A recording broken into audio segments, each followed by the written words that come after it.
There was a split moment where I thought that Lazy Hydra had sniped the first from Kaimo, and I was about to crack up so hard.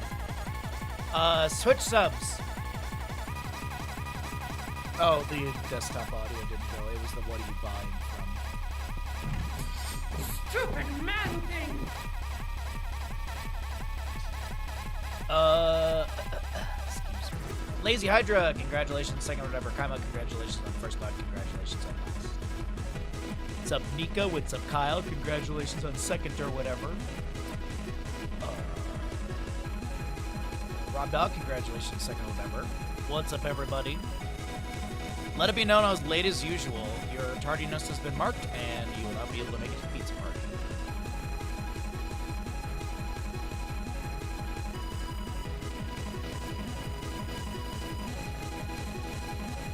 Sorry, my friend.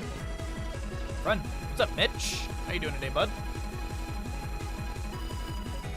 I got weird sleep last night, so we'll see how I do today. I had really weird sleep last night. If I was in charge of Blizzard, I'd call you Baha. Thank you, I appreciate that. It's nice to know many of you would call me if you were in charge of Blizzard. I appreciate that. What you doing, Bandit? You got taste of pause? Need to give me side eye? What you doing, bud? Kaimo! Yes. Congratulations on your watch streak. It's huge.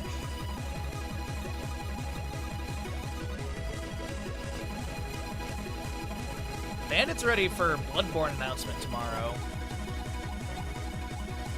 So, I mean, like, if you think about it, because of what Mitch posted in Discord, because FromSoft has already announced when the Tarnished Edition's coming up, there's no need to announce it at Summer Games Fest, so you might as well utilize that slot for Bloodborne.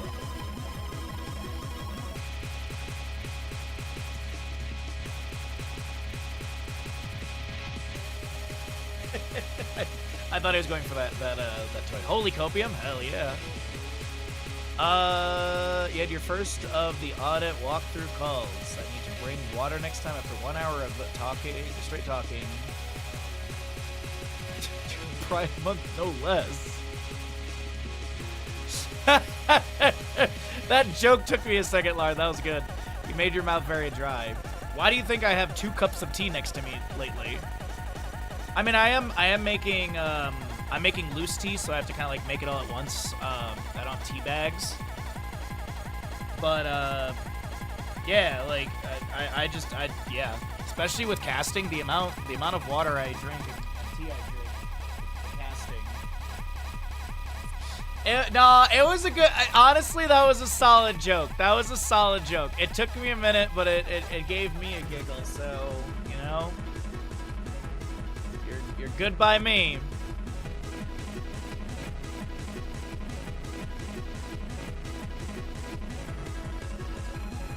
Otherwise, how's everyone's day treating them? Yeah, that's why I think it was such a good joke, because like it was like, wait. Oh! It very much had that kind of feel to it to me. Dude, the YouTube channel is just, I don't know what's going on, man. I hate YouTube algorithm shit. Like, we had one video, 390, and then it, like, dropped again. I don't know what's up with YouTube algorithm stuff, man. We were growing pretty good on the Bahamut Gaming YouTube channel, and then it seems to have just kind of petered out, which is frustrating, because I'd like to monetize that channel, and it was kind of getting close, but... Is my wallet ready? Dude, my wallet's not even ready for the games that I need now. All right, let's get a handy dandy calculator out. Let's see. We've got Marvel Wolverine, $69.99 probably. We have Phantom Blade Zero. That's gonna be $69.99 probably. We have Until Dawn. I mean, that's next year, but still $69.99 probably. And that was, I'm just thinking of PlayStation, God of War, Goddess of War. That'll be another one. Then we got Star Wars, Pod Racers. Then we got Dusk Bloods, which is probably going to be $69.99. And then we got Star Fox I've already bought, so I'm not going to add that in. I'm already at $420. I'm already at $420 for games. It's a lot of 69s. I'm just assuming they're going to be these. Maybe Dusk Bloods will be cheaper. But I'm, like Phantom Blade Zero, I can see that being, full price as a PlayStation exclusive.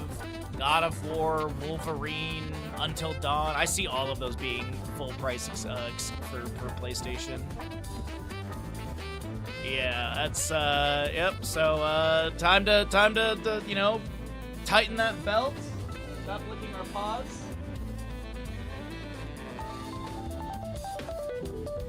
Maybe we ask nicely, they can do $39.99? No.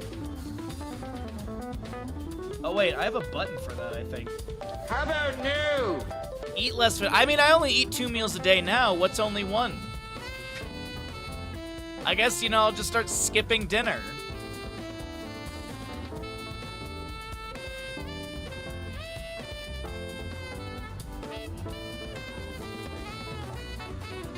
Buy cheaper food. I already am.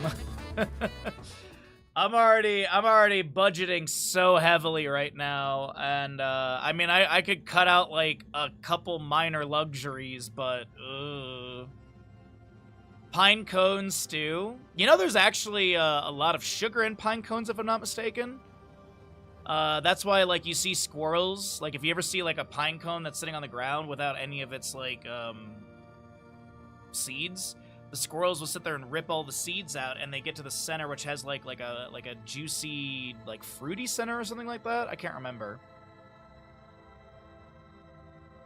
You see the fancy? Yeah. So that's like a different aspect of Corsair sponsorship.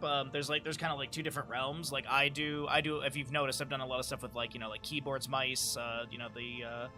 The glass mouse mat, chairs as well. And then there's like another aspect which is very like DIY heavy, which is like building computers, and there are creators that like kind of like that as part of their focus. So that's kind of that side. So I'm not really part of the DIY, but they have told me that like I can reach out to the DIY crew and request things, but it won't count for like the stuff that I need to hit for my contract on the ambassador side. But like if I wanted to try and get this case, I could reach out to them, and if they have extra available for creators, I could get one. But it's doubtful, because usually a lot of the times when it comes to like creator stuff, they have like a set amount that they send out to us. Maybe they have a little bit extra sitting around, but usually that's like all accounted for, so that way they have more for their stock. But I do know people on the DIY side, so I could definitely hit them up, and they would, they definitely consider me. Where is PC Components cases? I want to take a look at this new case. I knew about this before you guys. I saw it in a couple other things in Discord, but yeah. Where is it's not on the website yet? That's awkward. They post it on Twitter and stuff, but not actually. Oh, there it is. Okay, it's weird. It wasn't like directly in their cases category. That's weird. Let's see. You're heading camping near you again for 3 weeks. Yellow Jacket Campground near Ice House. Oh yeah, I was literally talking about Ice House not too long ago. Ice House is basically where the winding road into Tahoe basically starts. Well, if you guys end up coming into Tahoe, let me know, Kyle. Figure something out, bud. Just don't tell me like the day of. People have done that before, and I'm like, my day's planned. Like, I'm not gonna drop shit, but like if you tell me like a few days before, we can figure something out. Let's see. So this is off the Corsair official website. It's on the UK side. That's probably why I can't find it on the NA side. In 2012, Corsair launched case, a military theme called the Vengeance. C70 resembled an ammo container. That went to win numerous awards for spacious interior, smart engineering, rugged construction, unique aesthetic. Since then, Corsair has been besieged by requests to remake the C70 for modern builds, and that's exactly what we've done with the new Warthog mid-tower chassis. Oh, it's a mid-tower. Okay. Resembles the predecessor, has upgraded modern systems, borrows several noteworthy features from the C70 while updating the design. From 2020, for 2026, the more rugged interior, specifically more expansion options, and the emphasis on excellent airflow throughout the chassis. Those updates include features as an Infinorail fan mounting system for easy installation of different size fans, a pegboard motherboard tray for custom cable management and room. That's that pegboard thing in the back right over there, I believe. Oh, no, it's this thing right here. It's this, so there's a little gap you can see on the side. GPU anti-sag. Oh, that's cool. They have an anti-sag as well, built in. 360 radiator, so that's usually on the top. Pretty cool. The olive looks really cool, but I'm not a mid-tower guy. Well, actually, I think I actually have a mid-tower right now. I do like this case quite a bit. It actually, you know what? I would love to have this case for the PC, the cooking stream in the kitchen. Because this would be so much easier to move around. Maybe I will reach out to them. Maybe I could do like a PC swap stream and I could swap my system into like one of these. Does it say how much it is? I do love the switches at the bottom. That's so cool. Built-in handles. I really like the handles, honestly, because carrying around a PC is a pain, and having those handles would be really nice for some of the stuff we do. There's a rear lighting I/O. Oh my god, that's actually brilliant right there. That's actually 300 IQ right there. Holy Jesus, that is brilliant. Oh my god. The amount of times I pulled out a flashlight to find a USB or HDMI or whatever slot. That is... that's so cool. That's actually really cool. A lot of airflow stuff they're talking about. Storage, cable management. This is that pegboard they were talking about, so you can see that there's that gap behind it. Dude, that's actually like that is probably one of the coolest things about it is that rear lighting. This lighting setup that they have on this example is beautiful though. Nice cable management and everything. That's a gorgeous case. That's really, really cool. And that's a little lighting commander thing right there. Nice. I need this! Yeah, I didn't see any pricing info yet, so I'm assuming that'll be dropping soon. But hey, dude, it's hype. It's a hype case, for sure.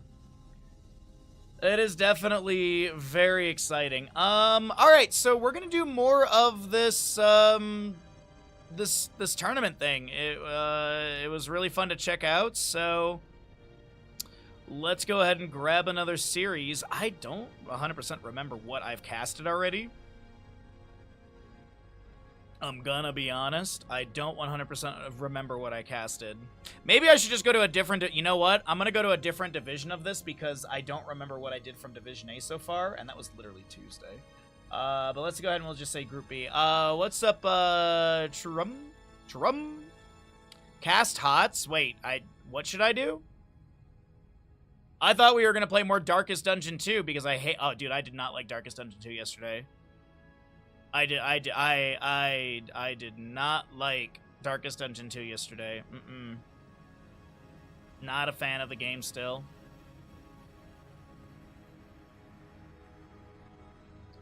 That was, yeah.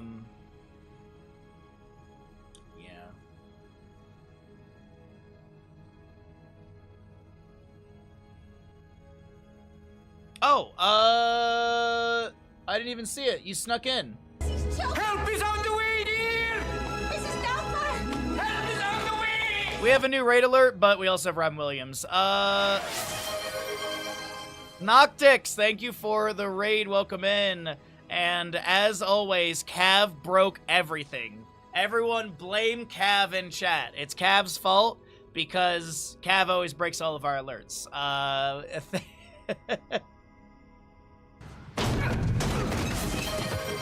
Classic Cav. My back! Oh, my back! Cav did tell me to raid. I appreciate that. I appreciate it. Thank you, Cav. Cav still sucks. No, I'm just kidding. But Noctix, thank you for the raid. I appreciate it. If you got a post stream and take care of yourself, by all means do so.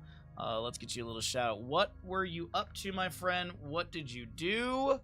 You're playing some Hearthstone. Nice, nice. Well, as I said, if you need to post-stream and chill, by all means, do that. If you're hanging out, thanks for hanging out. We're going to do some Heroes casting. We're going to be checking out a off-season tournament for Heroes Lounge, where they basically have a randomizer wheel. Oh, Hearthstone Battlegrounds. It's been a while since I played. I kind of want to go back and play a little bit of Hearthstone Battlegrounds. It's been so long that I feel like it'd be fun and like new in a sense. I think that would be the exciting thing for me, because I did play it pretty consistently for a while, and it was kind of like, like there's nothing really exciting and new. Like there was, they have changes, they have upgrade, they have new stuff that comes through, but I don't know, just. You've not played Hearthstone since Goblin versus Gnomes, you think? Ooh, I think that was a long time ago. Alright, we're just getting some stuff set up in the background. Looks like our players are on the opposite sides, so let's go ahead and get those names. So this will be, I'm going to abbreviate their names for ease, because we have, this is going to be the Space Sloths versus Farum and Ire. Let's let the players know we're going to cast their game, and then we can chill out for a little bit while the players see the message, all that good stuff. We can chat about random stuff. Alright, so we have Vasamir. Oh, I didn't add right. Vasamir versus the Space Sauce Captain is Amphora.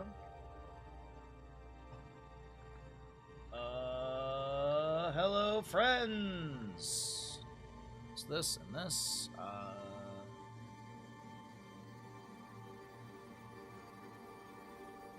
May 24th in a few minutes. But Hamet, look. Alright. You haven't played Hearthstone forever. Now is honestly one of the best times to get back into the game. We are getting effectively monthly patches.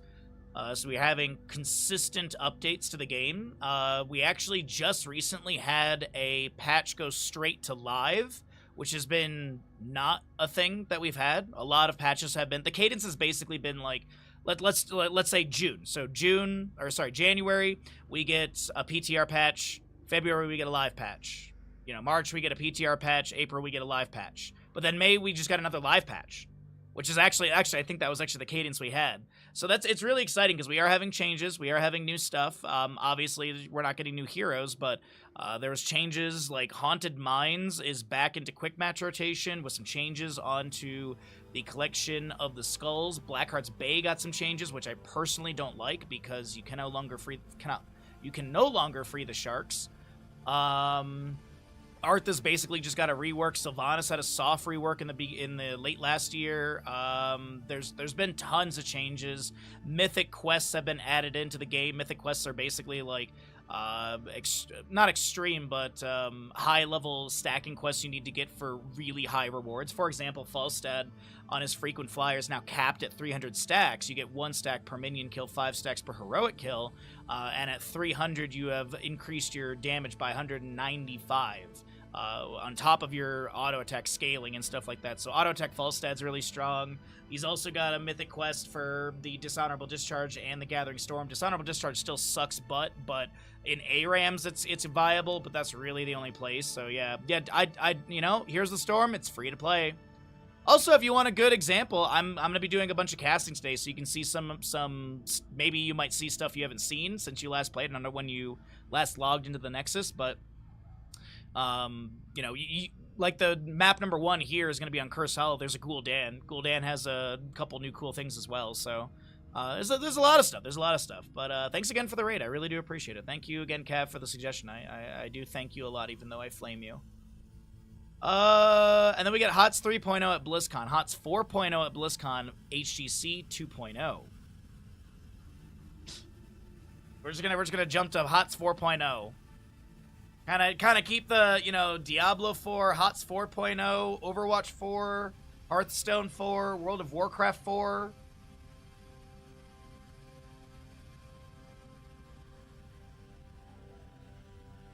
Alright, sorry, I'm just trying to make sure I don't miss my desk with my cup of tea. All right, we're gonna run some ads, and then we'll get going into StarCraft 4. They're just gonna jump right over StarCraft 3, and then they're just gonna go straight to 4. They're gonna, yeah.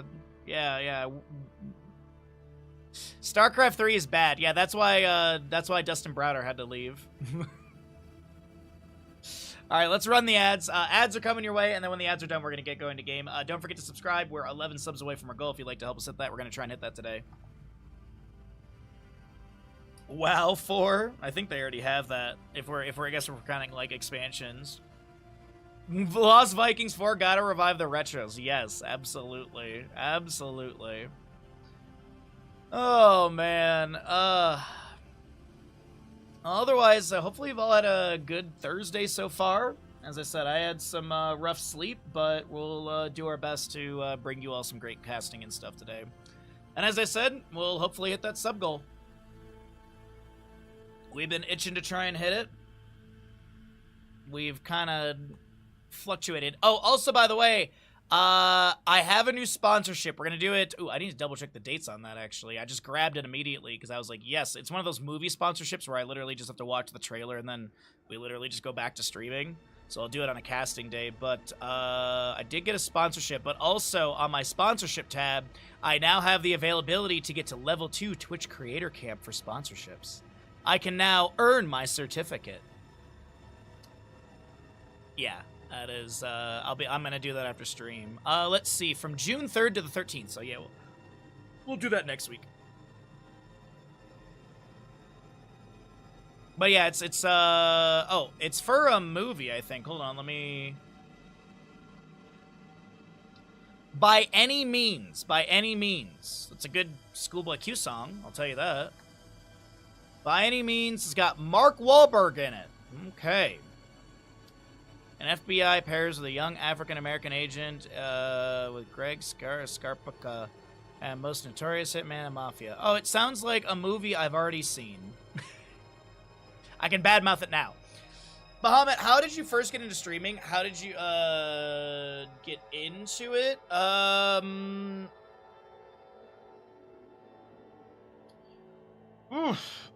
Back in 2016-ish, there was something called Chair League that existed. I can see you, Mr. Bandit. There's something called Chair League that existed. And I was always a very big fan of, like, esports in general. I had been watching Counter-Strike esports for years. And so when Heroes of Storm came around, I got into Heroes of Storm because all my friends were like, that's what we're going to play. So I was like, I guess I'll play this MOBA. I don't really care about MOBAs. And then HEC started, and I started watching the esport, and I started following it super closely. And then there was a bunch of, there was Chair League that started, so I played in Chair League. And then I was like, I don't really like playing, like, competitive. Like, I'm not a competitive player in the sense of, like, I get so anxious. Like, I enjoy competition, like, like some putt against friends, bowling, casual stuff like that. But, like, intense sports games, like, the most intense thing I ever did, I guess we could say, is, like, tennis. I played doubles in high school. We did pretty good, but, so I didn't really care to play in Chair League, so Chair League had casters. So I started casting Chair League, and that was on, it wasn't even this account, it was a different account. I literally made a Twitch account, because I was like, I'm going to make a throwaway account, and I'm just going to, like, try and learn how to cast and stuff. So I did, and then when I moved out here, I was like, I'm going to really get into casting. Like, I'm going to make a schedule, I'm going to be, like, I'm going to do it, like, a couple times a week, and go from there. And then, basically, since 2017, I was, like, off and on casting, and then in 2020, I quit my engineering job and decided to go full-time, because I was also working at Wisdom, so I had, like, 2 sources of income. My Twitch payout, which wasn't a ton at that time, and it's still kind of low now, but we make it work.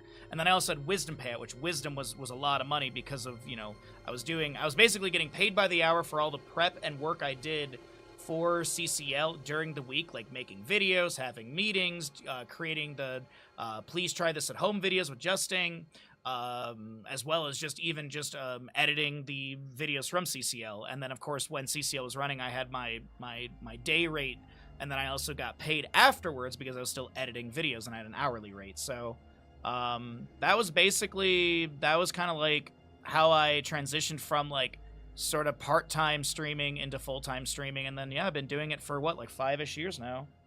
Kyle, thank you for the gifted sub to Trurum. Cav broke everything. Slick, it's ready to go. Cav broke everything today. But yeah, that's basically it. Like, it's just, I wouldn't say I fell into it, but I will say it was a lot of dedication.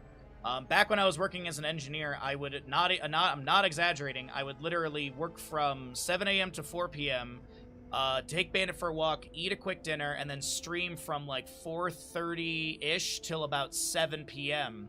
And I would do that most days. And then when I was still working as an engineer and I was working on CCL stuff, the longest I went without a single day off was basically 3 months, almost. It was like nearing 3 months. Because I had worked Monday through Friday, and then I had CCL on Saturday and Sunday. So I literally did not have a day off. I was always working. And then eventually the engineering stuff, like I had like an annual review, which was like the first time I had an annual review in 3 years, and it was post-COVID and stuff, and we worked through that, and they offered me a 5-cent raise, and I was like, I'm out of here, dude. I'm making like $20 an hour as an engineer managing $500,000 jobs. I'm out of here, dude. Bye. I was literally expecting like a $5 to $6 raise at that point, but they offered me 5 cents, and I said deuces. I was so aggravated during that meeting because it was on the phone. I had a pen between my fingers and I was rotating it like this. I had shaken all the ink into the cap of the pen. That's how aggressively I was shaking that pen when they offered me 5 cents. So there you go. That's kind of how I got into it. It's been a lot of dedication, a lot of hard work, a lot of passion. I love what I get to do. I know that there's streamers that blow up and they grow super fast, but I love the community we have and the steady growth that we have as well. So hopefully that was the answer, or that answered what you were asking, and hopefully that was a good story for you. What's up, Dings? How you doing? These additional dollars could be used to buy Bandit more treats. What's up, Freaky? Congratulations, second whatever. Alrighty, let's go ahead and get into some casting, everybody. How about it? Let's see. Oh yeah, we're gonna do Echoed Corruption Gul'dan. Does Gul'dan finish level 1 stacks by the end? Yes or no? I don't know what to expect, honestly. Alright, we have pinged the players. YouTube stream is running. I sent Day a picture of my breakfast, and she was like, "Oh, can I have some of that?" And I go, "Sure, but only if there's like breakfast sausages in the photo." And I was like, "Only if we eat the breakfast sausages like Lady and the Tramp." She's like, "I'm all for it." Perfect. All right. Turbo. Yes. Thank you for the 3 watch streak. Small indie company saying for Twitch saying that 3 hours is not long enough for maintain a streak. Yeah, you were literally here yesterday talking. Stark, I'm not exaggerating, Turbo. Stark one time was here for, and I believe talking for like 50% of like a 5-hour stream. He literally came in redeemed, like chatted at the beginning. He tier 3 resubbed. He was talking like sporadically throughout the rest of the stream, and he still didn't get counted as a viewer that day.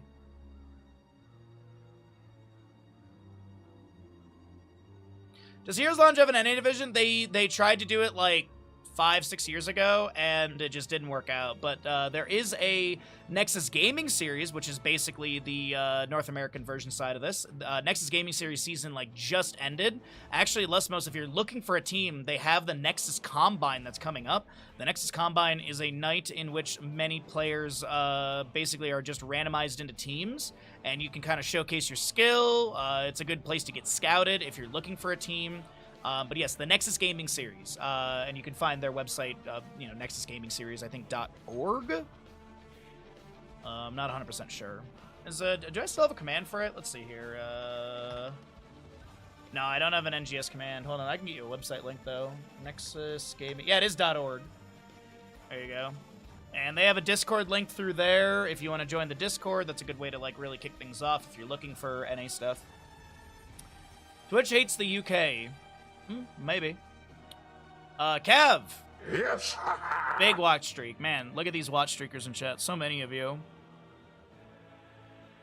You can't go streaking because you don't, Wait. Oh, because you don't watch on the weekend, right? Well, I mean, that, you know, just set up a bot that constantly checks my Twitch page every, hour. Just refreshes to twitch.tv/Bahamut Gaming, so that way, you're always refreshed back onto my channel, even if I raid out. What's up, Kayla? How you doing today, bud? Raise of hands who has clothes right now? I mean, I do. You can see at least part of it. All right, let's go ahead and get going. I think I answered all the questions. I said hi to everybody. Good morning, good morning. You did? I enjoyed the story. Glad. And welcome to the Bahamut's. Thank you, Kyle, again, for the tier 1 gifted sub. Appreciate that, bud. Hey, and because of Kyle's gifted sub, we're now 10 subs away from our goal. You'll love to see it. Here we go. Prepare yourself for battle, heroes. On the left-hand side, we have the members of the Space Sloths. I'm just triple-checking the Artanis' left side. With the Artanis, Karazim, Junkrat, Gul'dan, and Anubarak. Right side is going to be for Ramanire, which is going to be your Illidan, Greymane, Ragnaros, Lieutenant Morales, and Stitches. Your Gul'dan is going to be having the Echoed Corruption level 1. He needs to hit 85 stacks to complete this quest. Will this quest be completed by the end of the game or not? 4, 3. I have no idea, honestly. 1. But I will say, once you get the 40 stacks and having the Corruption, having the 3 strikes back in the opposite direction, those are really, really nice as for extra stacking. Iron Fist Karazim. You got your blow him up for the Junkrat. Big fan of that level 1. Artanis will be picking up his reactive parry, as well as the Legion of Beetles for Anubarak. Unending Hatred for your Illidan, as well as we go to Viciousness. Shifting Meteor. Shifting Meteor for the Living Meteor. Extended Care. Oh no, Life Support. Extended Care at 16. And then you also have your Stitches going into his Hunger for More. Illidan will start working on bottom lane wave. He's obviously going to be working through those stacks. You get 0.2 for minion kill, 1 stack for heroic takedowns. And as an uncapped quest, it does jump up by 20 stacks when you hit that initial 20 mark, as Sergeant Johnny and Rabbit will trade blows in top lane. But it does look like our Ragnaros has a little bit faster wave clear, as we got Bruiser camps on both sides to be grabbed.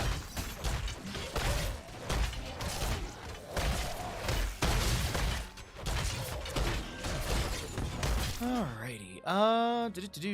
1 stack, though, for the Gul'dan so far. Same thing for Stitches, as he's looking for those globes. Illidan's going to pop that evasion Anubarak. He's trying to find a small burrow charge in. Hate out from Morales. A hook lands onto just a minion as some tower shots start working onto the wave. I'll take a look into bottom lane, though, as Gul'dan looks to try and push things up onto the fort gate against Illidan, as we do have some corruption damage into that fort tower as well. And we'll take a look at this a little bit later because I want to peek back at the top lane between the Artanis and the Ragnaros. An interesting early matchup. We don't get to see this very often. I feel like the Artanis has a bit more pressure into the Ragnaros, especially with his trait, but it doesn't look like Rabbit's going to go for that Phase Prism after the Blade Dash there as we peek back into mid lane. Anubarak burrowing finds the initial hit onto Vosmir, your Greymane. Doesn't look like Morpheus will have another impale to follow up or anything. The hook is sidestepped by Junkrat and Anubarak. No hole onto them. Kazim up against Lucy in bottom. As we do get another stack on that corruption. Karazim's going to get a few auto attacks onto this camp. We do have a block totem down as well. Might have been block totem to jump over the wall. Junkrat maybe using Concussion Mine to get over here a little bit faster. As we do get into your Chattering Teeth level 4 for Junkrat as well. No Boom Pow for, or Blow 'em Up. Oh, sorry, Boom Pow for the cooldown reduction on Concussion Mine. Good synergy with level 1. But still, I mean, Steel Traps do give you trigger Blow 'em Up because it's Concussion Mine or Steel Trap. It's just that synergy with the level 4 and level 1 on the Concussion Mine. Burrow and Impale. Nubarak is going to get another assist in displacement from that Junkrat concussion mine, but it doesn't seem like the allies are going to follow up into the Stitches, as that is a hook that lands onto Rabbit. Displacement grenade as well. There's a few more frag launcher grenades will poke onto the enemy. Gillian Cocktail splashing through as a Blade Dash Phase Prism swaps this Morales. She's able to sidestep the Burrow Charge. And a Nubarak is not going to be able to sustain this. Ragnaros pops Molten Core. Another hook lands into the Artanis, and he was thinking about getting a Twin Blade trigger. Looks like they'll dive onto the Greymane, trying to avoid some of these rune explosions and meteor shots as well. Phase Prism again attempted from Rabbit, but it's not going to be able to get the displacement. Greymane's Gillian Cocktail. Looks like that bottle is just empty, unable to get the splash to Artanis. As Gul'dan throws in a few more Fell Flames, we'll see what he goes into at level 7. If the Bound by Shadow is going to be picked up. Big fan of it with the Echoed Corruption, as it is a 1.75 second cooldown per enemy hero hit by Fell Flame for your Corruption. As this is a small delay from Junkrat with one grenade. Amphora might try and get another one. Trying to use some body blocking on Morales and Ragnaros to deny those frag launcher grenade delays, and it absolutely will work out. As another Meteor comes down from Ragnaros, up to 21 of the 75 stacks needed for shifting Meteor, while your Artanis continues to pressure bottom lane. Not a bad start from either side. Looks like a little experience will be picked up faster on this right side of Farum&Ire.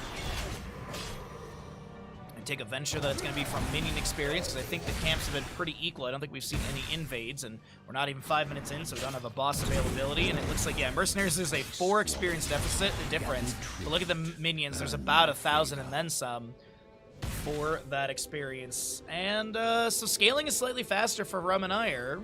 We will see this next objective, second of the map on the bottom left. Possible dive onto Rabbit. The hook misses. That hook would have been huge, but just ever so slightly to the side as Karazim sets up in the bush. Steel Trap, they get the Stitches, or at least they have vision of Stitches. Chattering Teeth will find them, and now a Nubarak burrows from the backline onto the Greymane and the Morales. Morales is getting dove on, and she will be taken down. First blood to the left-hand side of Space Sloths. Now Lucy gets taken down. It's 1 for 2. Kazim, the Illidan. Is there a dash? Is there a punch from Karazim? There is. It's 3 for 1. As your Stitches is still trying to back away. They will be taken down. Concussion Mine will blast Sarge Johnny to the side. No Finland as Morales is going to respawn, but there's possibility for the pentakill. And Karazim will not pressure any further onto Ragnaros. Alright. Tribute has been grabbed. 10 talent here coming up, and it looks like it'll be boss call for both sides.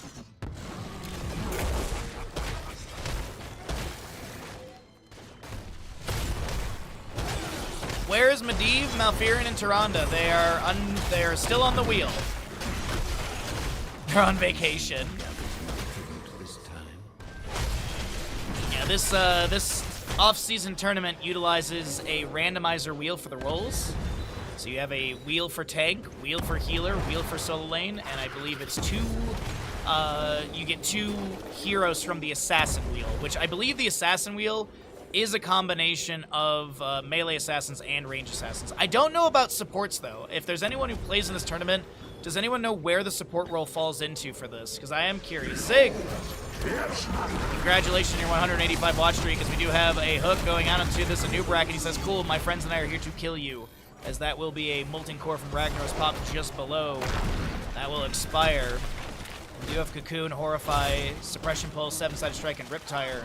With the Metamorphosis, go for the throat, Lava Wave, Stim, and Gorge for the Stitches as the Suppression Pulse comes out. The Concussion Mine pushing Morales inside. She also is inside this Cocoon. Greymane trying to help break her out, but the Horrify is going to connect onto 2 of the enemies as well. Morales is now trying to back away, but we do have the Artanis in the backline. Phase Prism will be missing onto her, but the Twin Blades will be nearly enough to take down the Medic. Do they have the damage from the Twin Blades? Yes, Illidan uses his Unbound level 7 to dash over that wall and back away. A hook lands onto this Gul'dan, but there's going to be a root from this boss, and Stitches taken down.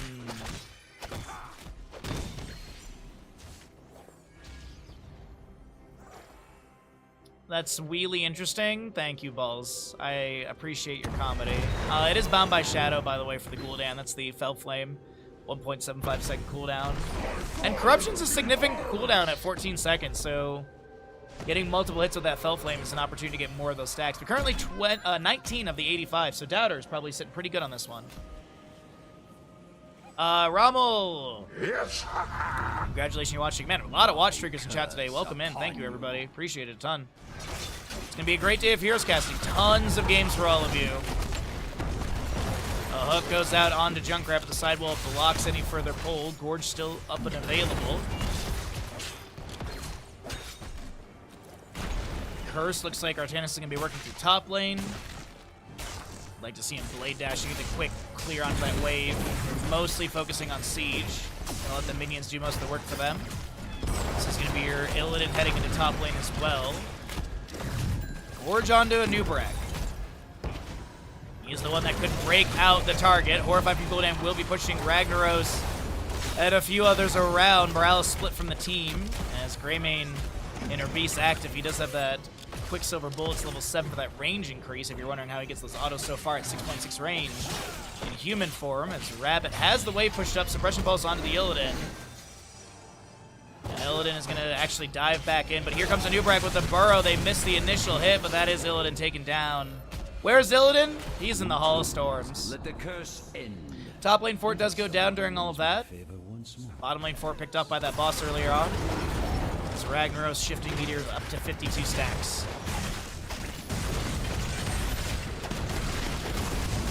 Steel Trap is going to connect onto the Stitches. We do have the Sticky Wicket as well as... Gotta trap them all level 13. As I was looking to see Gul'dan if he was going to pick up a bit more stacks. Boston top lane, 1 minute 39. Boston bottom lane, 1 minute 30. Siege Giant in bottom lane may need to be dealt with as Artanis has a bit more clear into the top. And Ragnaros actually jumping up to 71 stacks, getting quite close to finishing that.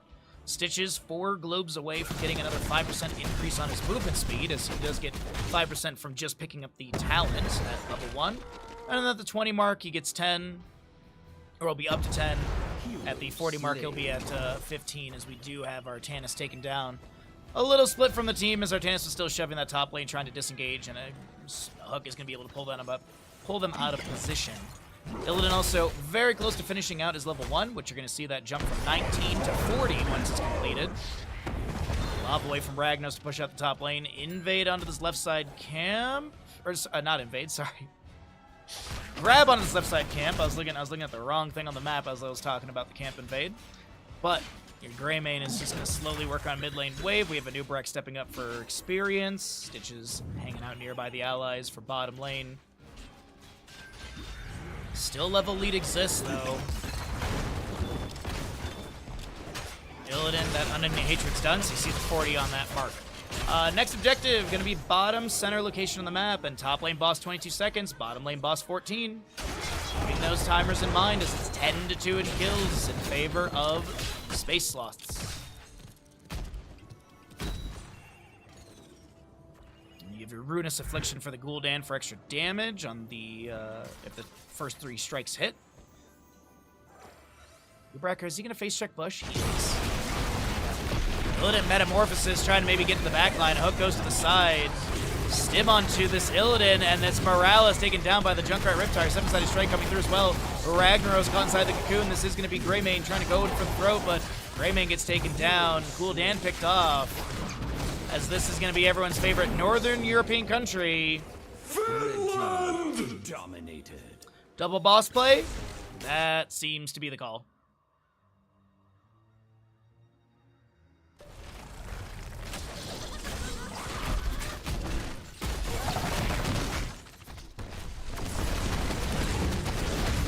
Alrighty. I think Artanis is already going to start heading in, grab mid soak, and then head to bottom lane for objective plus boss, I would guess.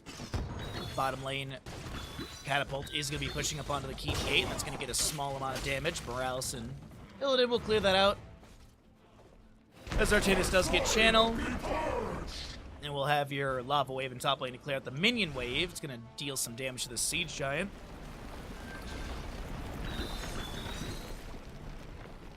There's a good representation of why Ragnaros Lava Wave is not really, like, super popular for Brax's holdup. That was the effective damage into a high health camp unit in lane, so that's why, like, one of the most, I mean, I'm not a big fan of it, but one of the most useful, like, heroics to spam into a Zerg wave is Planet Cracker, because the sustained damage that you have from it into the Zerg wave is viable. It's like the one place where I'm like, alright, yeah, you can Planet Cracker this, sure. But at that point, you might as well just random destruction Gul'dan, right? Gather tribute.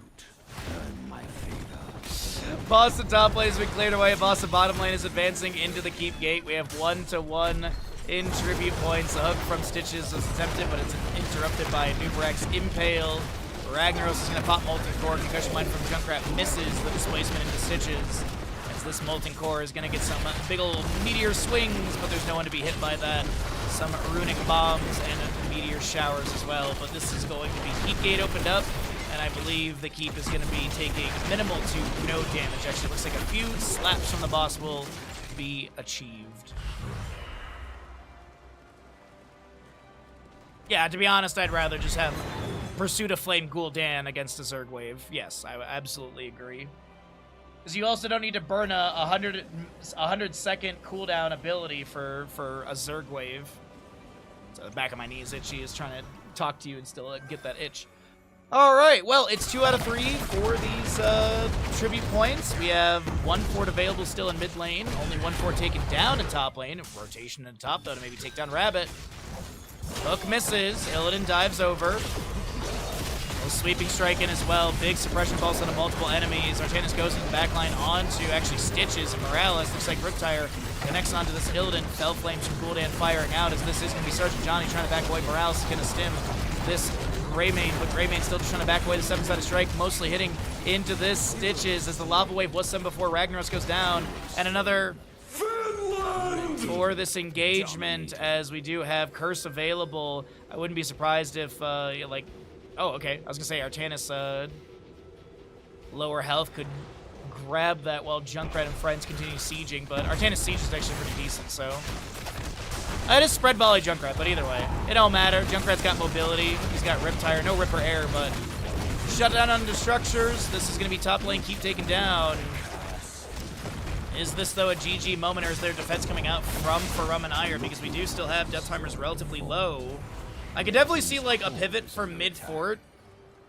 I don't know about this mid-keep call, though, because I feel like you're kind of cornering yourself right here. Unless it's all a bait, and you just immediately kill the Illidan who just tried to meta into you, and absolutely that's going to be the call. Sergeant Johnny will be the next to go down. 7-sided strike, Deja Vu, I've been here before. Stitch is getting beaten up. The Artanis will be gorged. Blade dash from the Artanis pushes him to the side of this Hall of Storms. This is also Greymane.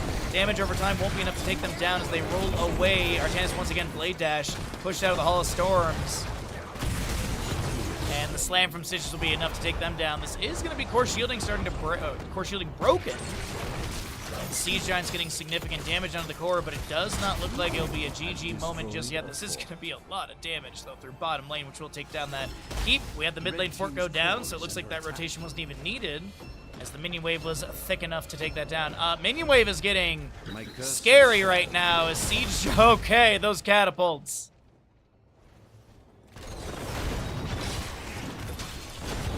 Let's see. Like, boss is GG, in my opinion. Like, boss, if you just walk it into the core, it's GG. I think you would need to escort it, though. I don't think you could just grab the boss and it's GG at that moment. I think we need a later game scaling for that level. Because the damage between Ragnaros, Greymane, and Illidan in a boss in lane without being escorted is fairly high. Lava Wave through top. 20 talents here on both sides. You do have that Lava Surge for the second charge, as well as the cooldown. Orbital Bombardment for the Artanis, the Transgression for this, Transgression. You also have the extra Oomph, the Haunt, and Rewind and Nubarak. Illidan with his demonic form. Greymane is Blunderbuss. The Lava Surge, as we mentioned, that's going to be the Hospice Care for this Morales, as well as your Master Pumper Stitches. There's that top lane boss I was mentioning. Lava Wave bottom. A Nubarak, I think, is just trying to zone the enemies back, deny them any rotation into this boss, because this could be a good steal for Rum and Ire, but they're not going to make it. Wait, Meta goes in. Concussion Mine blast from the side. Cocoon is there as well. Suppression pulse from the Artanis.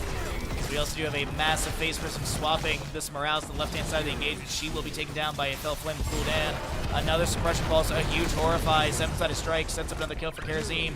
The Beatles are putting pressure onto Stitches, but Kazim, this Illidan is being chased, but no, they're just going towards core. They want the game. As this is Nubrek burrowing in, Stitches lands the hook onto Artanis. Karazim dashes in for a few punches as well. Illidan is alive. We'll see if he gets Finland here by the Junkrat as the grenades chase out, but not going to be enough. No Finland again, but that will be map number 1 in this best of 3 series, going over to the side of Space Sloths. GG, well played.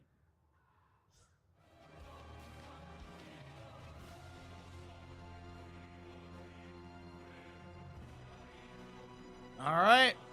We're 10 subs away. We're 10 meatball subs away from our sub goal. If you'd like to help us hit that today, that would be super duper awesome, because we got other little sub goals that we'd like to push up for all of you.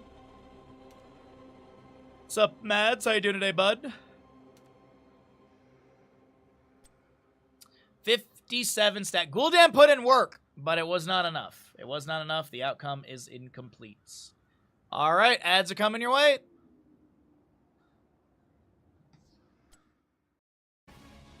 Alrighty, so that's all set. Let's do that for now, and we paid out the gamble. Let's see where we are set up for map number 2. Ooh, we have a Nazebo. We're doing a Nazebo prediction for sure. And it looks like the players are on the same sides. Cool. Yep, awesome. So we'll do a Nazebo prediction. It is going to be Infernal Shrine, so pretty doable. So we'll see. Maybe we'll do like 200. We'll do like the 222 stacks or something like that. Actually, is Nazebo solo? No, he's in the 4-man. Because there is a Dahaka. Okay. Either way. Fun little tournament. Fun little tournament. From Heroes Lounge. I will deal with all those messages later. What else can I tell you all? What's up, Stark? How you doing today, bud? Turbo got hit with the, I don't know if we want to call it the Stark curse, but Turbo in chat was literally watching for 3 hours yesterday. I remember them literally talking a bunch yesterday as well, and their watch streak got killed or something. So yeah, I think it was Turbo. Someone in chat literally was like, I was here yesterday and actively like around, and yeah. The Twitch watch streak, I don't know what breaks it, but hopefully they figure it out. And we did get another sponsor stream. A fun feature. I love how it punishes people for watching streams. Yeah, I know, right? If only there was this feature to reward viewers for like consistently coming back to streams and encourage them to like consistently like come back to streams. If only there was like some sort of consistent system which we could reward consistency and support. If only Twitch could figure that out. If only.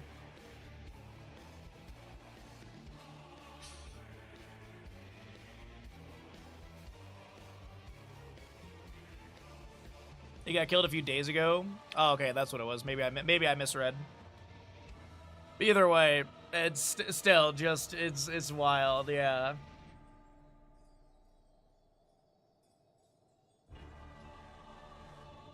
Yeah. Either way, just ridiculous.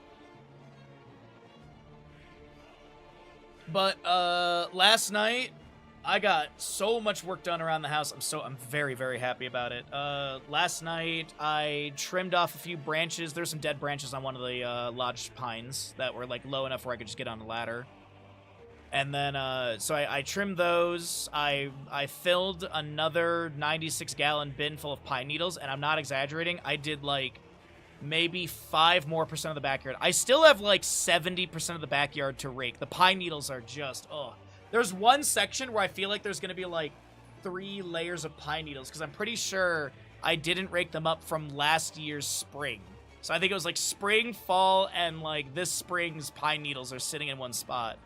But I'm just trying to clean up the backyard because this year I'm just trying to be more proactive about it. I've been kind of lazy in some previous years.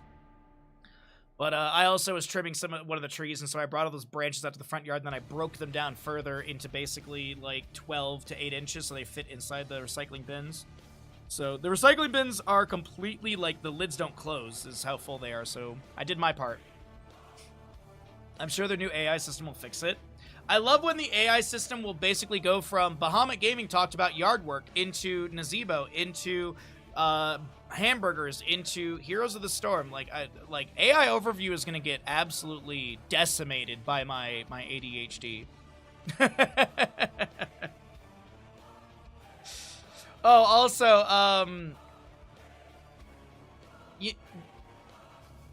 I had a really silly moment a couple days ago. So I was charging up the handheld saw that my buddy lent me, and it has like a battery. And normally when you have a battery for a power tool, there's like a battery like terminal that you put it in and then it charges. This one just has like the DC like little like internal prong that you basically put like the DC socketed thing into. So it's a very old system. We've all used it with many other things. So I was charging it, and I went to go do something else in the house, and I came back into the kitchen, and I had this panic attack that I lost the charger. And I looked around for it for a good 5 minutes until I realized that this is the battery and charger. It was just one of those moments. It was just one of those moments where I completely forgot about the thing that I just used like 10 minutes ago. It's amazing. It's amazing the talent that you can have. Alrighty. It's a hostile. Congratulations, you watch streak. Yes. I feel like Twitch integrated something 3 days ago and it ruined everyone's watch streak. I feel like Twitch integrated something new. Maybe it was the new AI. Oh, you know what? Maybe it was the new Twitch. What do they call it? The Twitch Creator Sponsorship Level 2. I have to do this after stream today so I can get more sponsorships, but yeah.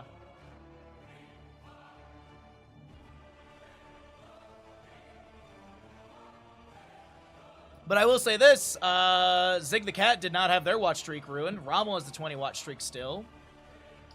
But a lot of people, like LaFacia, that was 21 hours ago, it's 175. But like literally today, Kaimo 3, Turbo 3, Cav 3, Hostile 3. I feel like something broke on the back end of Twitch or something. Oh, Balls has got a healthy streak. Okay, all right, there you go. Freaky, you're still good at 76. Nice, okay. Weird that it broke some, but not all. Well, hopefully Twitch, you know, pretty small company. Hopefully they can figure things out. You know, it's, you know, they're growing in such a competitive market. Hopefully they. How many base stacks for Nazebo by the end? What are we thinking here, team? I'm gonna go with 222 or more. 221 or less. All right, we're all good on that. And, all right, 10 subs away from our goal. Let's get into this. Map number 2. Prepare yourselves for battle, heroes. Alrighty, everybody, on the left-hand side, we're here in map number 2 in our first best of 3 of the day for the Heroes Lounge Off-Season Group B matchup with the Space Sloths on the left-hand side with the Hogger, Uther, Chromie, Junkrat, May. Right side is for Ramanire with the Nubarak, Jaina, Deckard, Dahaka, and Nazebo. Twitch prediction is going to be for the Nazebo baseline. How many stacks will you have by the end of the game? 222 or more, 221 or less. Get your gambles in. As we do get into your May Heat Transfer level 1, as well as the Blow 'em Up, Deep Breathing, Hammer of Justice, or Hammer of the Lightbringer, as well as that on the Prowl for Hogger. Widowmakers, Enhanced Agility, Lingering Chill, which increases the chill duration from 4 to 6 seconds, a Nubarak, Legion of Beetles, and Sapphire for the Deckard Kane. Big increase on the slow. Baseline Harajuku keeps slow at a 35%. And Sapphire adding another 30 on top of that, so 65% slow. As you saw the application to Hogger as he will hog wild to the side. So Johnny gets a drag activation. A time trap from Chromie, locking down Dahaka for a moment, or at least stopping him for a moment. First Punisher's going to be frozen in the top lane. Little framing off there as we get our Dahaka and Hogger heading into the top lane wave, and it looks like some experience may be missed between the two of them as you only have a 6-second duration to grab the experience if you're obviously not getting the last hit, and you have a 6 range for it to gravitate towards you as well.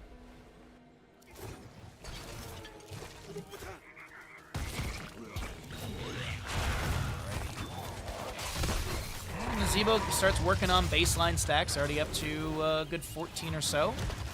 We've got odds on the gamble. Thank you, everybody. That's what we're looking for. If you want to do more, that's awesome. Thank you, thank you.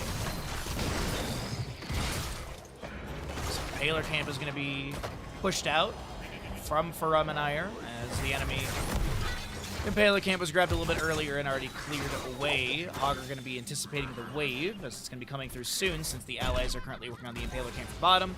They'll quickly grab this wave, and then Hogger can make his way back to top lane. Might be some mixed experience, though, in this top lane fort gate, as, yeah, Hogger is still trying to make his rotation up to this top lane, and he'll lose a little bit. I don't think he's going to hog wild into this, just, yeah. Easy throw dynamite clears out the wave as mid lane Impaler Camp has been cleared out. Not too bad of a start from either side. As Nazebo is getting quite the stackage. I should have made this a little bit further up, maybe. We'll see. Things do slow down a little bit around objective facings, obviously, unless they're going to be foregoing the first objective and then trying to just build up the stacks as quickly as possible, but you still need to get to level 20 for the trigger. You do have a level 4. I was going to say you could go into Blood Ritual for a little bit more mana and health return, as well as possible stacks on enemy hero kills, or even just the big voodoo for if you want to make your Nazebo effectively the real tank of the team, as that is going to be a dive on Nazebo, and he drops the zombie wall, but the auto attack from Mei will be enough to take them down, and First Blood goes over to the left-hand side of Space Sloths. Chromie with the Adhoral Anomaly, so more time traps available with a lower cooldown. 7 seconds per charge. She did go into the Mobius loop at level 5. Hail from a new brag discovers one time trap. These are down from Jaina trying to clear out the fallen shaman from the enemy side. The allied fallen shaman of Faramanire just now entering into lane. Hogger has a horizontal bounce around this objective. No rectangular bounce set up. Time trap from Chroming onto Nubrak. There's going to be a blizzard down underneath him as well. A noob will burrow to the side. Rush talk in from Dahaka, looking for any sort of flank drag. Concussion might blast this Jaina to the side. She's going to try and back away towards some potions of Decker Kane. This is Uther on the top left of your screen being pressured by Nazebo and the Anubrak as the Spiders will chase out and take down Uther. First kill to the right-hand side as we're looking at 11-6 in defenders. Anubrak blasted to the right-hand side of the engagements. We do have Hogger still bouncing around and four in a rough spot. Uther Ghost Heals have expired, and Rabbit throws back a Sandblast, as this may be a well tap and re-engage, or Sloth Sanctuary just give over the objective. Fallen Shaman still pushing in the lane, but Rabbit and friends, they want to go for more. Time Trap a little unfortunate with the timing, as Dahaka Drag will pull Junkrat in. Jaina Blizzard comes down. Hogger still now trying to back away. Nubrak re-engaging with the Burrow Charge. Jaina with the Blizzard. A Cone of Cold onto Morpheus. We do have Uther back in for some heals. It is 13-21 in defenders. Can this be turned around for Space Sloths? Zebo on the side does not get pushed around by the Concussion Mine. Darkstorm from Dahaka is active, 17-30. As a stun from Uther lands into this Anubrak, staggering blow to push them further away. The Impales Hulu spots as another crowd freeze from Morpheus will be utilized. Dahaka burrows, Lurker Strain level 4 for the push back onto the enemies as Dahaka gets stunned and will be taken down, 22-36 in defenders. There's got to be a call from the red squad to just finish the objective. They're so close to getting this, but they could also get another kill onto that Uther. They do get the objective. They get some globes. This will be a very hard-fought first objective.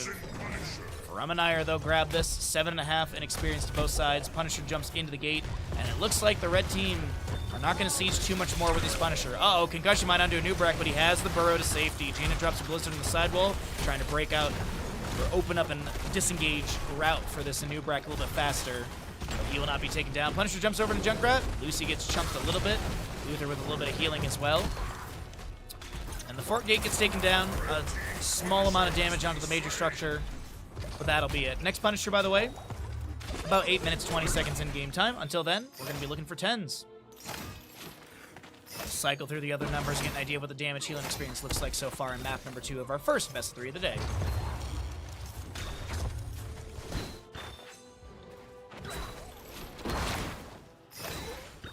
Ooh, that play-by-play felt like it went on forever. Oof.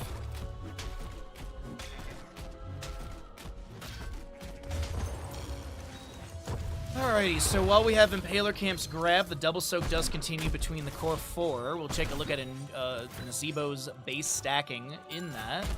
I believe right before the objective he's sitting around 50. Not too sure if he was able to get many minion hits or if he was mostly focused on the objective.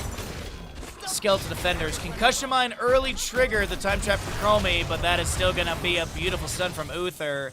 And a kill into Jaina. Slowing Sands from Chromie will be activated as that will be her level 10. Bronze Dragon getting her talents 2 levels early. The Scroll of Sealing from Decker does go out with a Sapphire as well. It's going to get some damage, and that's really all it's going to achieve. What, though, will be the other heroic pickups for space slots? Shockwave, Riptire, Divine Shield, and Ice Wall. Okay. Nazebo, by the way, 80 stacks. 81 for the Widowmaker's level 1, 3 enhanced agility for the Dahaka, 4,000 of the 12 for Jaina's Ice Block, or the 30,000 for her Ice Cold, 9 of the 20 for Chromie on her Deep Breathing level 1. Hammer the Lightbringer has been completed, and I believe that's all the questing stuff to mention. Dahaka did not go into a Feeding Frenzy 7, going to be picking up the Symbiosis. I mean, you have cooldown reduction. There is a better synergy with the level 4, but I definitely understand Lurk Restraint. Like, I get it. I also understand not taking Feeding Frenzy. The spam ability of your drag can really dwindle your mana pool quickly on a Dahaka, so. And also, I mean, if you are going to be brawling into someone, having this Symbiosis is nice, but you could have gone into Heroic Stalker at level 4, which has a good synergy with Symbiosis. And there's also your Enduring Swarm level 1, which increases your Dark Swarm by 0.5 seconds. Also gives you some spell armor. But, I mean, spell armor against the Junkrat and Chromie wouldn't have been too bad, but I definitely understand the enhanced agility. I mean, zoom in as a Dahaka feels great, especially it's a 4-second duration for leaving the bush, and at max stacks you're at 140%. Baseline without it is the, 120 for 2 seconds. Alright, Jaina clears out the wave. Nazebo at 110, 85 of the 100 for the Widowmakers for him. As your Junkrat clears out the remainder of this bottom lane wave when we get into the second objective, as I said, just about 8 minutes, 20 seconds, and we're right about there. Longer sets up a nice square bounce. Yep, that looks pretty good. As Anubarak is going to try and step in. Oh, this bounce is actually getting a little weird. Yep, I was going to say, the angle that's getting a little weird there. Easy Throw Dynamite will be going out. Anubarak burrows in, M4 with a staggering blow to try and create a little bit of space to back away. The drag misses because the Cocoon.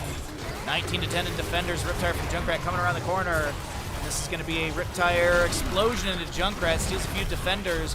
Morpheus, the May, is gonna be hit with an isolation, but not taken down. The top lane fort went down to that fallen shaman in the background there. The shockwave from Hogger is beautiful. And Anubarak will be the first to be taken down in this engagement. The Gargantuan from Nazebo has been summoned and cleared away. Concussion Mine from Junkrat. Stay a while and listen to create space for Nazebo to back away, but the slowing stance from Chromie. The icing from May trying to push people back into this. Chromie's gonna get a quick heal from Uther, then timeout. It's Dahaka taken down. The Punisher goes over to the side of Space Slots, and I can't believe how well they played that. Hogger's Hearthing back to go deal with top lane, and this is definitely going to be a bottom lane fort taken down by this Punisher. Jaina eats the jump, the Blizzard from May, the auto attack is good, and that is a takedown into Jaina. 18 of the 20 stacks for Chromie, by the way. Blue team has destroyed a fort. Does seem like Space Lost want to go in for more. I was thinking they might pivot into mid or top for fort or something. Ice Wall from May goes out. Concussion Mine pushing people out of that activation range. Punisher getting low. Our next Punisher going to be at about 13 minutes, 9 seconds in game time. So now we're on the road to level 16, grabbing some more camps, and we'll see what kind of team fights do break out. 127 stacks from Zebo, though. Not doing too bad on his pacing.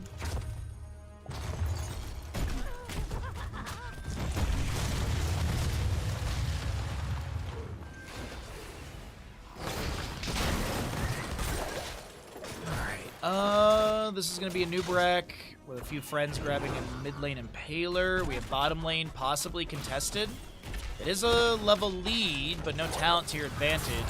Slowing Sands Blizzard. A Nubrak goes in, though. There's going to be a Concussion Mine Cocoon onto the Uther. A Nubrak will be blasted to the side by the said Concussion Mine. Lucy with the sustained damage will be able to take down the Nubrak. That's a Concussion Mine blasting the Jaina into that Slowing Sands. The Riptire to chase into her. Uther is going to step up, and Junkrat still steals the kill. The Blizzard comes down from Mei. No stun onto anyone, but Uther has the stun onto Vasmir, and this Deckard Kane will be taken down. A good drag from Sergeant Johnny. Tries to avoid the Concussion Mine.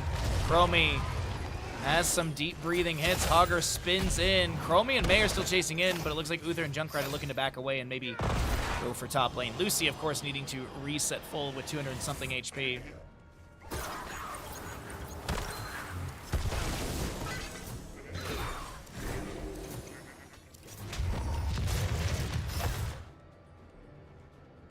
Well, they pick up 3 more kills, the camp, and talent, another talent tier, as well as the double level, or 2 level lead, my god.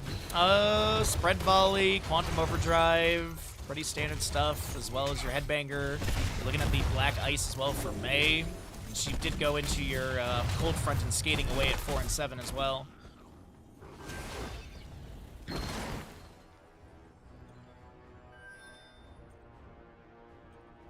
But we said 13 minutes and some change, so we got about a minute until that's available. But still, as I mentioned, with the talent tier and level leads and team fight that has gone so very well, team fights that have gone so well for Space Lost, this is going to be just an easy invade that even if this is known, it's just you can't step in for this. You might as well just try and get something else in another wave or lane or something. At least try and get to level 16 before the objective is going to be spawning, and that's going to get the announcement just about now. Look at that timing, Blizzard. You could be having that at BlizzCon this year. Top lane Fort Gate will be opened up with the initial siege. Fallen Shaman and such. The stolen Shaman will be cleared away already. And this is a little impale out from a Nubrak. Alright, let's take a look as we have Hogger and Dahaka bottom lane. Dahaka's trying to, I think, get this level 16 for the team off the way, but Hogger's slowing things down a little bit. Just harassing on a Sergeant Johnny. Let's go ahead and go back to the objective. 3 time trap set up by the Chromie. Steel trap into the bush by Junkrat.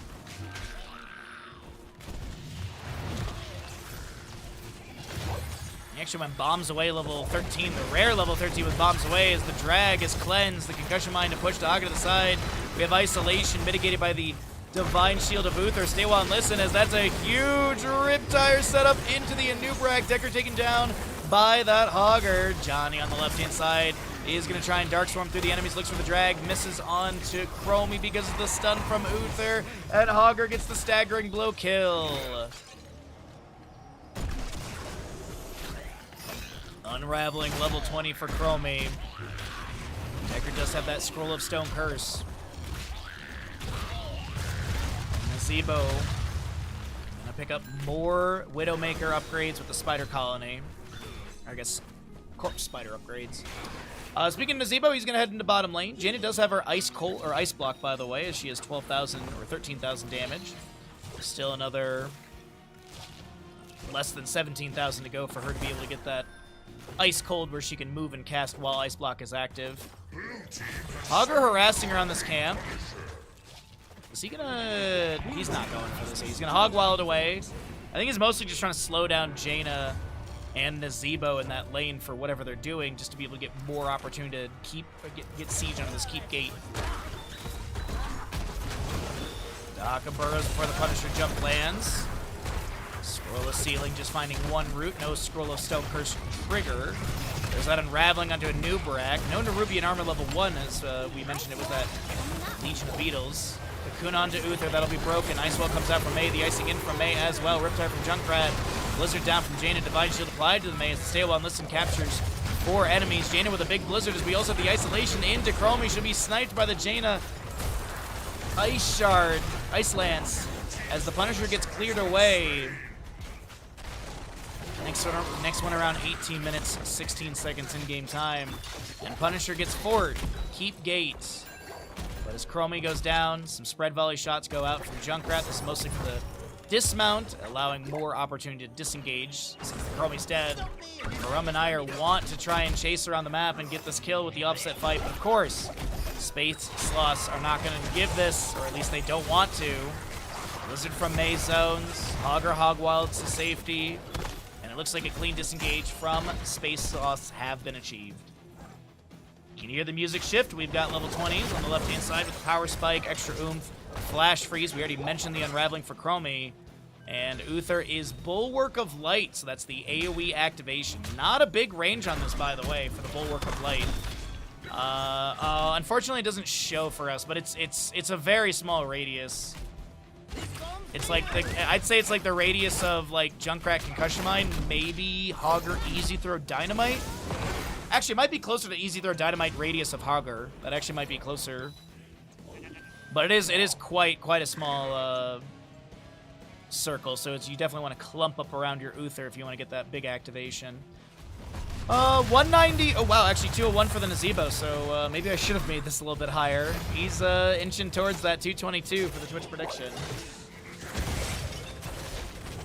Do we get this invade on this camp? Icing from Mei. She doesn't get in to steal the camp, but they will be able to get the Anubrak kill for sure. I mean, that's not the worst. You also got Water Elemental out from the Jaina. That's going to be cleared away. 60-second cooldown currently. And we got about a minute. Yeah, about a minute until the objective. So we'll see. We'll have the announcement around like 20, 30 seconds in game. With it being a mid lane Punisher, frozen at that, there's going to be more siege into the fort gate. Space Lost doing a pretty good job controlling map number 2. It's an 11 kill deficit or advantage. About a 2-level lead. And mid lane fort is already dropping down to 50%.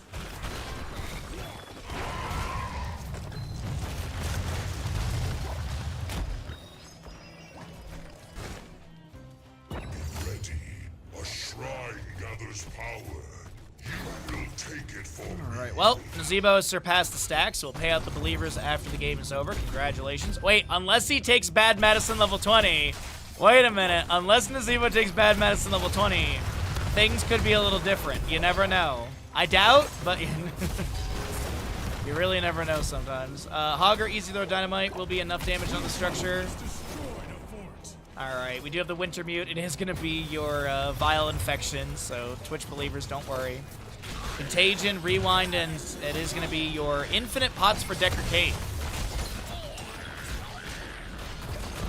Y'all know my opinion on Perfect Gems. I think it's absolutely S+, but Infinite Pots it is.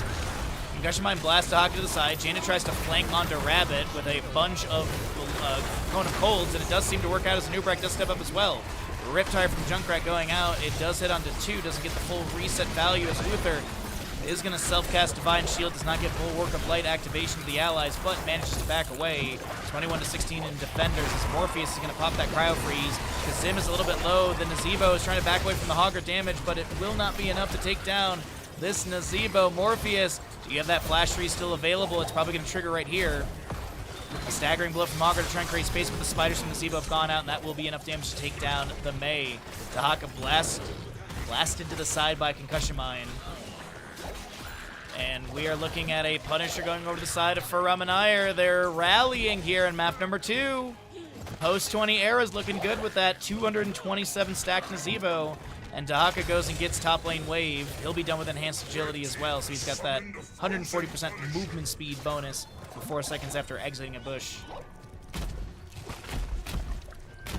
Logger grabbing a bottom lane camp. This mid lane Punisher is frozen, so does lock down structures for a few seconds. Jane is going to get some great siege, as well as Nazebo. They're already playing a little forward in the lane. Gargantuan is available if they want to summon that after getting Keep Gate, because I feel like that's very doable. Chromie's going to zone with the slowing sands. I'd love to see some sidewall priority as well, just to make sure you're opening up angles to work around those slowing sands so you're not being pinned down or gate kept, as we do have a Cocoon. Water Elemental. Nazebo is going to go in with Jaina and get the kill onto Uther. Mid lane keep looks like it is going to be falling here. Riptire from Junkrat. It is that extra oomph. He needs to hit the triple. Gets the triple there. That's a reset for Riptire. Wouldn't be surprised if I hear another one. Indeed, I do. Punisher jumping in again. Mid lane keep has gone down. Junkrat does not get the full reset as Punisher's going to be taken down. Jaina ice blocks in front of the core. She will not be taken down right now. Oh, I saw the core shot actually targeting onto her. And this is going to be a Nubrek now trying to back away. Unfortunately, Junkrat has the damage need to take them down. Kazim, the Nazebo, steps up for one of the infinite pots. Scroll the ceiling from Deckard as May will be taken down. Nazebo is going to be able to take down Rabbit. In the bottom lane, by the way, this is happening. In the bottom lane, there is that happening. Junkrat is the lone defender. Lucy trying to deny the enemies this map number 2. As Kazim will be taken down by Junkrat. Here comes Uther, respawn. Core shielding is broken. Right side, we do have that Impaler Camp and Catapult on the enemy core. The core shielding is starting to drop over there. Jaina's going to ice block. She'll cancel early, but Junkrat's right there with the damage needed. And this is going to be Uther now taken down. Vosmir gets a few potions, gets a few slaps onto the core, gets another super pot. If they get the kill in 1 second, they get the... Oh, wait. Nope, we had no announcer. The announcer did not say red team dominated, so that means we did not get a Finland. Sometimes there's a small window. I didn't look at when the last Punisher went down, but it's gotta be seconds away, right? We've gotta be within like 30 seconds of this bottom lane Punisher.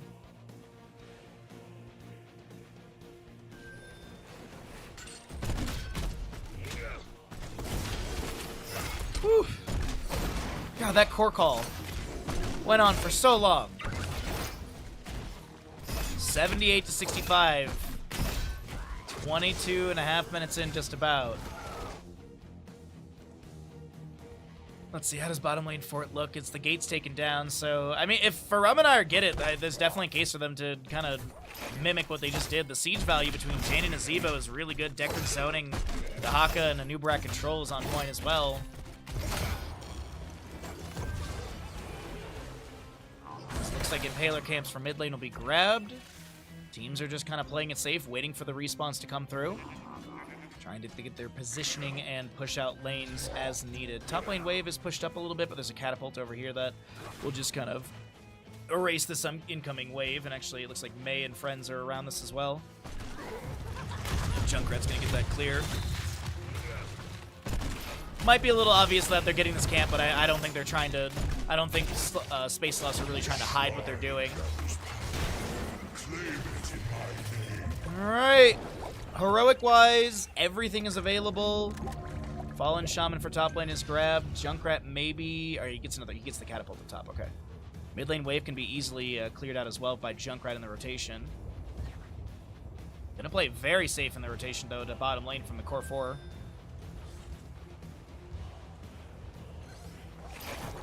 Easy throw dynamite into the bush. Slowing sands, discover the Jaina. A steel concussion mine goes down. Ice wall out from the May as well. I think it just catches on to your Dahaka. Scroll the ceiling into Hogger as a Nubreg burrows in. Cocoon onto Uther immediately. Water Elemental from Jaina's summon. Nubreg burrows to the side with the rewind active. Jaina with the big blizzard. As well as a cone of cold going out. Shockwave from Hogger. Riptire from Junkrat only hitting onto one enemy hero. Mid lane wave is starting to crash towards the core. This has got to be a little aware of this, as there's 3 catapults, and these are late game catapults.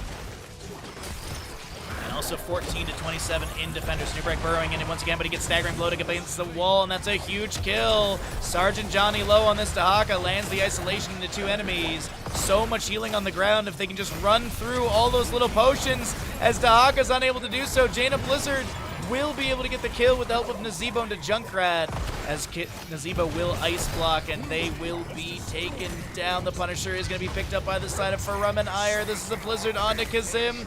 They will fall to the Hogger, as the top lane keep did go down, by the way, to this Fallen Shaman, catapults and such. We do have catapults. They haven't arrived at the core just yet, and this is just a run at the core. Space loss. They just want to take victory here, and they will easily be able to do so through bottom lane. GG, well played. A 2-0 in our first best of 3 of the day. Space loss will have that victory. Nicely done. GG, well played. A fun series. What's up, Ninja? How you doing today, bud?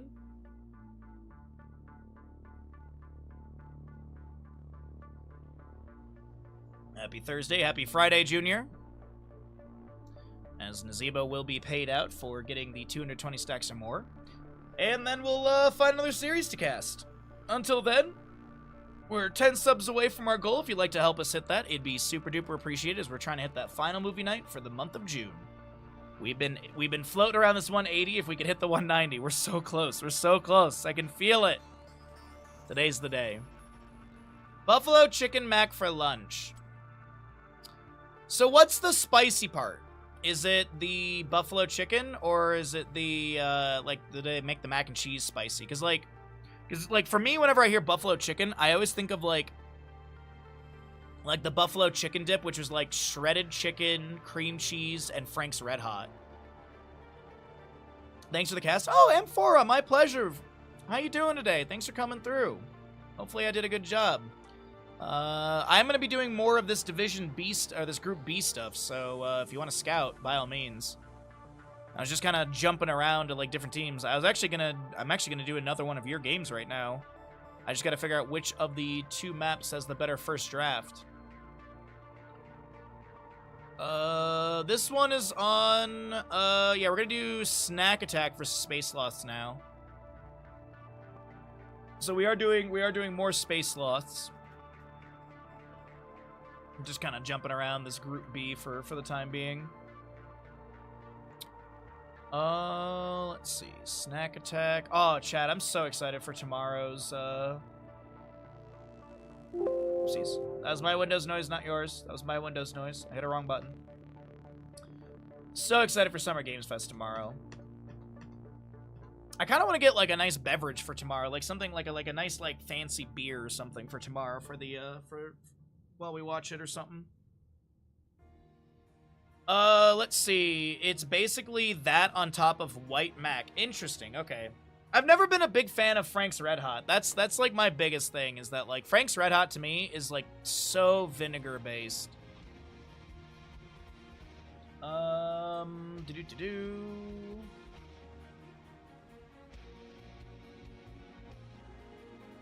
What is this person's Discord name? Oh, that is not even close to... Okay, that is a... Okay.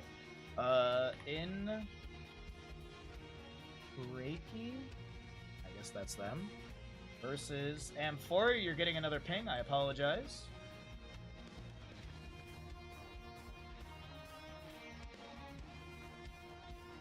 What day was this one again? It was the...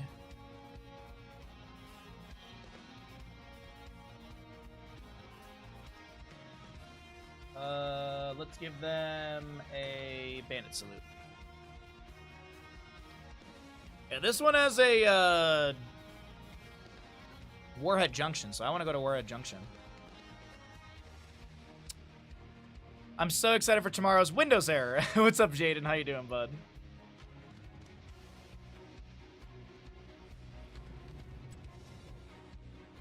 How goes your day? But yeah, well, so tomorrow, I don't know exactly what we're going to do for the first 3 hours of stream tomorrow. I'm kind of tempted to just, like, chill and play ARAMs and just, like, chat with all of you. I don't really know what I want to do for the first 3 hours, because then at noon, we're going to be doing the Marble Grande Grand Prix. Let me just look at something really quickly.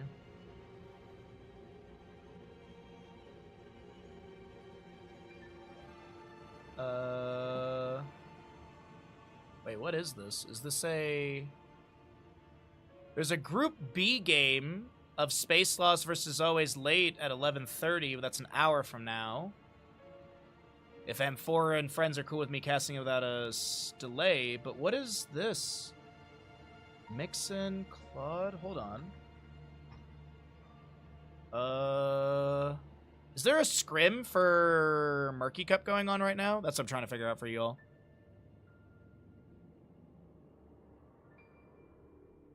Disciple, I think, is the only... I don't think Claude is playing in this tournament, though. I don't think that's, Frobs, Mixon, Claude. That game is oh, it's tomorrow? Oh, it is. My bad. I'm sorry about that. I opened up the schedule and I just thought it was today. I'm sorry. Thank you for letting me know. Okay. Thank you for letting me know. I appreciate that. I completely misread the date. Whoopsies.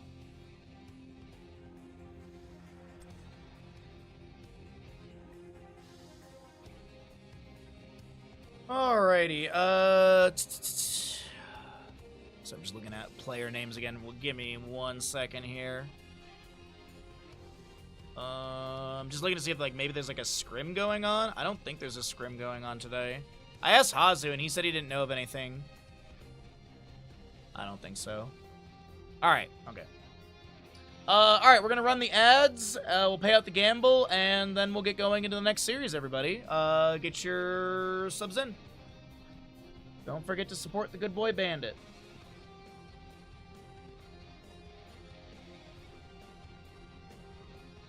But yeah, we have 3 hours of stream tomorrow. Like we have like 3 hours of something, and then we have the Marble Grande Grand Prix. And then when that's over, we're gonna be doing the Summer Games Fest Bingo card, and then Summer Games Fest Bingo at 2.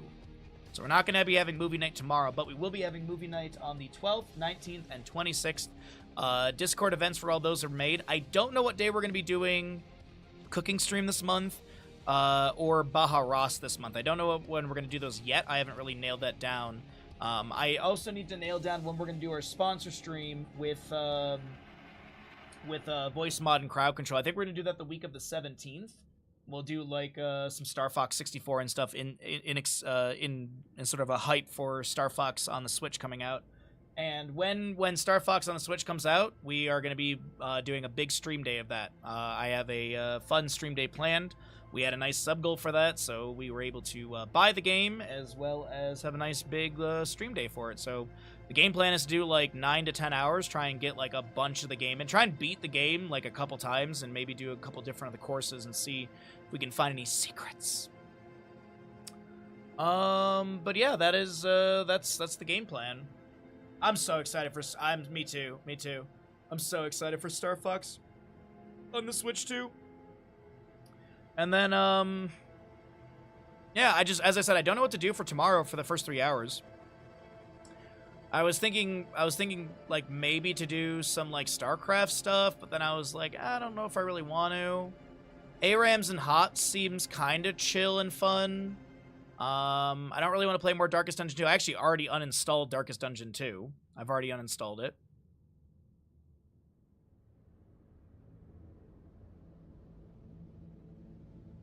I cannot tell you what it uses, but it tastes Mexican style. Oh, so maybe they use like a different hot sauce than Frank's Red Hot for the Buffalo Mac.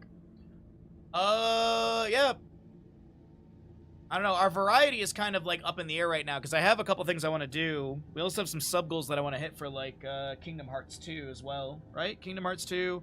Yeah, we have Kingdom Hearts 2, and then we also had a sub goal for a Final Fantasy 8 Bid War.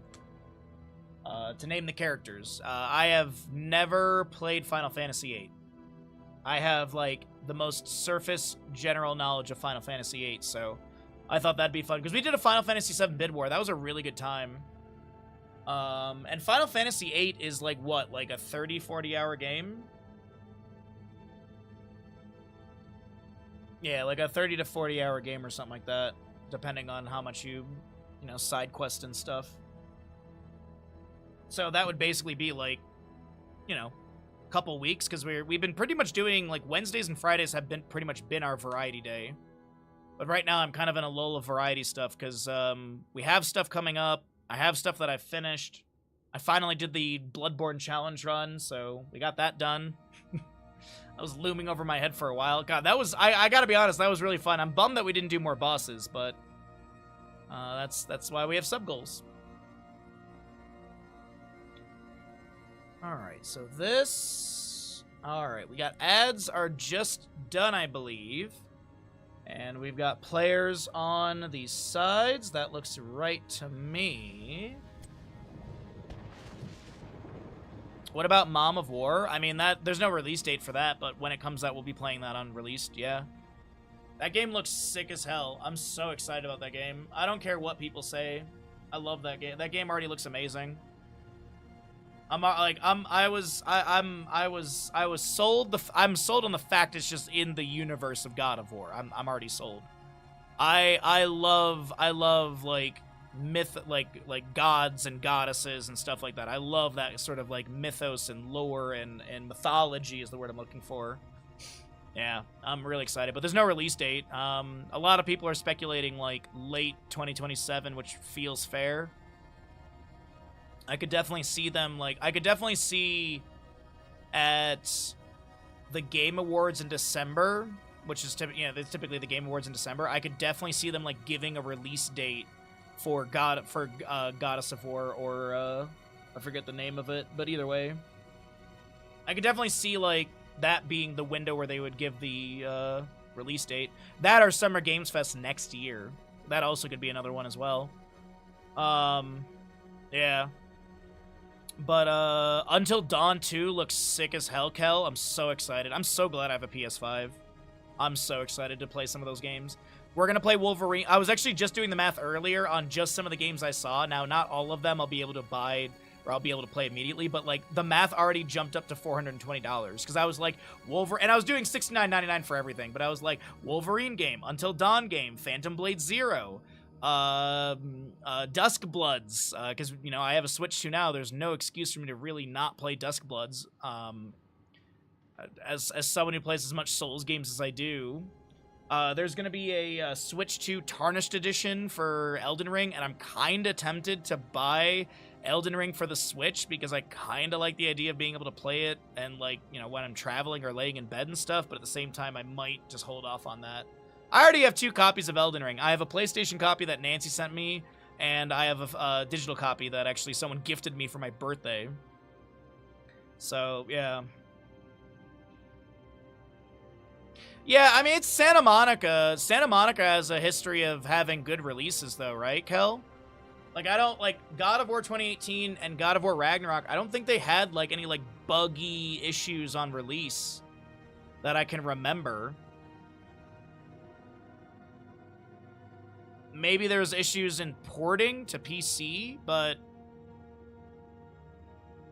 I don't really recall many bugs. That is kind of the benefit of having that being, you know, PlayStation exclusive, is that you only have one sort of well, I guess you have 2 systems of hardware, firmware to really worry about, because you have PlayStation Pro and PlayStation 5, you know, like the base model or whatever.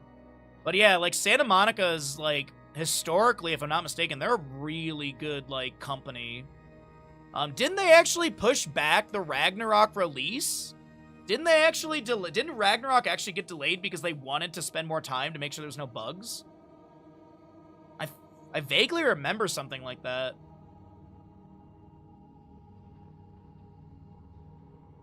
I might be misremembering, but I swear, like, Ragnarok got delayed. Maybe I'm just thinking of a different game that's, like, of that scale or like hype. But either way, yeah. Yeah, I'm trying to think, like, let's see, really quickly. Was God of War delayed?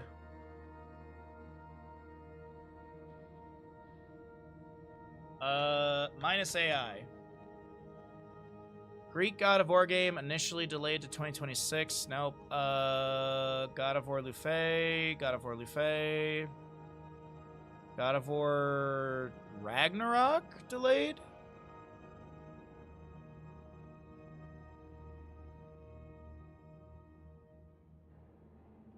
Let's see here.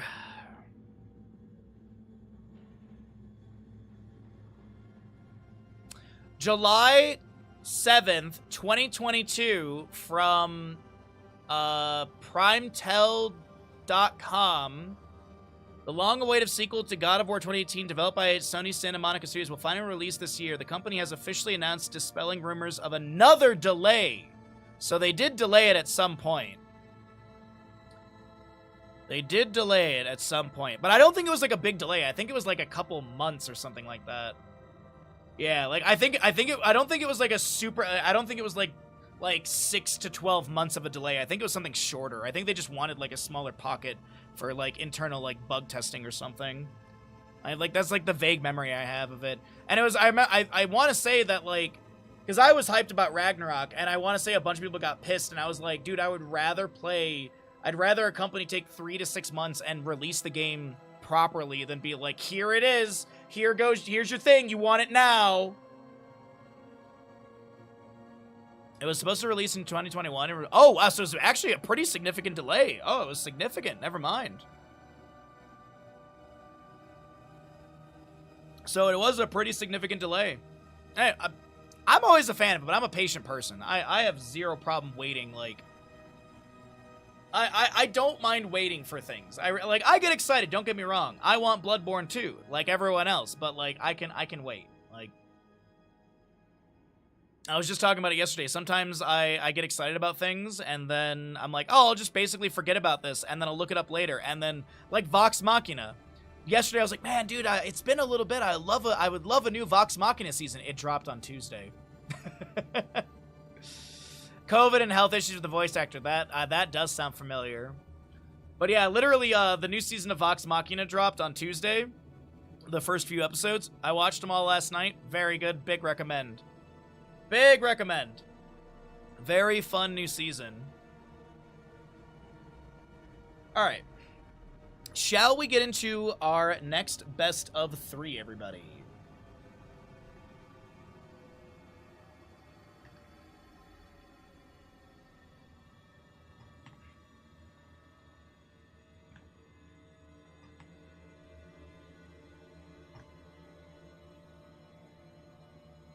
Yeah, you ended up watching the first 2 episodes of Mashal. What'd you think of it, Kalis? What'd you think?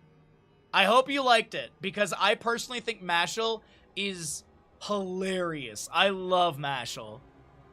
I was saying yesterday, Mashal's one of those, like, animes that, like, every episode I was literally laughing out loud. Like, not like a, huh, I was legit, like, there was a couple episodes where I had to pause it because I was laughing so much. I found the show extremely funny and cute and enjoyable, so hopefully you're enjoying it too. The song is catchy as hell. Yeah. What's up, Plucky? I've been watching Devil Dinosaur and Moon Girl on Disney Plus, and that's it's been pretty cute. Pretty fun. It's only 2 episodes, so you haven't really made your mind up yet, but it's good so far. Oh, dude, I'm gonna be honest, I was sold in like episode 2 personally. I was already sold on the character in episode 2, but yeah. Mashal's pretty good. You're like 4 episodes in. Oh, dude, y'all gotta start binging more. Y'all gotta binge more Mashal. It's so good. Sorry, I've stray hair today. All right. We can talk about more anime after this map number 1. How about that? That's the deal I'll set up with all of you, as we do have a Rainer Twitch prediction.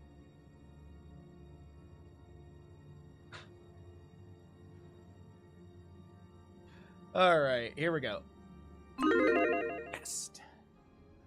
Alert.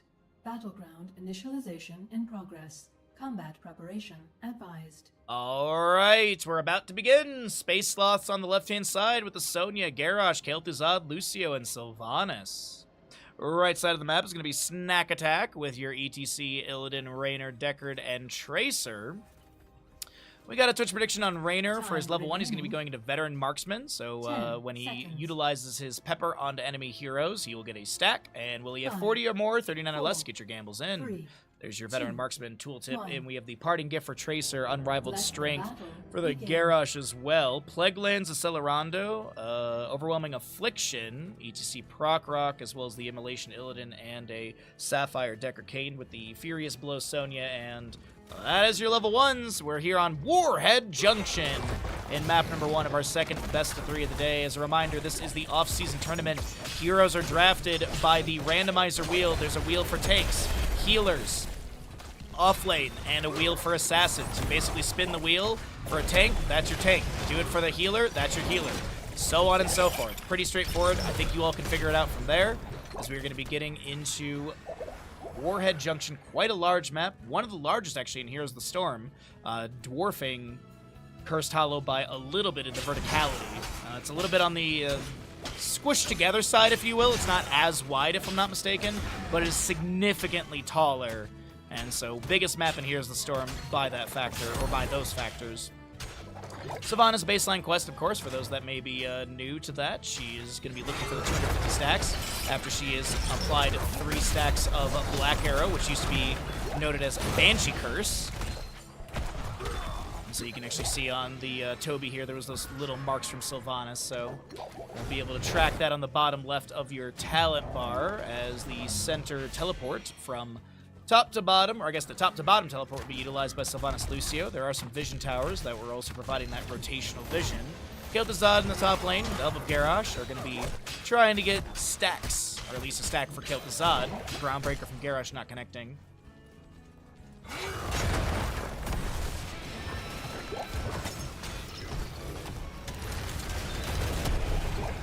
Map is almost a 45-degree rotated square. You could almost call it a diamond. Lucio and bottom part. Pulse Bomb lands on a Setzer. Haunting Wave to the side, but Illidan has the dive. The parting gift! And that'll be first blood over the side of Snack Attack as Illidan dives back over the wave. Raynor already at 7 stacks on Veteran Marksman for our Twitch prediction as he is just giving Garrosh this Peppa.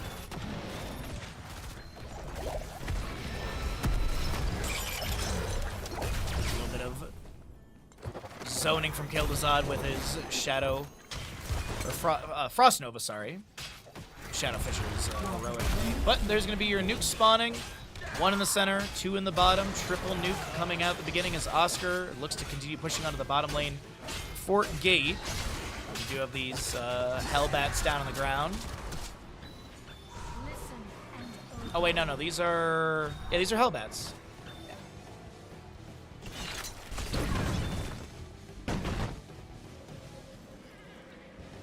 Alright, I'm honestly watching the map so much because this teleport is being used so often. I'm just making sure I catch some of the rotations into possibly... I thought those chains for Lucy were going to connect.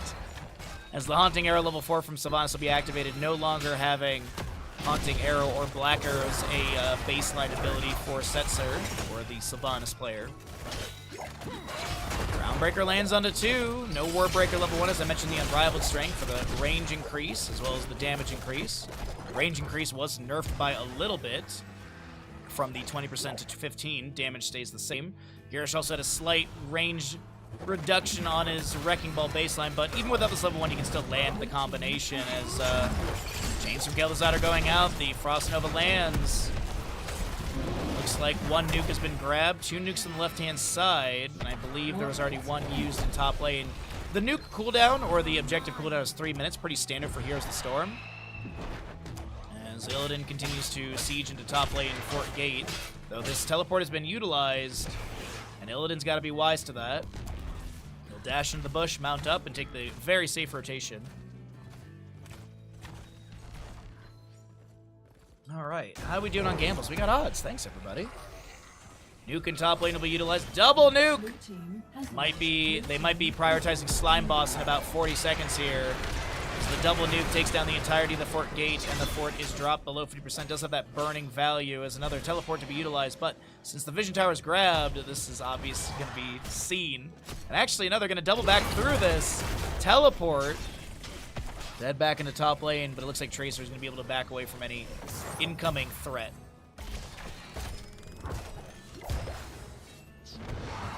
Haunting Wave discovers the Deckard. Is it Festering Wounds level 7? Indeed it is. Penetrating round blasts through Sylvanas and takes her down. A second kill to the side of Snack Attack as Garrosh Groundbreaker lands. Bash is trying to back away. Indomitable will be utilized, but Raynor just still peppering up the enemy. As he steps up for just 1 more quick pepper, as he did go into the sustaining rounds as well as the unstable compound at 4 and 7. Chains from Kel'Thuzad going out, pulling into Raynor. There's going to be a Wrecking Ball onto Raynor as well. This Garrosh is trying to back away. He had a little bit of Bloodthirst healing. Kel'Thuzad uses Armor of the Archlich, but that Pulse Bomb will have the fatal damage needed to take down the Kel'Thuzad. 94 overkill, in case you're wondering. Raynor autos poke onto this Garrosh a little bit. Still just trying to get those stacks. And if you're curious for Raynor, as he's deathless so far, he's got bonus, full bonus, but it's going to be, and this does actually total up from that 60% as well, so he's at 206% because we round on decimal places in Heroes of the Storm for damage.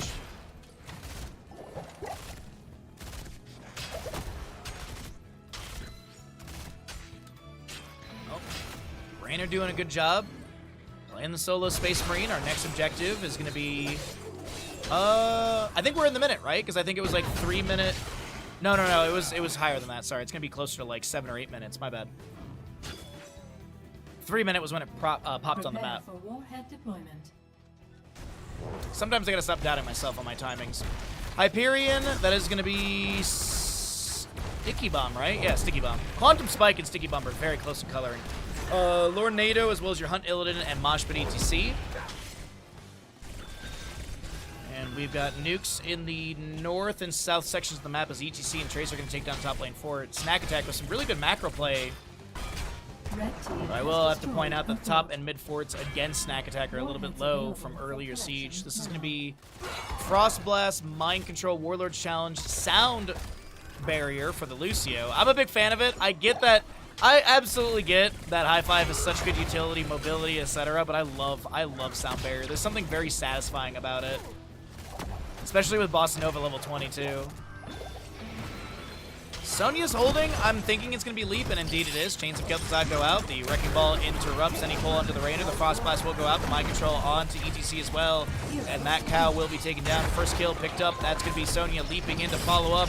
A Groundbreaker onto Raynor. Kel'Thuzad finding a combo of damage as New Boy Tracer is able to recall. Groundbreaker finds Tracer as Illidan hunts into Kel'Thuzad in the backline. Sonya slamming, and that'll be Lucio unable to sustain the health bar of Master of the Cold Dark. And speaking of that baseline ability, he's at 20 of your 30 stacks, has that Glacial Spike available. Garrosh taps well, the re-engage in bottom lane. Decent damage onto Raynor. Sylvanas trying to get more baseline stacks. Tracer throws down the Sticky Bomb. It connects onto a couple enemies. Illidan dives forward. Mind Control immediately into the face of Illidan. And he'll be taken down. Indomitable activated. Groundbreaker lands onto the Raynor. Can they take down Bash? Warlord's Challenge. Sylvanas throws in every ability bit of damage she has. Lucio's taking down Moshpit. Will connect onto Sylvanas. And this Garrosh and Raynor's like, cool, time to get some Peppa into the enemy. And I gotta be honest, credit where it's due, Decker Kane OP in this entire engagement. The Potion of Healing. I didn't mention it. Deckard's Potion of Healing. You also have your Kanai's Cube at level 7 for the damage debuff onto enemy heroes for 4 seconds. While you have Ruby or even Sapphire value, honestly, Decker Kane was so good there, getting potions out, sustaining allies, denying damage to enemies with that Kanai's Cube. Yeah, of course, ETC landed a great mosh, Raynor sustained damage is great, all that, absolutely, but Deckard on point. What's up, Deet? How you doing? What's up, Shy? How you doing, bud? Sorry. Tracer. Pulse Bomb goes out, misses onto the target. A little bit of displacement from a Wrecking Ball as well. The nuke utilized, and mid lane fort will fall. Snack Attack eating good here as the Mind Control lands on ETC. That's going to be a Shadow Fissure into Frost Blast, which is going to get a root onto a couple of leap from Sonya. Decker Kane displacement with the Lord NATO. Sonya blasted back by the penetrating round as New Boy is able to get a Super Pod able to get a Pulse Bomb onto Paradox here as well, and that is Tracer able to take them down. Moshpit onto a couple enemies. Lucio getting a bit of a dance party going on, and that is ETC to be taken down. Sonya falls below. We do have your Lucio falling as well. This is just an absolute bloodbath as Setzer tries to get away, tries to break vision through that little corridor. Haunting Wave, teleport, but there's no fort available for the disengage. Hunt from Illidan will chase in. Kel'Thuzad falls, and that's everyone's favorite country. Finland! To be picked up by the side of Snack Attack. 12-3 in kills. 15-13, and Slime Boss is available. You might be like, Bahamut, that's a sport crawler. No, it's a Slime Boss, you silly. See? What, are you going to argue with Blizzard? Warheads are now ready for combat. All good, all good. Glad to hear. Thanks for hanging out with us, everybody. We're casting a bunch of HOTS today. We're trying to hit our 290 sub goal, and hopefully you're having a wonderful day with us. Those are pretty much the 3 things we're aiming for. Toby gets the initial channel. As a reminder, it's 3 minutes from when the last nuke is collected to when the next one is next phasing is available for contest.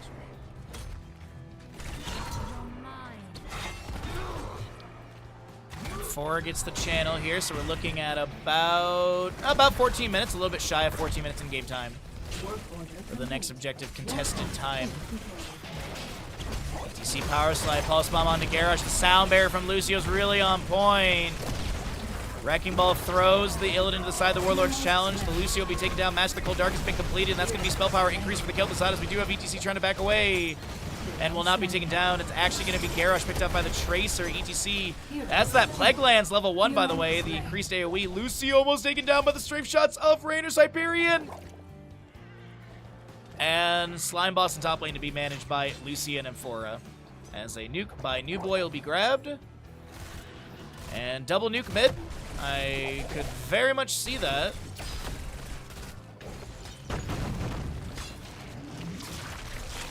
Indeed. Ooh, that, not a big fan of that placement. Might have wanted to go about there. I think that's why we're seeing pings on a New Boy.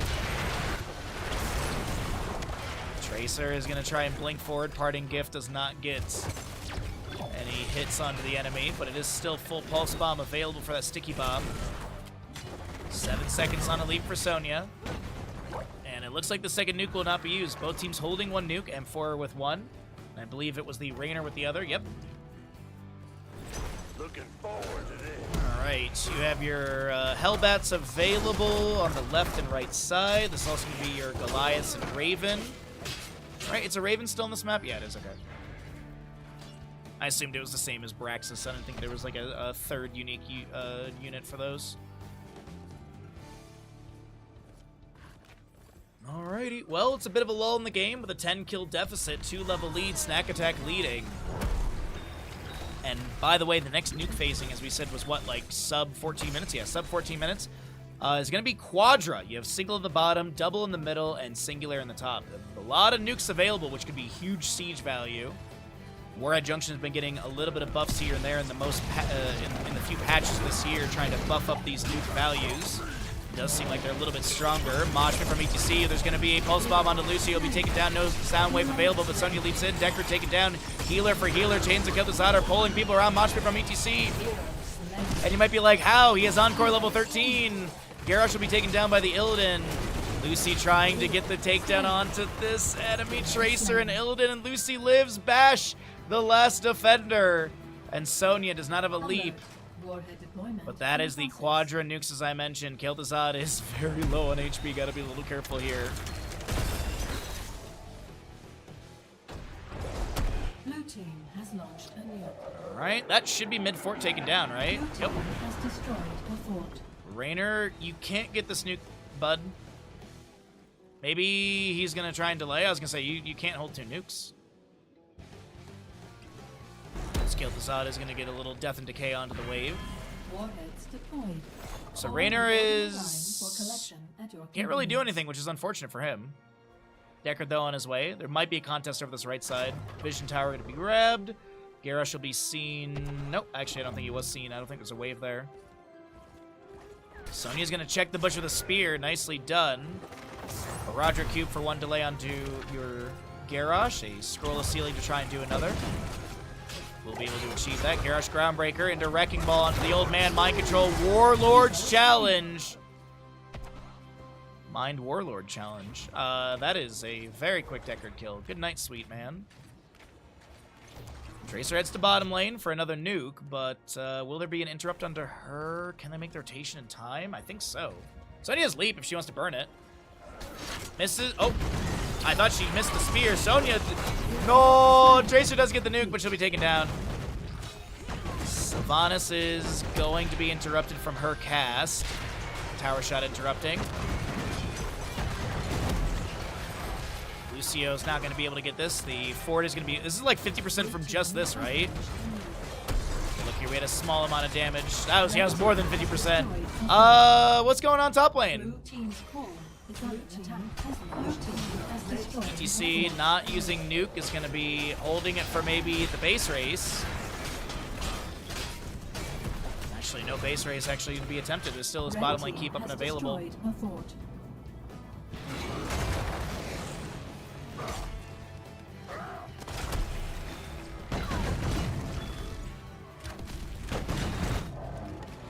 All right, well, it's gonna be.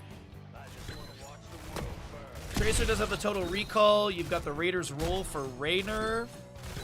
ETC power of Horde, nowhere to hide, and more NATOs. And another slime boss grab. Though the vision is pretty evident that the enemy team is going to be going for boss. So you see pings for bottom lane keep. No Hyperion summoning.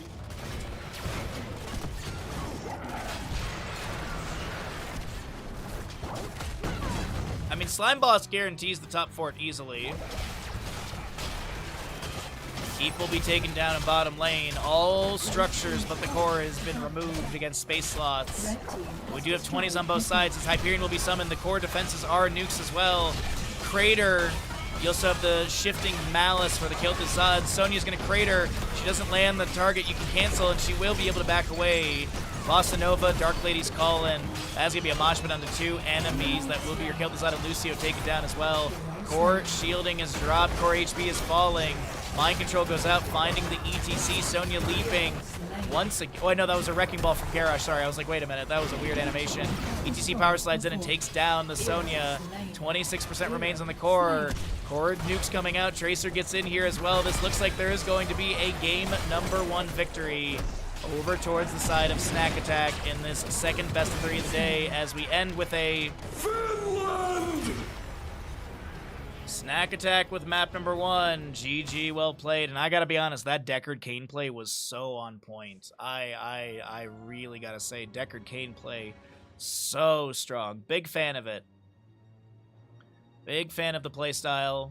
Really well done. Alright. You know the spiel. Support the channel if you can. We're looking to hit those 290 subs today. And we're going to go ahead and roll out some ads and get ready for map number 2 of this series. We're just doing a bunch of these games today, so thanks for hanging out. Thanks for checking out the games. Thanks for supporting Here's the Storm. And if you work at Blizzard, you can easily find my email below. Or you can just DM me on Twitch, or Discord, or Blue Sky, or Twitter, or Instagram, or wherever you can find me. Leave a comment on a YouTube channel. I don't know. All right, Raynor easily got 40 or more stacks. I'm actually blown away with how quickly those stacks came through. Not gonna lie. Those are some really, really, like, 66 stacks in what, like, 17, 18 minutes? Not bad at all. Oh, there's a Murky and a Zul Jin. There's actually matching Zul Jins. Oh, I love to see it. And that is the other thing, the fun thing about this. You can get mirror matchups. We're going to have a mirror matchup of Zul Jin. We had a mirror matchup on Tuesday of Maze. What's up, Mr. Kronkus? How you doing today, bud? Welcome on in. So let's actually do this. I have a fun Twitch prediction. We'll do which Zul Jin has higher stacks at the end of the game. We're going to do which Zul Jin has higher stacks. They're both going to be going Reckless level 1. They've got slight deviations on their builds, but Reckless level 1 is the big thing to mention for everyone. Let me blow my nose really quickly. I feel like I'm congested here.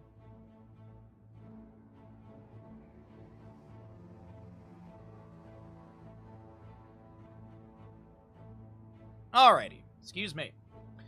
So players, did they swap sides on me? They did not. So we have the right side score goes up. And that's all good and dandy as we just get some ads out of the way and chat for a little bit.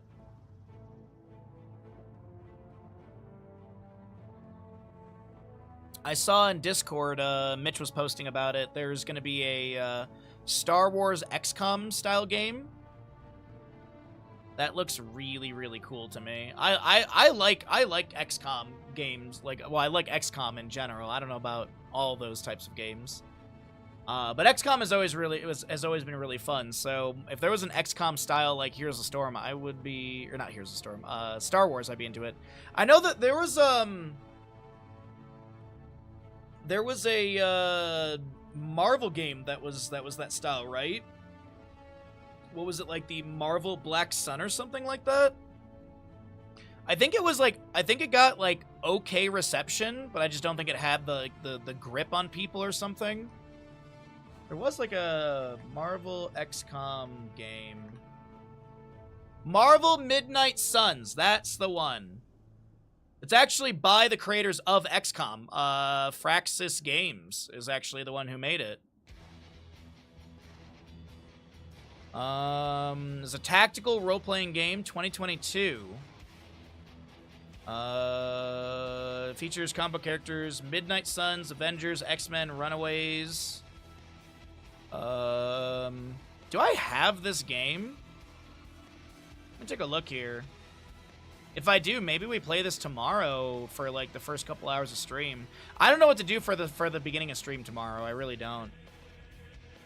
I'm kind of okay with just playing more here. I'm kind of like okay with just playing Heroes of the Storm and just chilling, but let's see, Marvel. I do have Marvel Midnight. So I do own the game. It's in my Steam family library. So could consider that for tomorrow. You liked it? Yeah, I didn't even realize it was the same developers as XCOM, so that would make sense. Also, wherever Forget What May Be, we've got an Alterac game coming up, so that's exciting. Alterac Pass will be our next map as the ads are going, and we'll get going into this game after the ads finish out. So until then, I've been trying to figure out what I want to get from the grocery store, what I want to cook on Sunday and or Monday. You actually played Midnight Suns, you liked it, okay. Yeah, there's a lot of people that are saying that Midnight Suns is good. What's up, Moodier? Good to see you as well, bud. But I've got curry tonight and tomorrow. Tonight I'm going to do French fries with the curry just to change it up, and then tomorrow I'm going to do rice again. Because I can't do 4 nights of curry and rice. I just need to have something different. So yeah, tonight's curry and French fries, and then tomorrow's curry and rice, and then Saturday, I'm trying to save money. Maybe I just don't get like any takeout. I was thinking about getting like Taco Bell or something before D&D, but maybe I just won't. But I got to figure out what to do. I could make burgers. I do have beef in the freezer. I have a lot of beef. I don't really feel like making tacos. I don't know. I'm so indecisive what to make this weekend. I don't want chili. I don't really want lasagna. I don't know. I just can't figure out what to make this weekend for food. Nothing really calls to me.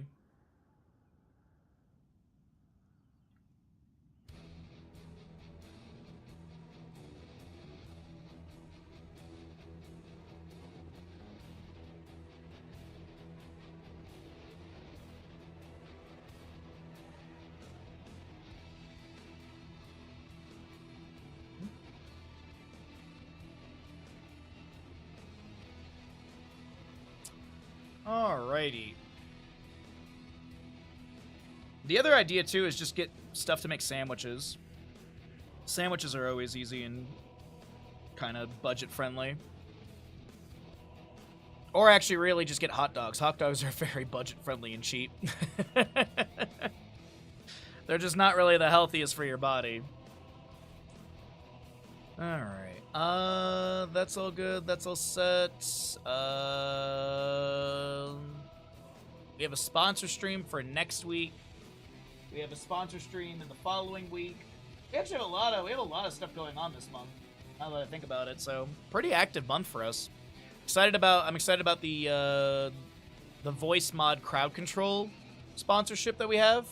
We'll be for voice mod and crowd control. We are getting like the pro versions, so we'll have a bunch of stuff open and available for all of you. So we'll be doing Star Fox 64 crowd control, and since I have crowd control pro, I have like a bunch of more buttons to basically be able to press and unlock stuff for all of you. So basically give like a bunch of free coins to people. You know, if you wanna pay for coins, that does, you know, give payout and stuff to me, which is always nice and appreciated. But yeah, we got a lot of fun stuff coming up. But it seems like we are just chilling today. So let's go ahead and get you all into Alterac Pass for the next map in this best of 3.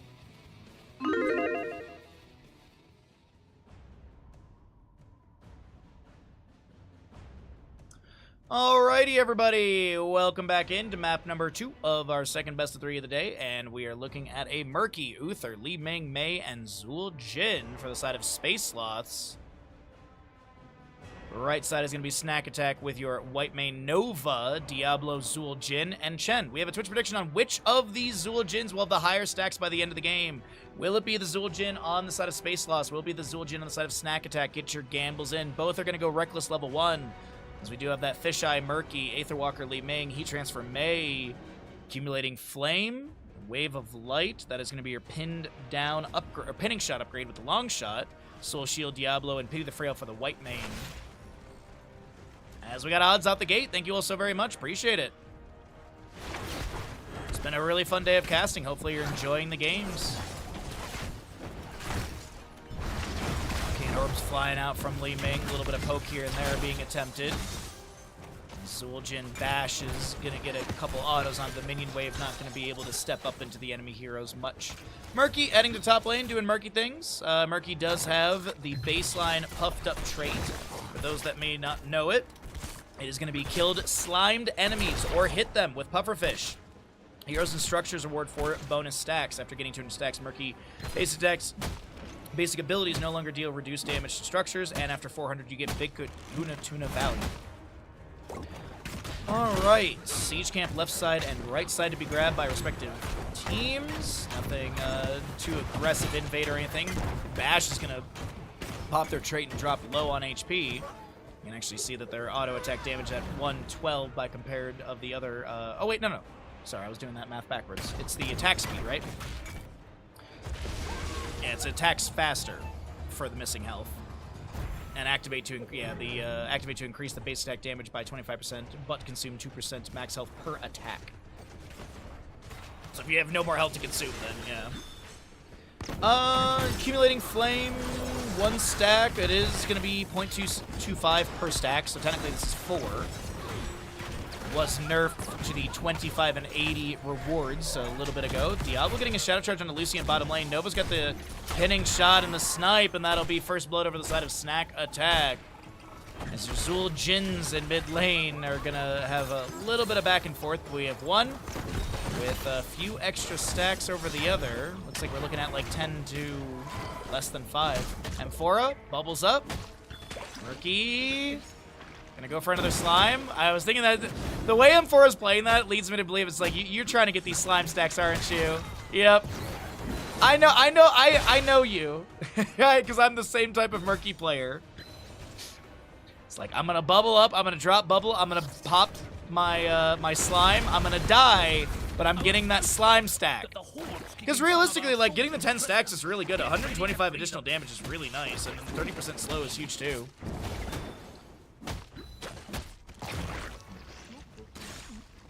Few little slimes into Oscar here, who's like, oh, it's okay, I'll just drink up brew. It's like, free stacks to the fish. I guess Murloc, actually, right? How do we fare on the gamble? Oh, it looks like Snack Attack is getting the lead in these stacks for Zul Jin, as we have our first objective is going to be available. 25 seconds of channel time needed, 1 jailer to defend.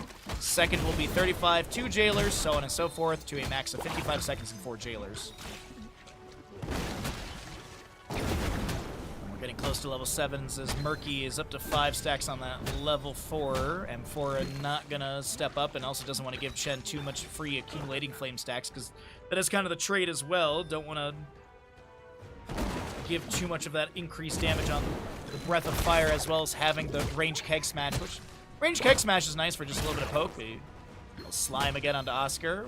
There's other things happening on the map, but who wants to watch a team fight in mid lane when you could be literally watching Murky fight a giant panda, as Zul Jin left side will be taken down. And keep in mind, Zul Jin does lose stacks upon death. You cannot lose milestones or be dropped below them. But if you have not hit one yet, I believe the Zul'jin for the side of Space Sloths is going to be set back down to 0, unfortunately. Big lead for Snack Attack Zul'jin.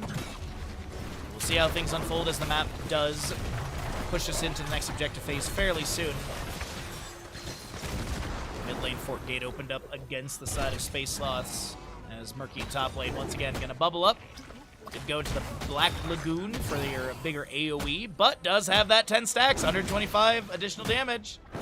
I'm just curious really quickly, what is the slime damage right now? It's 130. So you basically doubled your slime damage, and then you have the you have the additional 276 to enemies who are already slimed.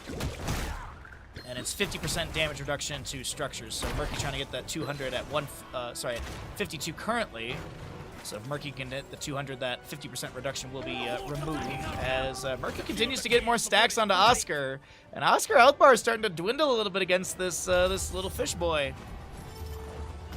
Then Talenteer getting close, and we're going to go ahead and cycle through the other numbers for all of you as the objective phase looks like it will be channeled by this Snack Attack Zul'jin. Unless Mei is going to be able to interrupt.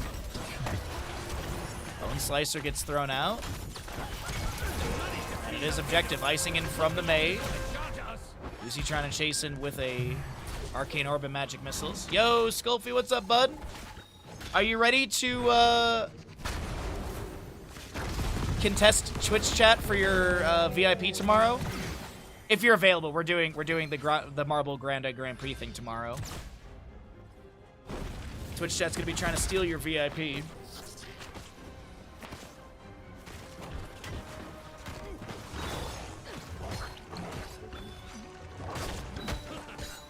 Wandering Keg, you have your Guillotine Apocalypse.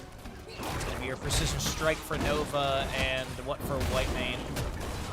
What does VIP do? Yeah, it's gonna be Scarlet Aegis for Whitemane. You get some like chat benefits, basically. You get a little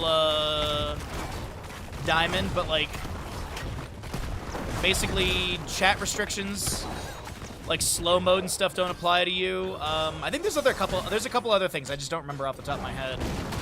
It's easily Googleable though. Top lane Fort though is going to be going down. Tostitos Zul'jin left side. You do have the Wave of Force, Divine Shield, Octo Grab, and Ice Wall. You will win again tomorrow. I'm kind of rooting for you, honestly. I'd like to see the back-to-back. I'd like to see that'd be really funny to see. Bottom lane boss, or bottom lane wave is being left by the Diablo. This is going to be boss started in top lane. Here comes the rotation in from Space Sloth. So Bash is a little bit low. The Zul'jin will be taken down, dropped down to 9 stacks. Ice Wall from Mei is good. The Blizzard goes down. They're going to try and focus onto the Whitemane. Here comes Diablo with the Apocalypse. Tostito Zul'jin gets activated, and this is going to be Setzer with a few autos in. Going to also try and get more stacks off of that Nova clone. The boss has been leashed, and the Ghost form of Uther heals have expired. Racing from Mei once again. Slime onto Diablo. 13 stacks for Murky. It shows who's the best. I should have said that, Sculpey. That was smarter. That was clever. All right, 6 versus 9 in stacks between the two Zul'jins for our Twitch prediction. As Mei throws down a Blizzard, New Boy, the Diablo, trying to back away. Zul'jin, Leave is going out. Left side Zul'jin did go into your Berserker, the Berserker upgrade with the Ferocity, increase the attack speed bonus from Berserker by 40%. So we do have the Arcanite Axis on the right side Zul'jin at 14 stacks. Some Magic Missiles fire out here, and they're 98 stacks for Murky. He's going to get a little bit more off this wave, up to 103. And as I mentioned, it's going to be your Octo Grab for Murky. No March of the Murlocs. Octo Grab, I understand the utility. I'm about it. I'm a big fan of March of the Murlocs. Nova level 13, Ionic Force Field. Not a very common level 13 pickup, but it's gained 25 armor for 3 seconds after losing stealth. A little safety net right there as Murky and Chen head to top lane. There's a Reaver minion in top lane since the fort has been taken down. Murky is going to try and clear things out over here. No level 13. Chen flying kicks into the pufferfish and immediately clears that out. Diablo Apocalypse in bottom lane will be triggered as this is going to be a precision strike onto Setzer, who gets a cleanse out from Uther's level 7 hand of protection. The guillotine misses onto the Zul'jin left side. It actually might have splashed onto them to interrupt that rejuvenation, because I did see it. Might have been, it was either canceled by Setzer or there might have been a little bit of splash damage in from that guillotine. Shadow charge onto the Mei, and she'll be taken down. Li Ming trying to get an Arcane Orb out, so there's some Triumvirate reset value, but it doesn't work out. Murky in top lane. No level 13 for Murky, as they're going to slime the wave and just try and work through things a little bit here at top. Just trying to get some sort of clear onto that Reaver minion and incoming minion wave. Back in the bottom, our Zul'jin left side is a little bit low. Setzer at 200 HP. Bash low as well, though. Look at that health bar, so very low with the trait active. It's 10 to 11 in stacks, though. Very close between these two Zul'jin players. As axes go out, but no stacks on the left-hand side. As was that ferocity, as I mentioned, for the Zul'jin. Arcane Orb from Lucy, poking out the enemies. Lucy does step up. Big Arcane Orb into the white lane as well. Diablo Shadow charges in. Tower Shot is going to get that armor debuff, and the Tower Shot, the Nexus Forces will be able to take down the Diablo. Li Ming going to reset City and taking 3 enemies. Snack Attack gets to go to the snack bar and figure out what they want to have in the intermission while they respawn in the next 30 seconds. Diablo, of course, getting back in a little bit faster because of his trait. Just saw these souls consumed. Murky with your 15 stacks as he's going to go ahead and get some more baseline stacking off this wave. Nicely done. Well, up to 160. Top lane boss still available. And Murky eggs very safely far back, but I don't blame them on that positioning whatsoever. You're trailing in the map. You don't want to give a Murky, like, full death timer to someone, but what do we get for level 13? It is going to be the rejuvenating bubble. Okay. I'm curious at what we're going to see at level 16. Will it be, like, Wrath of Cod? Will it be the Slime Puffer, which I'm blanking on the name? The Fish Oil. Could be Toxic Buildup as well. Like, Toxic Buildup is really nice if you're going to sit there and smack Chen. Then again, Chen, you don't really want to 1v1 into him for a long time because of that accumulating flame stacking.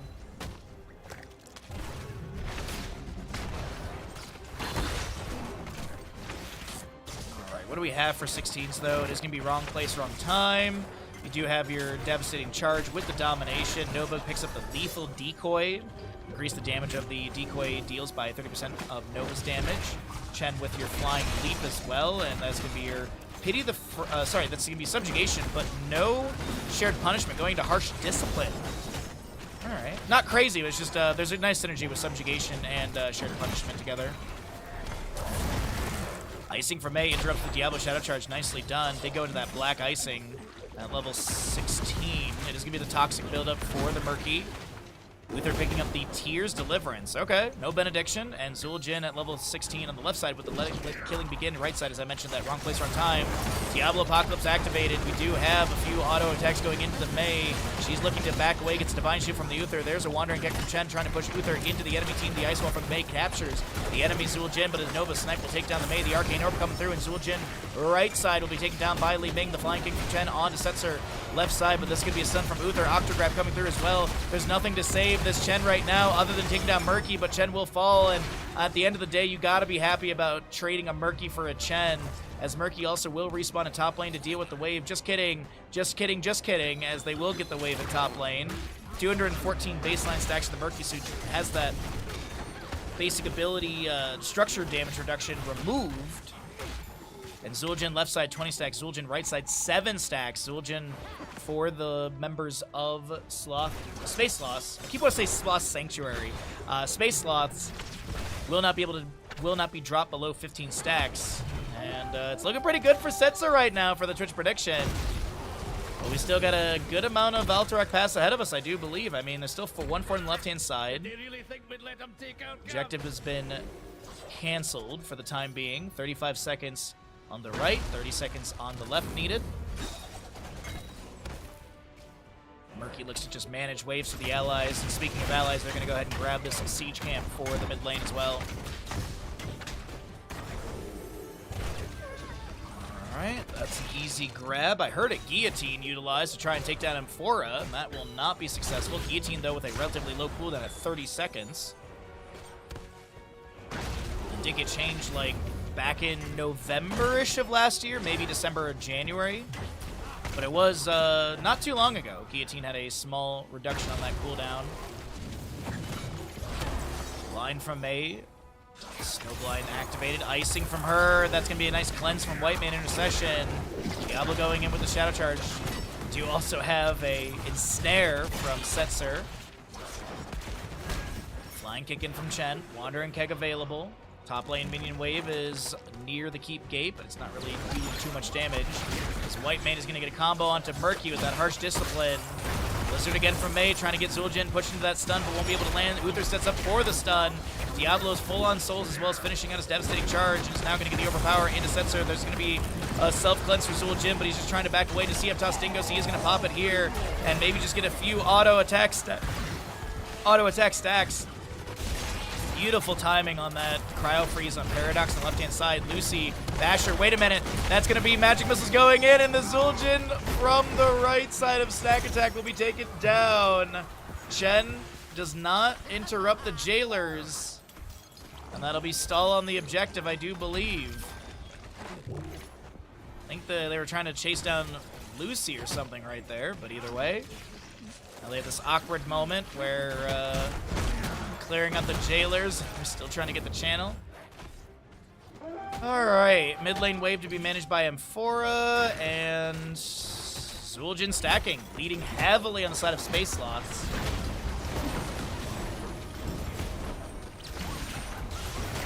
Flying kick from Chen.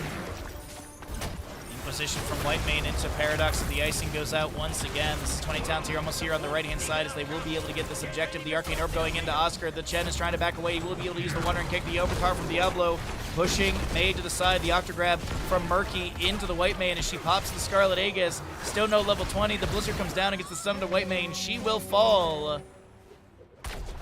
As we get into level 20s on the right-hand side. Is this going to be... Whoa, that's a deep dive from Diablo. He's gapped himself from any assistance of Nova. Apocalypse activated. Diablo will be taken down. A little too aggressive in the bottom lane. As this is going to be your Hellgate Diablo. Buzzsaw Zul'jin. Purifying Brew. You have the Orbital Bombardment. Or Barrage, sorry. Precision Barrage. Orbital Bombardment is the Artanis, that's why. Precision Barrage for the Nova. As well as you're going to be seeing Whitemane with probably Scarlet Crusade, I would assume. It's usually her level 20 pickup. As our left side Zul'jin, by the way, Setzer is going to be at 31 stacks. Cannot be dropped below that 30. And is trying to get away from this Chen. The flying kick goes in, and that'll be Zul'jin. 4 Space Sloths taken down. His stack's at 30. Top lane objective has arrived at the core. It's not going to be enough to take down Vandar Stormpike. Orb does connect onto the Zul'jin. It is Scarlet Crusade. You do have your Amani Resilience as well for Space Sloths at level 20. Buzzsaw. Oh no, Zul'jin!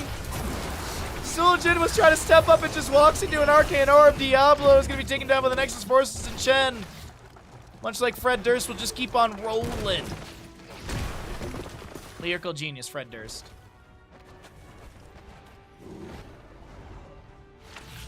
Murky, by the way, we didn't talk about, is going to be picking up your Making Inky. As we also look at the Redemption Uther Repulsion. It's going to be your Shatter for the Mei with a minus 25 armor for 5 seconds with the other additional, or the damage as well. Because before there's no damage on it. It's just an impassable wall that either captures the enemies and then has a small slow afterwards. This is going to be traded bosses, though.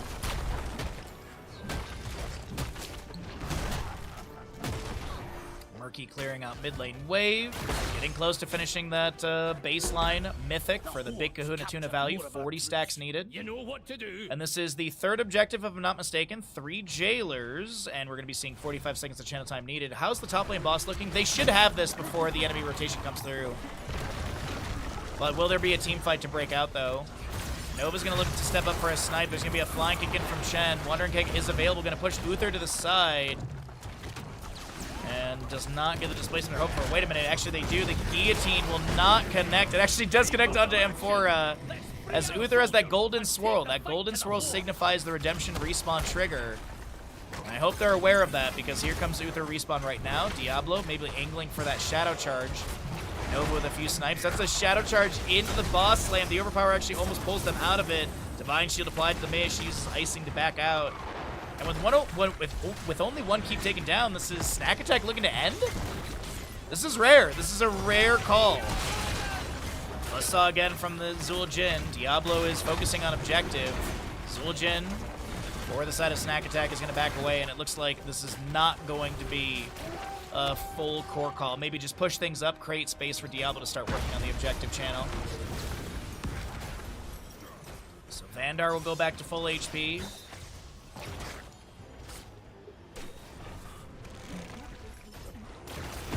Another Fire Stomp out from Diablo. Blizzard comes down from Mei as well. Intercession from White Man. There's going to be an Ice Wall out from the Mei. Zul'jin does get that ensnare, but Diablo gets a good burst heal out from the White Mane. Scarlet Crusade. Zul'jin trying to delay out the Jailers, and will be able to do so. Arcane Orb goes out. Wandering Peck from Chen. Here comes an Apocalypse from the Diablo. Tostitos on the left-hand side of Zul'jin. We have Uther taking down. No redemption from him this time. Mei goes in for that icing. The objective is going to be picked up by the side of Snack Attack, and this will be Zul'jin. Taken down from the left side. The Buzzsaw a little too far forward. Both Zul'jins have been picked off right now. Li Ming getting some resets. It is Murky Li Ming up against a Nova White Mane Diablo, with the objective coming through. A mid lane keep at about 50% health. If this keep is taken down, this could be a GG for Snack Attack.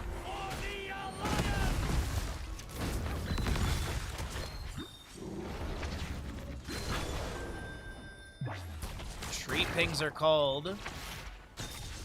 Uther the lowest cooldown or death timer at 15 seconds. Top lane wave is already on the core. There's Precision Strike to damage this keep a little bit faster. Hellgate in from the Diablo. As Lucy blinks to the side, I do believe that is going to be Amphora taken down as well. Egg, by the way, is set up. I actually have no idea where the egg is. Oh, it's on the bottom lane keep. That's where it is. I see it now. Well, this looks to me, with Precision Strike and double objective on the core, Snack Attack have eaten their way through the space sloths, and that'll be a 2-0 victory for Snack Attack. GG, well played. Fun stuff. I'm pretty sure it's evident who had the higher Zul'jin stacks as well. I'm pretty sure we figured that one out.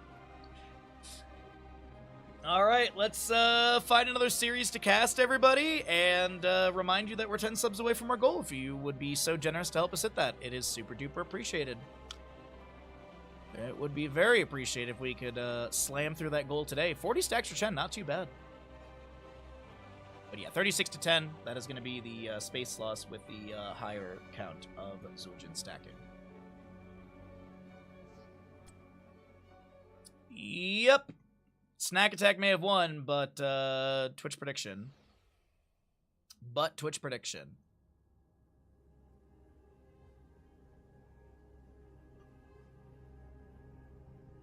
Let's see. Me, I had the higher stacks. You don't say. You don't say, really. VIP. These users are recognized by streamers as loyal members of the communities. VIPs are immune to chat and channel moderation settings, although they are still able to be moderated directly by the channel moderator. There you go. There you go. That is that. So what do we want to take a look at next? What do we want to take a look at next here? Maybe always late versus release the Hydra, maybe? Maybe. Take a look and see if this works. It does, okay. I think we'll grab this for our next series.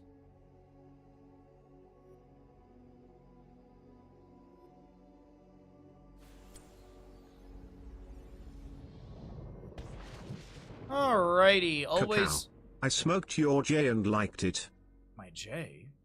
My J? My... Wait, where? You woo. Where is it? Where is it? My J? Oh god, Stream Deck.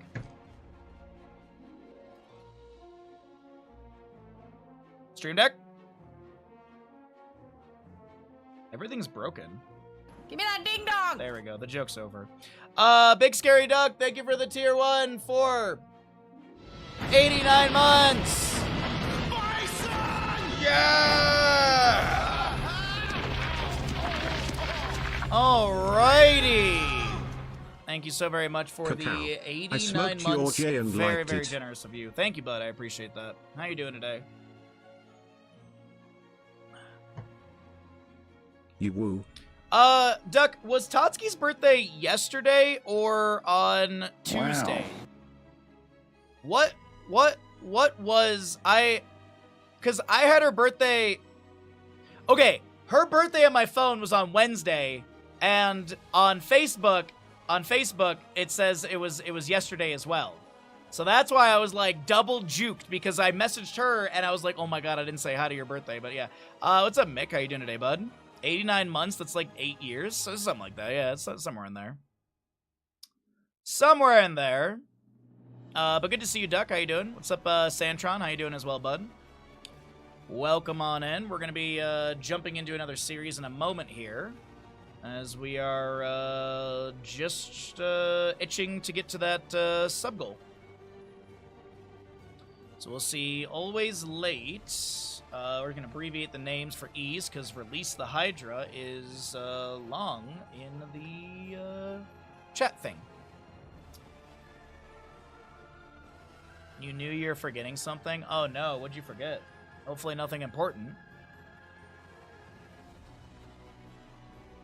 Let's see. So we've got Marvin versus Korg.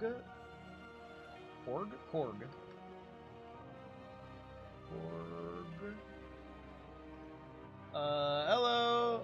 I'll be casting your match from in a few. But Hamet, look. There we go. All right. We've got a series. We've got... Oh, I already have the map loaded up too, so we're just going to let the ads finish out and get going into another series. My followage is in 2nd grade now. They grew up so fast. Just wait till they're in their teens, man, and they hate you and they know everything because they had, you know, they went to a science fair in the 10th grade and now they just got their license, but you won't lend them you won't lend them your car for the night. You know, it's only a 4-hour round trip to the stadium and back, and I'm totally going with all of my other teenage friends. What could possibly go wrong? But good to see you, Duck. Also, was there anything in that Pokemon card thing at the airport that would have been good for you guys?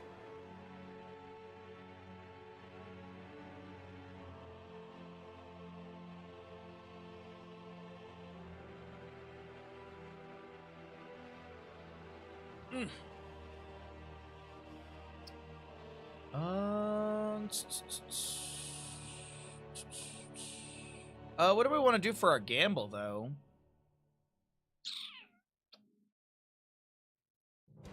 What's going to be our gamble for this map? We've already done Echo Corruption. Oh, we could do Arthas baseline stacks, actually. We could easily do Arthas baseline stacks for this. Alright. Wildfire steps. I don't need to worry about those. I literally just took care of that. Want to shoot for 530. Alright, yeah, works for me. Alright, cool. Works for me. I'm gonna go fishing later after stream. And just hopefully Blizzard sends us an email. Newsletter, Bandai Namco, Discord. Okay, that's all good. Alright. I read Narnia and learned the true lesson. Lock your children in a cupboard. Yeah, there you go. I was Googling how to spell cupboard because it seemed wrong. No worries. Was there anything in the Pokemon, the card kiosk at the airport that I sent you? I asked Totski, she was like, yeah, I saw it. And then I didn't hear anything back again.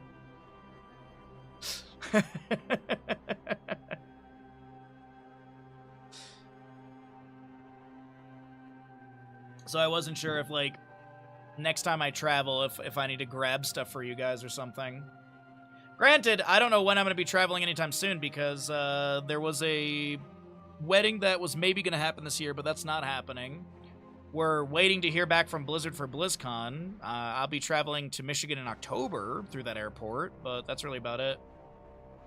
Maybe I'll be, I don't know, there's maybe something going on in Europe this summer as well, so maybe, but that's funds that I do not have at all.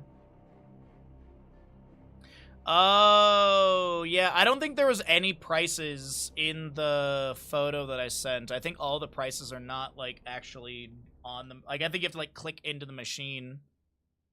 Where is... There it is. Yeah, this was the machine I'm talking about, because it had a bunch of packs, but yeah, it looks like... I think I would have had to, like, tap and check all of these or something like that, because, yeah, it doesn't show a single price tag on these. But I wasn't sure if, like, any of the boxes or anything were even worth it. I just don't know what to look out for people. I don't know what to keep my eyes peeled for.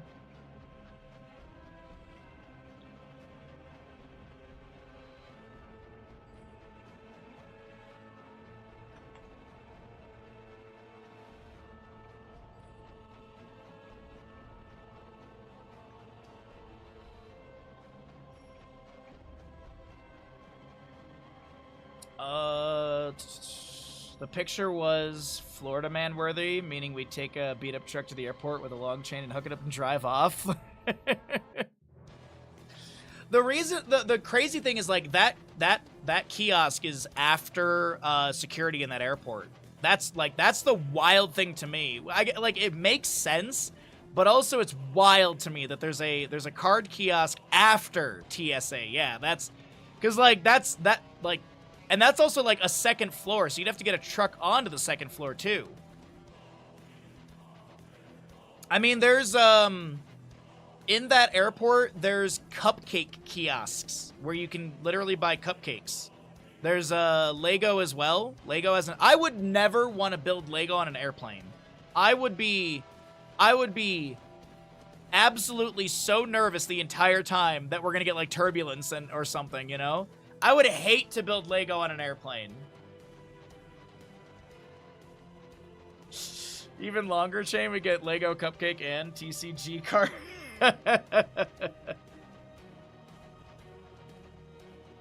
Yeah. But hopefully everything's going well for you guys. Hopefully I didn't leave you guys too big of a mess. I don't think I left, like, any mess in that room. I think I actually folded up the sheets before I left, too. But yeah, hopefully you guys are doing good. You're just busy as shit. Hopefully it's a good busy. Hopefully it's a good busy. I appreciate it. I appreciate it. It was a good time seeing you two. Very, very fun time. I will say this. I keep thinking back to that sub place that we ordered from. God, that was so good. I haven't had a good sub sandwich in so long, and that was just, it lives, like, rent-free in my brain. Yeah, that was delicious.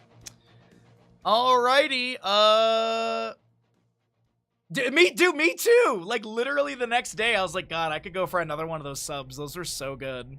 Alright, shall we get into another series, everybody? Thank you all for your patience between games. As I said, we're trying to hit the 290 sub count today. If you can help us hit that, every little bit is appreciated. If you're enjoying yourself here, if you enjoy the Heroes casting, your support allows us to bring you this cast of games. Without your support, we can't do this. If we can't do this, then we can't cast. So it's pretty kind of evident how the cookie crumbles in all of this. So please do consider supporting. You know, tier 1 reoccurring, all that good stuff helps out a ton, and so does gifted subs if you have the availability. But here we go, next series of the day. Let's get into it. Or alerts are just broken all day today, and Nancy from the top rope comes through. Holy jeez. Holy jeez. It happened. Did you see that, Crook? It happened. Nancy. Fingertips.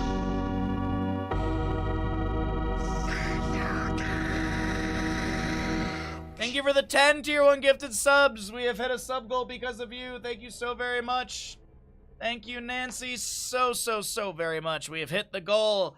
Triple movie night for the month of May, and we're watching, guess what? Sonic 1, 2, and 3. Just marking this down in my notebook. Then the last one is for the video game upgrade for the Baharas this month. And I kind of want to do a knife only painting. I kind of want to do a knife only Baharas. But video game inspired, but I don't know what the theme is. I'm kind of interested in doing something that's Expedition 33 inspired or Dark Souls. So this is for the 300, and this is total subs. Yes, total subs. This is going to be, Once upon a time, deep in the jungle, there was a little engineer could. He was chugging his way across the enemy line. Chugga, chugga, chugga, chugga, chugga, chugga, chugga, chugga, choo, choo. Do a Diablo painting? Actually, that's not a bad idea in any way, shape, or form, because there's actually, like, really, really good Diablo artwork, like, that I can reference. Diablo art. Like, let's do Diablo scenery. I did not spell scenery. I wrote scary.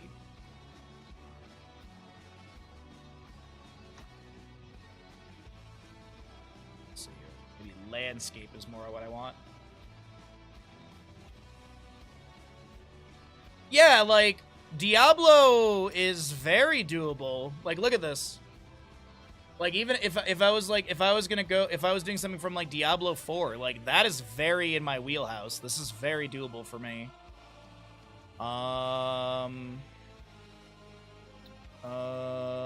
Like, that's kind of doable.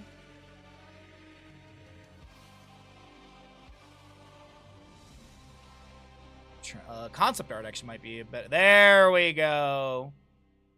Yeah, like something like this is, like, also very much in my wheelhouse too. Because yeah, like this would very much lend to, like, a knife style. Like, this is kind of doable for me.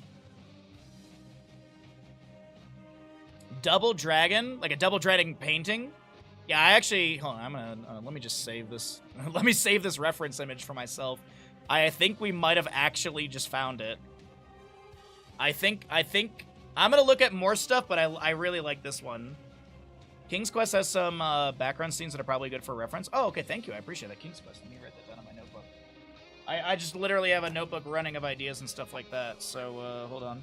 Expedition 33, Diablo, 2, 3, or 4. You said King's Quest. I will always take video game scenery recommendations for Baharasas, absolutely. Cool, yeah, because I can work on the formatting. Like, this is, as I said, like, this is kind of doable. Like, this mountain, all of this dirt, that's very doable. The structure would be the hardest part, but this is honestly not too bad.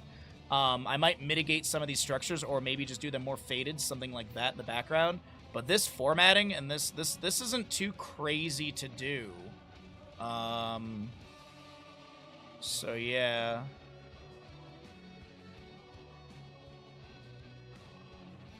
Oh, that's kind of doable. This gateway and stuff. This is kind of doable. Let's see. Concept art. Double dragon. A lot of post-apocalypse cityscapes. Oh, this is just giving me art with 2 dragons in it. Yeah, this is just giving me a lot of landscapes with 2 dragons in it. Not actually double dragon like the game or anything.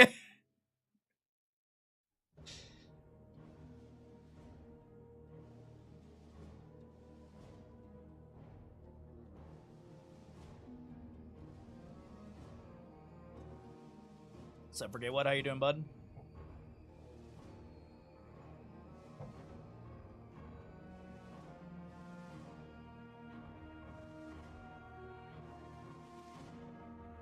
Well, Double Dragon is a very fun movie from, what was that, the 80s?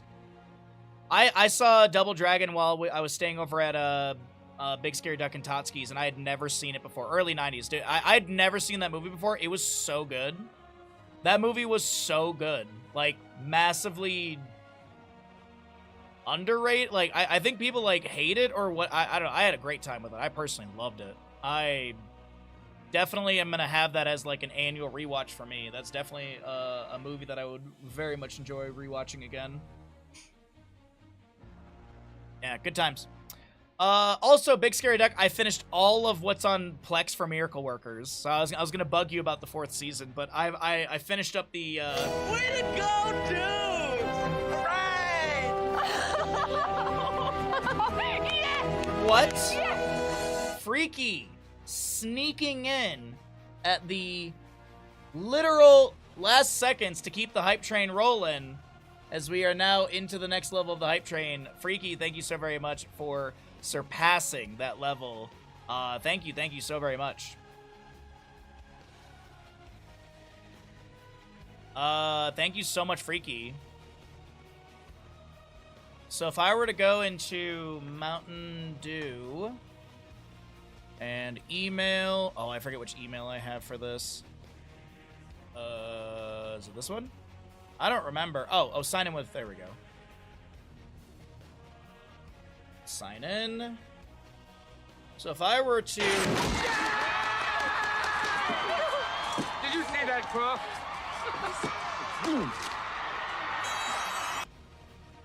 Way to go, dude! Right! Yes! Yes! What in the world?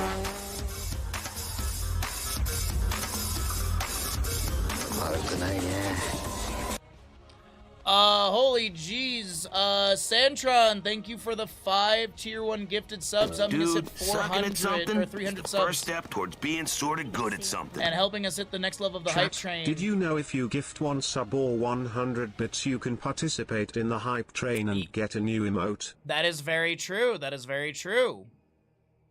So if I just hit season 4 and request, it should just go, right? Holy Jesus. Santron, thank you for the 5 tier 1 gifted subs. Freaky, thank you for the 5 tier 1 gifted subs. Thank you for the next level of the hype train. Zig, thank you for the 100 bits as well. And yes, if you gift 1 sub or 100 bits, you can take part in the hype train and get more hype train emotes. Thank you so very much. You're FK for a bit. Almost missed the train. I appreciate that so very much. Thank you. That's huge. Thank you all so very much for the generosity. Dude, sucking at something is the first step towards being sort of good at something. Wait, you can cheer for a 100 bits and get the hype train emote. Indeed you can. Absolutely you can. As, hit that goal. New alerts, we already did that one. And I also did the new emote, which is the Baja Yap. Okay. Ah! That's great news, General. Congratulations. On the contrary, I mourn. Okay. Alright, next up, what month are we in? We're in the month of June, so we don't do anything for October yet. We'll do October stuff later. I know what it is, because it is going to be our next variety game, because I did say we were going to have a goal for it. Thank you, Kalis, for the 100 bits as well. Thank you, everyone, so very much. We're not going to run more ads. I have some ad snoozing stuff that I can do, so don't worry about that. But we will, of course, let the hype train finish out here. Manage goals. We have a new goal. And,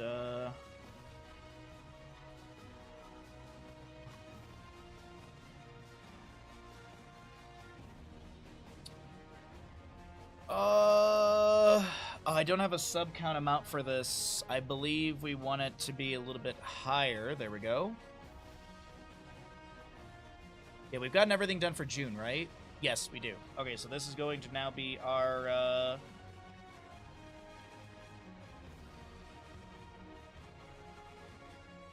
Dude, sucking at something is the first step towards being sort of good at something.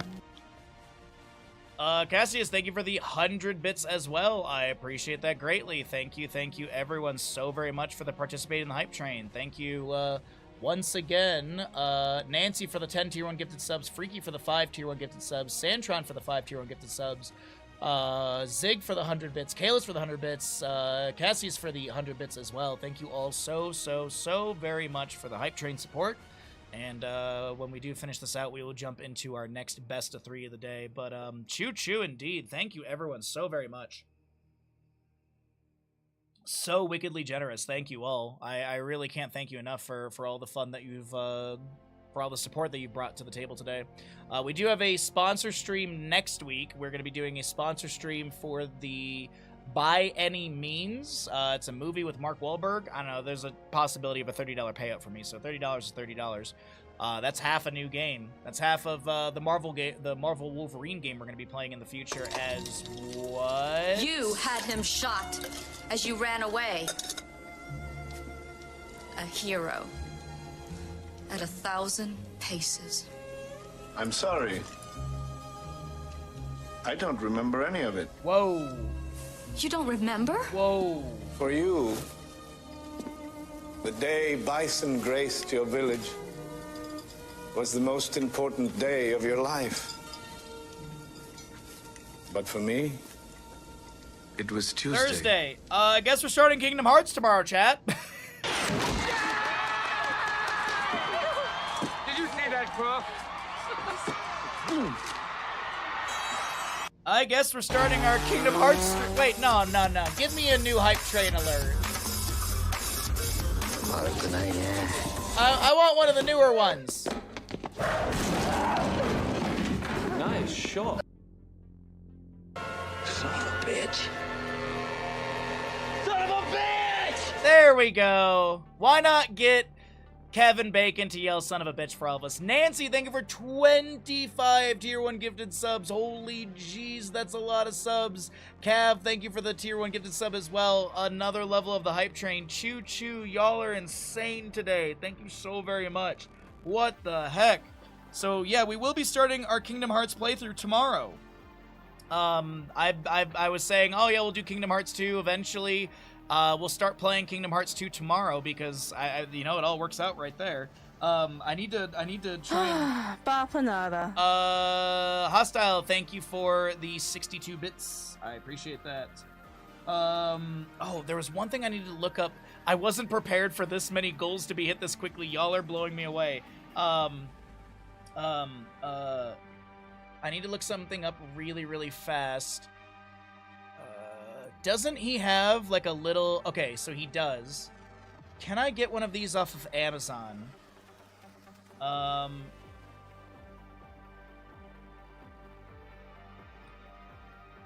Scooter. Can I get...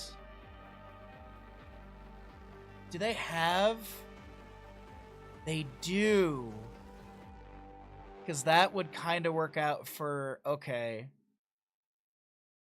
Is this for adults? Dragon Ball Z. Is it for adults? It's for cosplay. All right.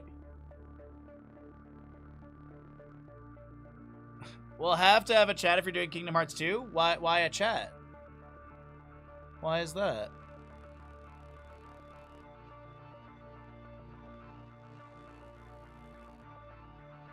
Where's my goals? Where am I? I don't even know where I am anymore. Manage.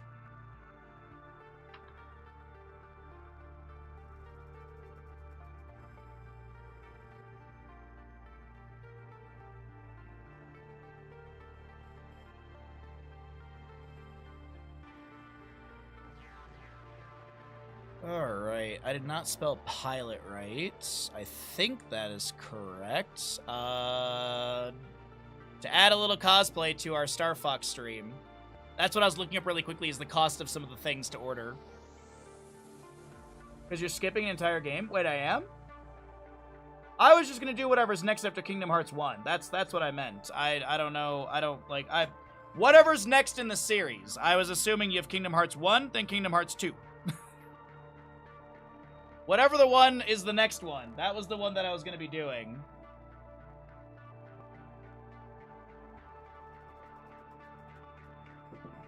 Whatever's the, like, you know, actual seconds. But, yeah, we'll figure it out. I have that big thing, so I was assuming that it's you know, Kingdom Hearts 2.5 or whatever.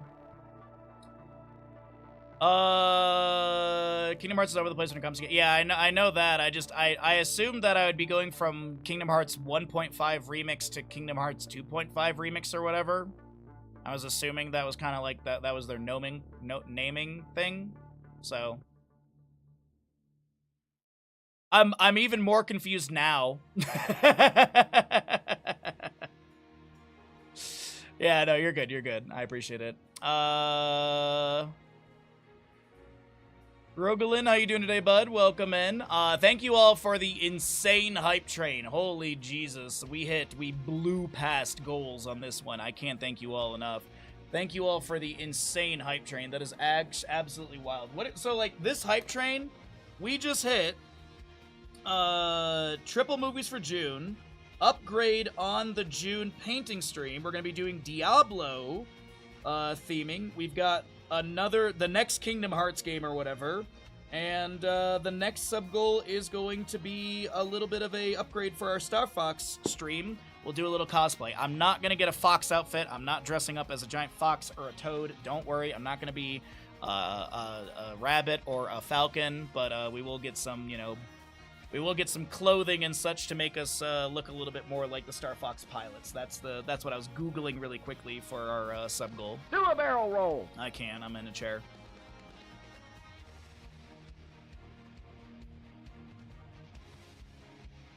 Yeah, I don't know. I bought a big Kingdom Hearts thing like 2 months ago. Never give up. Trust your instincts. I bought like a big Kingdom Hearts like game bundle thing like 2 months ago. So I'm assuming whatever game is next is in that bundle. So as I said, like I'm not stressed about it. Stark said he's gonna message me, so it's all good.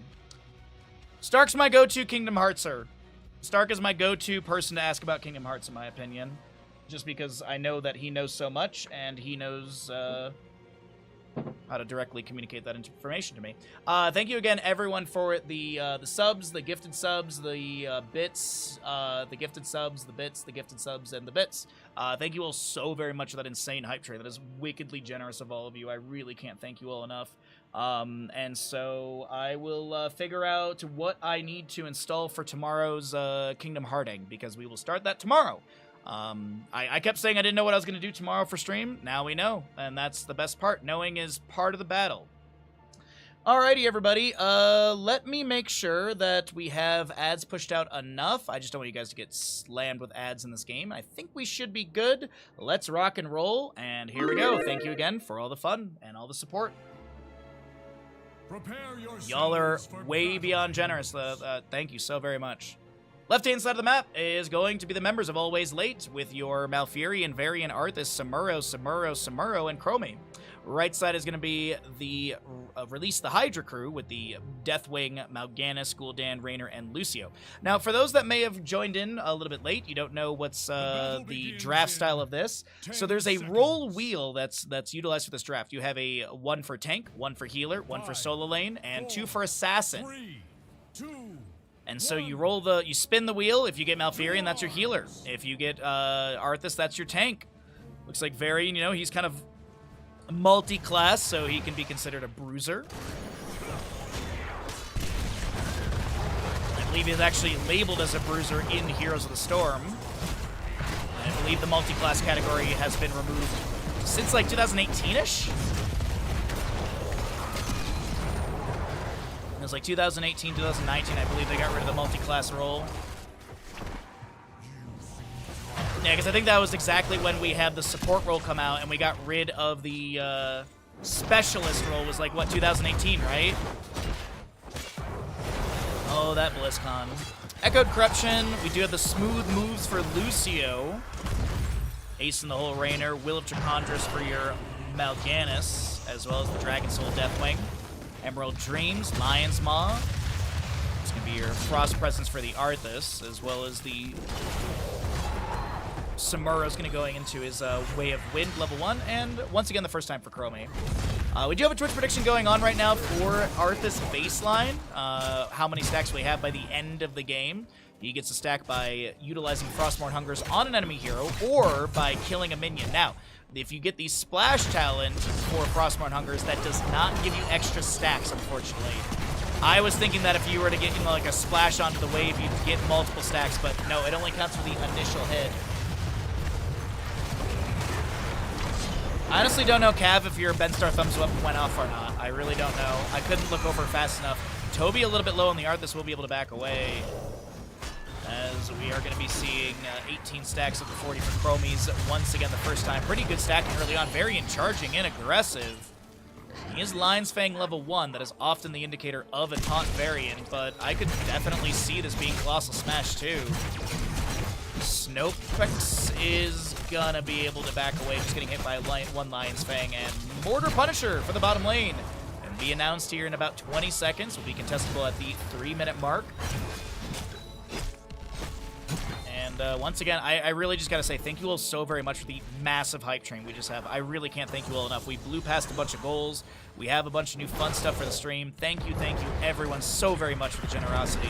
Whether you gifted a sub or if you gifted 25 or 35, thank you so very much, everybody.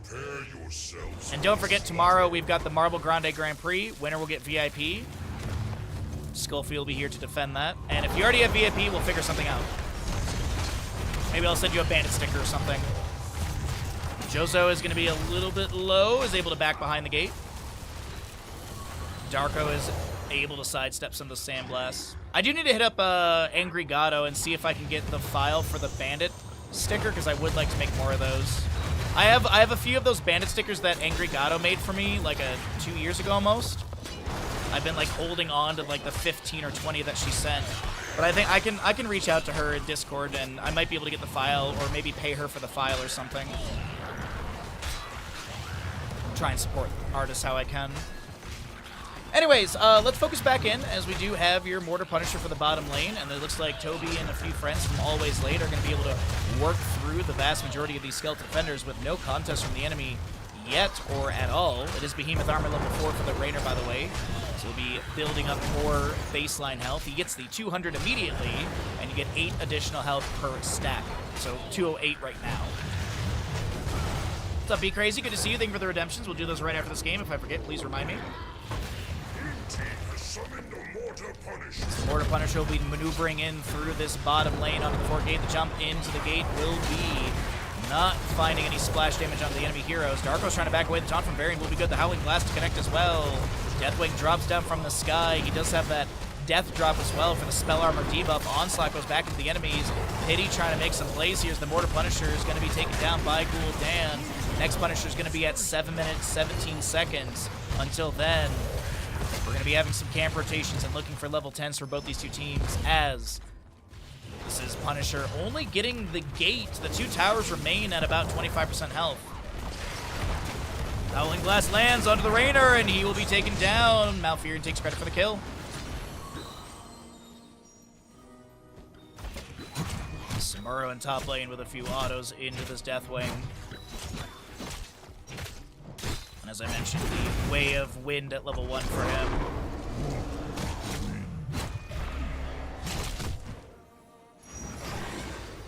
But almost a level lead is formed on the left-hand side for Always Late. Varian charges onto Lucio. A few autos go back. Eruption thrown out from Gul'dan as well.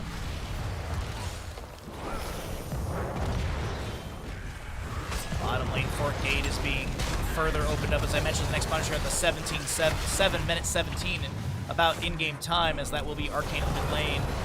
And no structure siege has been achieved, I think, from either side. We'll take a look here after we conclude this bottom lane poke, as the slowing sands are out for Chromie zoning. Definitely dropping down from the sky. Arthas steps up into the back line, takes down the Gul'dan. The assist pings probably from the Gul'dan, like, bro, how did this guy just walk past you all and kill me? As now this Arthas is trying to back away, lands the Howling Blast, penetrating around the Lucio chase. Is there a death coil? Malfurion has a rejuvenation. Auto attacks. Lucio does not get the kill. Oh, that's gonna be frustrating for the Gul'dan. It's like, yes, revenge. Wait, no, he's getting away. Will of Tacondras for your... Oh, Mal'Ganis will take down the Chromium mid lane. I apologize. Did not think she was threatened there. And we're looking at a Sindragosa, a Blade Storm, Slowing Sands of course, Tranquility, and Varian. Are we charging every 4 seconds, or do we have a burst mitigation with Shield Wall? It is going to be Warbringer. Charge every 4 seconds. I don't hate the idea of Juggernaut into Deathwing. Bellowing Roar, by the way. Dark Conversion. As well as your Horrify, Hyperion, and Hi-Fi for Lucio. Smurl, Bladestorm. I'm just going to toot my own horn here for a second. I looked at the minimap, I saw the way Samuro was moving, and I was like, that's Bladestorm activated. And it is. Horrify from Gul'dan and bottom lane is going to connect onto the Malfurion, but he is going to be able to easily back off behind the gate. Tower shots will sell the Mal'Ganis back as we have Chromie coming through with a little bit of Dragon Breath, Varian charge. No taunt. Actually, taunt into the Gul'dan as he is rooted, slowed, and booted.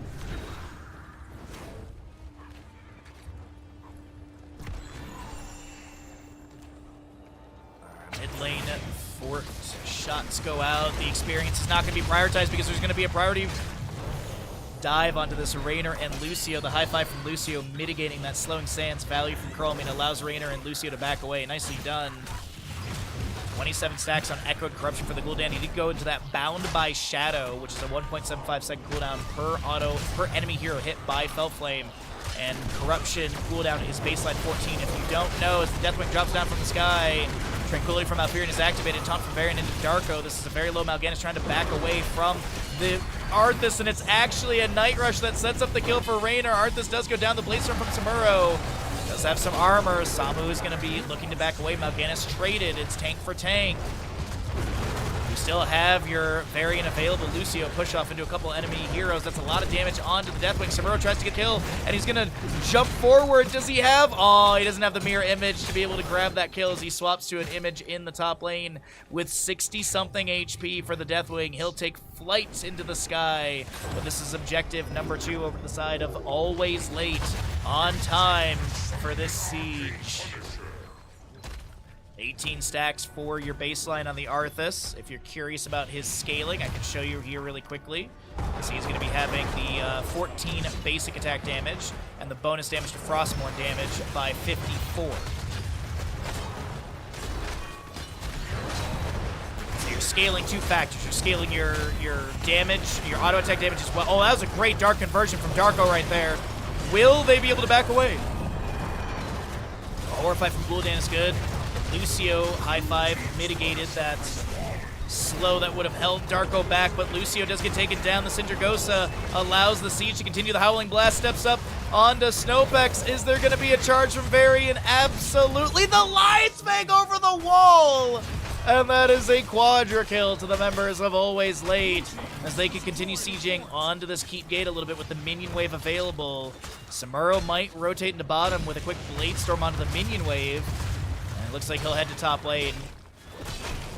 Chromie, by the way, at level 4, did not go at Horror Anomaly. She's the Time Troubles, which is minus 15 armor to enemies, plus 30 armor to allies for 3 seconds.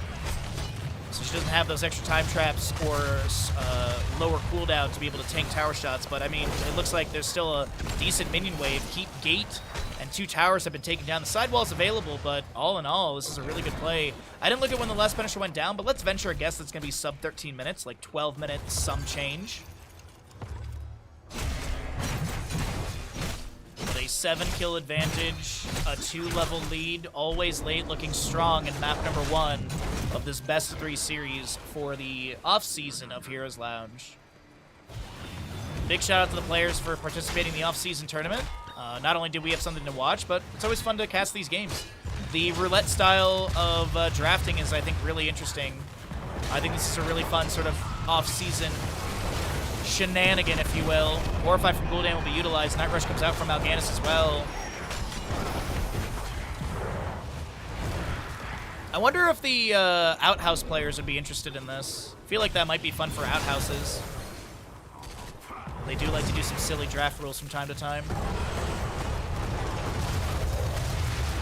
Howling Blast goes out into Lucio and Gul'dan. Mal'Ganis Fellclaws coming out. No blind is at level 16. There's a taunt from Varian into Mal'Ganis. He gets a high five from Lucio. The Night Rush coming out. as well. Varian charging in once again, but does not have a taunt for 9 seconds. The Hyperion from Brainer is going to be met by the Cinder Ghost of the Art. This Dark Conversion will be utilized. Darko is going to be rooted, though, and I think actually the Dark Conversion was interrupted by Nero utilizing that timeout from Chromie. As your Lucio looks to back away, Syndragosa lockdown is going to be expiring very soon, but it's enough time to dive underneath this fort and take down the Gul'dan. Mid lane keep has gone down because of Samuro shenanigans. What a silly little green man. As the Howling Blast goes out once again, there's that Punisher announcement as I mentioned. It's actually closer to the 12-minute mark, if anything.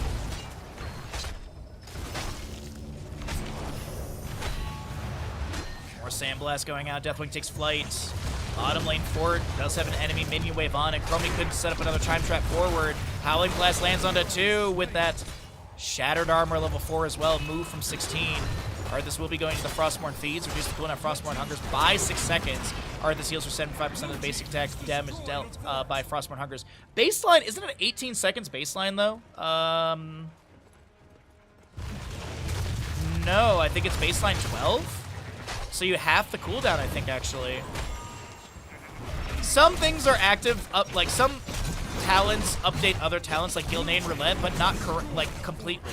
Gilnean Roulette will show it's a 6-second cooldown on the heroic Curse Bullet, but it doesn't show the percent-based damage reduction from 35 to 30. So, weird things like that. So, unless someone knows off the top of their head, I think it's from 12 to 6 for the Arthas on this level 16 cooldown. We can check afterwards while we give Bandit his dental treat and pets, and I get myself a cup of tea as well.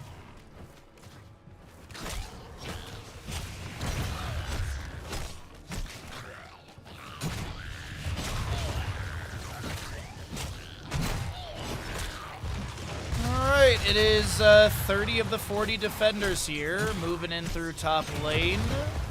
Punisher will be advancing into a keep that has got the gate still up and available. Deathwing is going to scout the enemies. Varian charges in. That's a huge amount of damage. Did go into your Juggernaut at level 13 as well for that 4% as well, on top of his being able to charge every 4 seconds. Rose to Punisher top lane. Catapult's very weak, taken down by the minion wave. The Howling Blast mitigated by the Lucio High Five, but Brainer's still going to be taken down. Deathwing drops down from the sky. A lot of damage coming through. Hyperion is still getting some strafe shots out, but those are not going to hit the enemy. Onslaught around the corner to try and back away. The Howling Blast lands the push off from Lucio to then back away. Samuro still stepping up with a few autos here and there, but will be able to utilize Sakuchi level 13 for that little teleport on the Windwalk activation. Thank you, Stark. I appreciate it very much, my friend, as that is going to be Lucio and Gul'dan to be taken down. Syndragosa is still locking down the structure. Blade Storm from Samuro. Is this going to be a call for core for always late? It's Mal'Ganis and Deathwing to defend. Mal'Ganis trying to get into the Hall of Storms. He is actually going to get rooted right in front, taunted by Varian, and then taken down. A respawn of Brainers here. The Punisher a little bit low on health. Cataclysm from Deathwing as the Punisher jumps over onto Deathwing, or at least tried to. The core shielding is going to be dropped. Varian charging. No taunt available onto the Rainer as he's going to be slipped by Malfurion. And it seems like there actually is going to be a taunt afterwards. A penetrating round pushes Varian back. The Deathwing falls. No Finland here. Well, that is going to be an 18-2 game. Always late with the victory here on map number 1 of this best of 3 series. GG. Well played.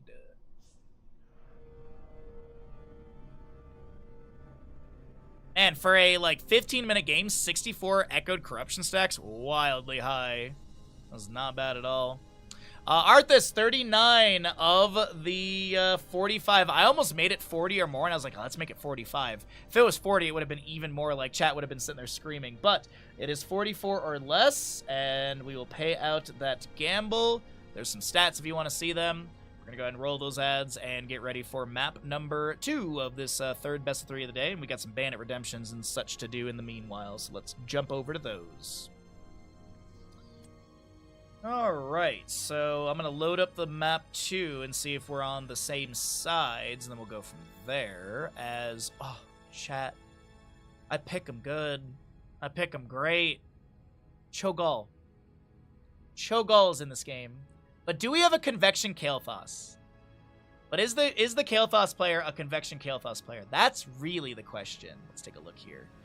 It is! Oh my god, we're doing Convection Kael'thas stacking. Alright, you love to see it. You love to see it. Alright, as I said, we gotta run those ads and I gotta get some stuff here, so let's do that. Alright, let me go get that tea really quickly. Oh, dude, I'm so excited about a Convection Kael'thas. I love this gamble.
Hi, buddy. Wanna clean your chompers? Mr. Bandit? You wanna clean your teepees? Oh, yeah! You, Mr. Good Boy. Who's got all these lamb chops? Huh? Huh? Oh, look at that stretch! Stretch! What? You, big baby. You, big baby. Yeah. You. Oh. That's the handicap.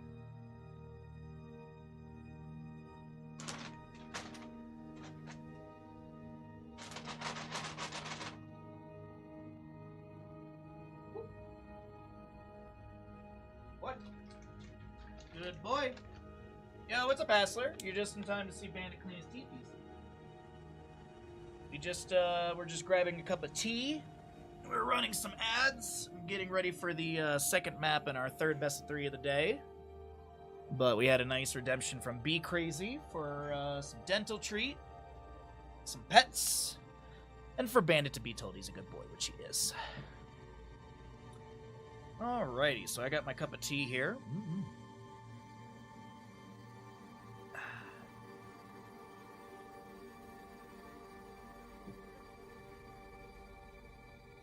Alrighty.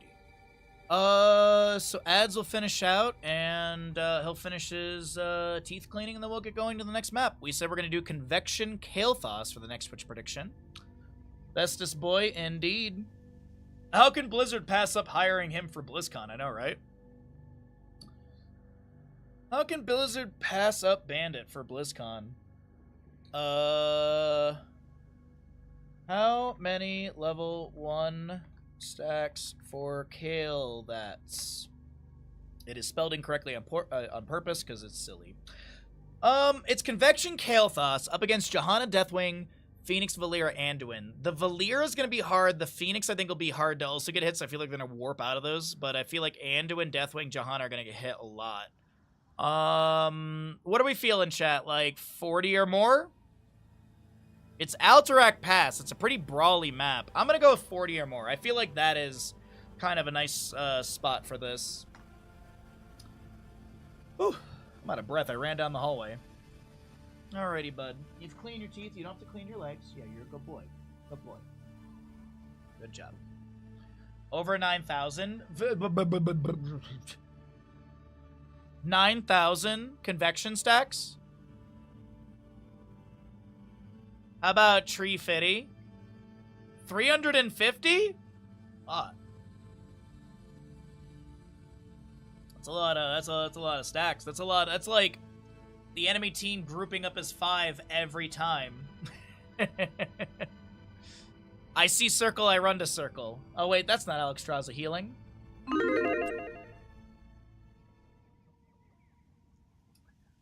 Alrighty, everybody, welcome on in. Map number 2 in our third best of 3 of the day, and we have on the left-hand side, always late, with the Cho, Gaul, Illidan, Uther, and Kael'thas. Right side is going to be Release the Hydra with your Anduin, Valeera, Phoenix, Deathwing, and the Johanna. Just because you cleaned your teeth doesn't mean you can lick your paws, Mr. Bandit. And we have a Twitch prediction. Kael'thas is going to be going into Convection level 1, so get your gambles in. How many stacks will you have? It is an uncapped quest. You cannot lose milestones, so if you get to 20, you get to 22 stacks and die, you will only drop down to 20. So you can basically, 20 is like kind of your incremental milestone marks, and for every milestone you hit, so every 20, you get 200 damage on Flame Strike, and Kael'thas gets 100 extra HP. I feel like if Kael'thas also got like a small amount of mana, like maybe like 25 mana or like 50 mana from that as well, I feel like that'd be pretty good for Convection. Like, I honestly do feel like that might make it a little bit more viable if you do give him some way of having more mana. Or maybe you give him, like, mana regen for getting milestones or something, because I do feel like Convection just eats up your mana pool trying to get the stacks. Granted, if you think about it, though, there are reductions on the biggest mana consumer at level 4 with your Energy Royal or the Netherwind. So there are considerations with that, whether you're getting your mana, you're getting most of your mana back from landing the Gravity Lapse, or you just passively reduce the mana cooldown, mana cost by 70 from the 90, and then you get the cooldown reduction from landing. That's going to be your Energy Royal, the less common level 4 pickup, as that is a Chymo Cleanse, as we like to call it on this channel, mid-air death, as Johanna will be taken down. But Convection either way, 1 stack currently. Just curious where Kael'thas is prioritizing. He's going to be working on mid lane wave. All right. Stepping up for Globe and such. We do have Deathwing top lane, Cho'Gall in the bottom, up against Valeera currently. And it looks like Kael'thas will be heading into the top lane to be able to soak up against the Deathwing. No missed experience there. This is a very low Illidan, but he had his, he had his evasion active. It is going to be Immolation level 1 talent for him, though, for his sweeping strike. You do have the Calloused Hide, We See You, Silver Touch for the Uther, as well as that Convection for the Kael'thas. Zealous Glare, Dragon Soul. It is also going to be your target, or mobile offense, sorry. Mobile offense for the Phoenix. Crippling Poison, as well as the Ruthless Strikes for Sinister Strike upgrade. Power Word Shield for the Anduin level 1. And we'll see what he picks up at level 4 in just a moment. Here's the bottom lane fight does continue. A few Dread Orbs flying up for Cho'Gall, as well as that Runic Bomb. It is going to be a rare Surge of Light for the Anduin. Not a bad talent by any means, but Nero will be taken down in bottom lane by the Valeera. And as 1-for-1 and kills, Cho'Gall Surging Fist will be activated. Chastise getting the root for a moment. Another Surging Fist in. This is going to be Dread Orbs flying out. Valeera trying to avoid one of those orbs. We have the bounce back with the with the Rising Dread, sorry. And Illidan will be taken down with the Nexus forces elsewhere on the map. That is going to be Cho'Gall in the bottom lane, taken down by the Johanna. And it is 4-1 in kills, favoring the side of Release the Hydra. Zenom, what's up, bud? General Kenobi. Hassler beat me to it, but at least I remembered to push the button this time. Good to see you, Zenom. Hopefully you're having a fantastic day. We're having a wonderful time casting the best MOBA ever made. We had a massive hype train, so I really cannot thank chat enough. I really, really, really appreciate it, everyone. Thank you. Nice to hit a bunch of goals and have a bunch of future stuff for us already available. Like the Diablo-themed painting we're doing this month, and Kingdom Hearts tomorrow.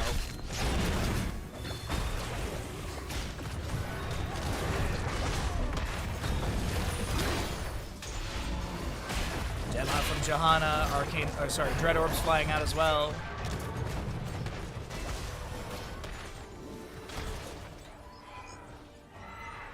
You could also include a button for R2, since the first hello was in episode 4. Yeah, but I like hearing General Grievous say General Kenobi all weird like. Doesn't General Grievous get like introduced and killed in episode 2? Doesn't he, like, show up and then die, like, really fast? But I think he has, like, a bigger role in, like, Clone Wars, right? Oh, in 3, okay. But yeah, because I know he's, like, way bigger in Clone Wars, right? He has, like, a way bigger role. But I think he gets, like, introduced and then killed in one movie, and I think it's 3, as Stark is saying.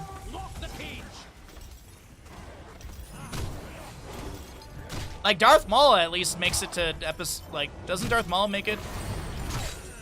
Wait, no, he gets introduced and dies in episode 1, doesn't he? Anyways, we don't have to go down this rabbit hole of Star Wars lore. Yo, what's up, Bear? How you doing, bud? Alright, objective is going to be stalled out for the time being right now. 25 seconds of the channel time needed with one jailer. Gravity Lapse lands. By the way, there's going to be that nether wind for the Kael'thas, so it's going to be increasing the range by 30%. If you land the Gravity Lapse, you refund 80 of the 90 mana that it costs for Gravity Lapse, so... We have 4 stacks on Kael'thas' Convection. You know, he's a 10th of the way there if you look at it that way. You know, there's odds on the gamble. I appreciate it, everybody. Thank you, Turbo. That's a really quick explanation. I appreciate that. Hero going for the channel. Bellowing Roar, Smoke Bomb, Light Bomb. That is going to be Purification Salvo for the Phoenix, as well as your Blessed Shield Johanna. Darko going for the counter channel. No interrupt from Wave of Light or from Shadow Flare of Cho'Gall. Surging Fist goes back in as a Laser Cutter from Phoenix will be active. The Censure from the Chastiser Man doing with that Surge of Light will go out. That's Purification Salvo. Onslaught in from the Deathwing as well. And Salvo gets relatively no damage, but Lear comes in with the Ruthless Strike, the Garrote, the Light Bomb, and that is going to be Nero possibly taken down next. As the Sinister Strike allows them to dash in. Brace yourselves! The Lord's Raiders will be here soon. I need to finish season 2, 3, and 4 of Primal. I think there's 4 seasons of Primal. I also need to watch the Darth Maul TV show. I watched like 3 or 4 episodes and I loved it, and then I went on vacation. I got distracted.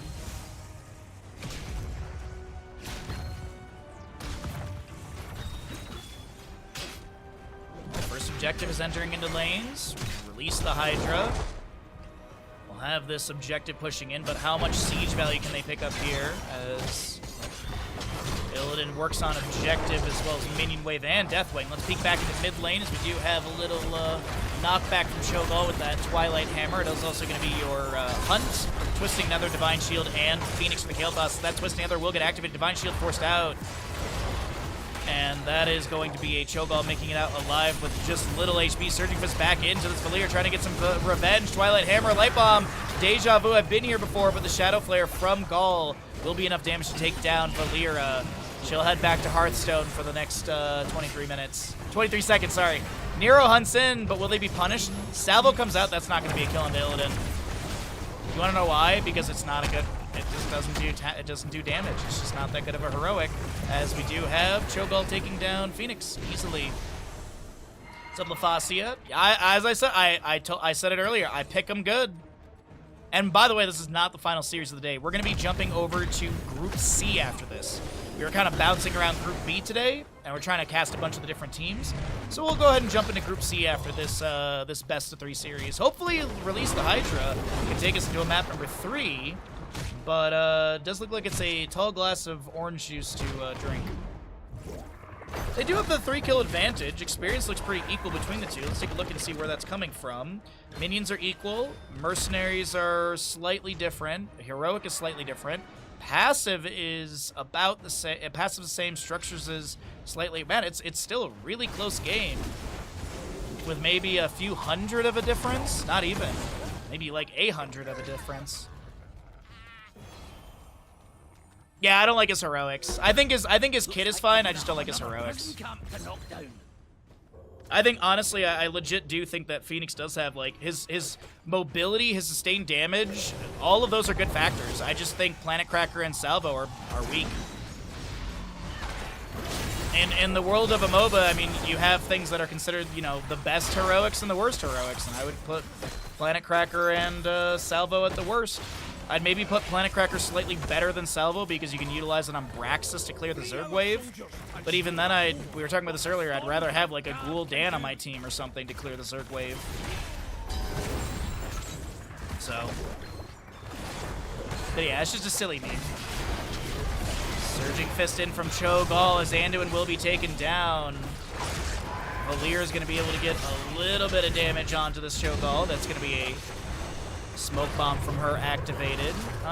Do we have the Enrage regeneration? We do. So that's going to be Dread Orbs now also have that minus 35 healing. It's a 2-second duration, yes, for the debuff.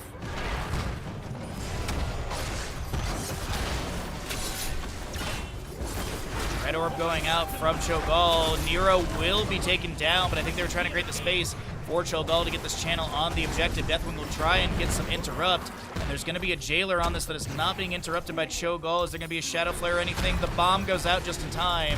20 seconds remain on the channel time as well. We do have a Cataclysm, or not Cataclysm, sorry. There's the Cataclysm from Deathwing. So we have the Phoenix from Kael'thas to be summoned as well. Phoenix and Johanna will be taken down. Cho'Gall still trying to sustain the channel in this objective and should be able to do so easily up against this Anduin and/or Deathwing. Meanwhile, in the top lane, Illidan doing Illidan things. He does have Hunt off cooldown, but he's currently trying to take down this fort and amplify early siege or upcoming siege for the second objective of the map. Could potentially combo Easer with Planet Cracker. It's just that both of them require a lot of factors for them to be good. Like, people say like, oh, but if you get a slow on the enemy hero, you deal 50% more damage to slow targets. Okay, 50% of 142 is not a lot. What is that, like 210-ish, 212-ish? It's not a lot of extra damage. And yeah, okay, yeah, you're firing 5 of those missiles. It's about 1,000 damage on slowed targets. But I'd like Gust or Earthquake to synergize with that. I don't know. I'm not a big fan of it. If you're talking about Planet Cracker, I mean, yeah, you have Mosh Pit, you've got Entomb, you've got Apocalypse possibly, Mind Control from Sylvanas, but the bit you can kind of get the motif behind what I'm getting at is you need something else for those to be valuable. Divine Shield, Bellowing Roar, Blessed Shield, Phoenix, like if we're just Smoke Bomb, Light Bomb, like those are all good on their own. You don't technically need another thing. It's nice to have other things, but that is a huge burst on the Anduin. He'll be taken down. Divine Shield applied to the Cho'Gall as that'll be Salvo going out. And you see Samu's health bar relatively moving, or barely moving. Yeah, that's like my whole thing is because like the moment you bring up Phoenix ultimates, people immediately go, but what if I combo with this? It's like, but what if I don't need to, like, what if I don't need to lean on that crutch of having 2 cooldowns to yield 1 possible value? It doesn't seem strong to me in a MOBA. I understand wombos exist, but I don't know. We don't really see drafts for wombos very often. When was the last time you really saw Lightning Breath and Entombs? Not like a super common combo. When was the last time you saw Tormented Souls plus Nano Boost for Ana and Malthael? So you can definitely run combos. I just don't think they're really prevalent with the current meta of the game. Maybe at like lower tiers of play where like that's an easier avenue to find victory, sure. But like Murky Cup and Nations Cup, we weren't really seeing a ton of those. Like even Tyrael Judgment with Ragnaros Sulfur Smash, that was kind of weak when we saw it in Nations Cup a month or so ago. But I digress. We are going to be seeing this top lane 1v1 between Valeera and Illidan. He's going to hunt right onto her, but here comes the Kael'thas, not respecting the 1v1, nor the Cho'Gall, and that'll be Valeera taken down.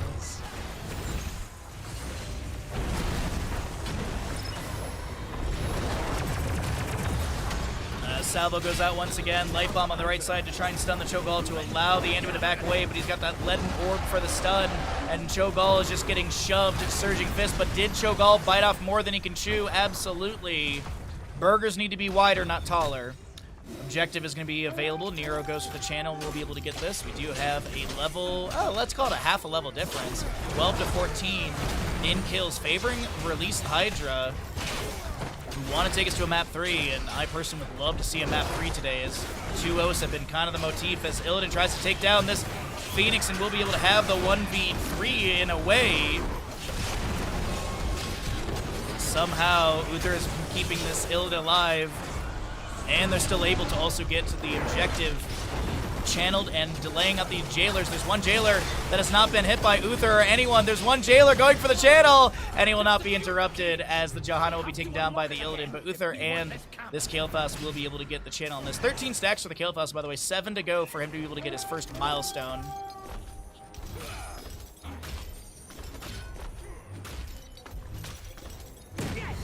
Time to show them what the Stormpikes can do. There was a wild wombo combo that I sent to Stark a bit ago that I was trying to, I can't remember off the top of my head, but I'm not sure if they've ever tried it. It's a post-level 20 wombo that's with Orphea engulfing Oblivion, and I'm blanking off the top of my head what it was. It was one of those nights where I couldn't sleep and I was thinking about Heroes of the Storm drafts.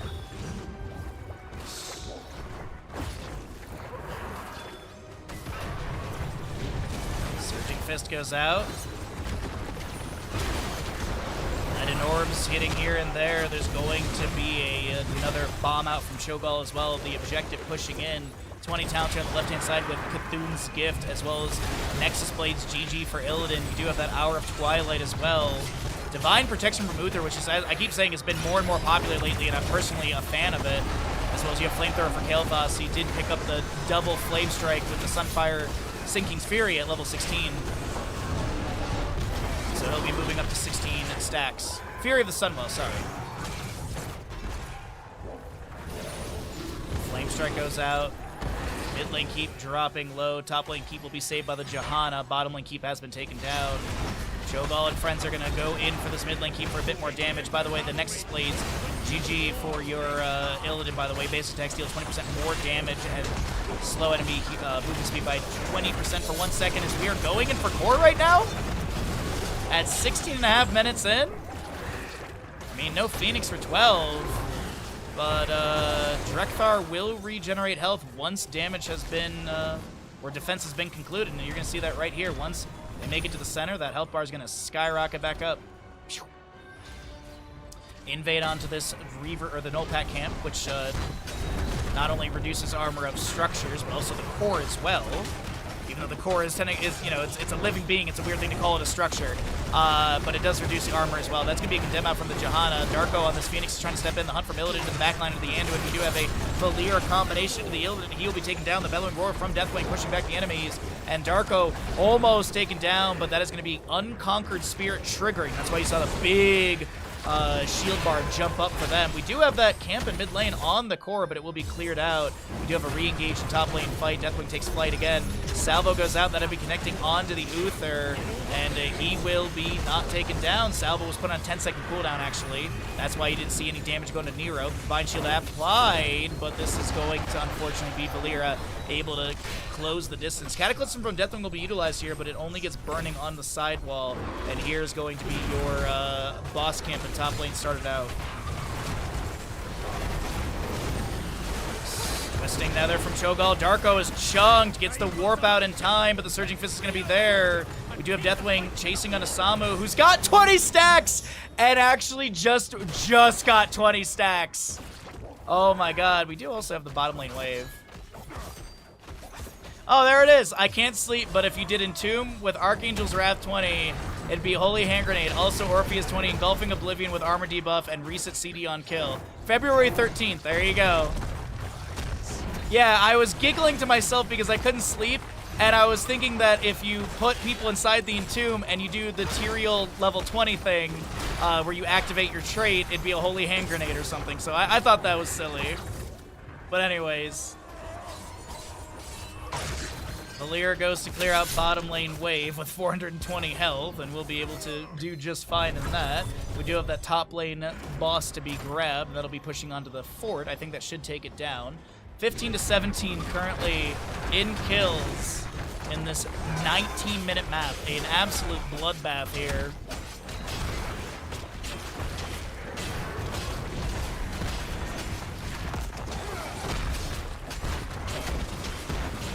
So top fort does get taken down. Tried to save this, but just ever so slightly shy of that. Bottom lane boss is being grabbed, though. Kael'thas, really scout this out. Let's get some vision here for Samo. You're gonna activate Verdant Spheres. Gravity Lapse in the bush. Finds the Johanna. So they know that this is happening. Boss is gonna get leashed. Kael'thas, Uther. Wave of Lights. Check the bush. Johanna will be seen. Condemn. Meanwhile, Cho'Gall's ending mid. Hello? Are we literally just ending mid with Illidan and Cho'Gall? I mean, if Illidan takes down Keep, that's, no armor on the core, as it is currently 20 physical and spell armor. Cataclysm from Deathwing. Chasing onto the Cho'Gall. Illidan still working on the top lane Keep, as he needs to back away with the dash. We still have a fight in bottom lane, breaking out. Divine Shield applied to the Uther as Living Bomb onto this Valeera, but Flame Strike! Flame Strike with the level 20 Flamethrower will have the range needed, and that will take down Valeera. Cho'Gall looking for the channel on the objective. 14 stacks, by the way, for the Twitch prediction. I mean, in theory, that's only 7 Flame Strikes on one target, so long as that the level 16 triggers as well. So long as all these other little things happen on top of it. Objective will be delayed. Cho'Gall cannot sustain this, as the boss is being grabbed by the allies below, and they're going to leash the boss. They're going to unleash. They're going to leash, unleash, unleash. They don't know what they want.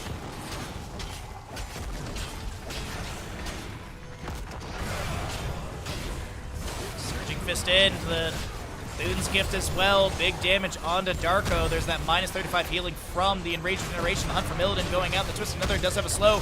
The Unconquered Spirit does trigger. Here's a Phoenix from Kael'thas, and a Phoenix on the left side does go down to the Uther. We have Anduin picked off next. Illidan dashing in. 29 Flame Strikes for the Kael'thas, but this looks like it's call for core from the side of Always Late.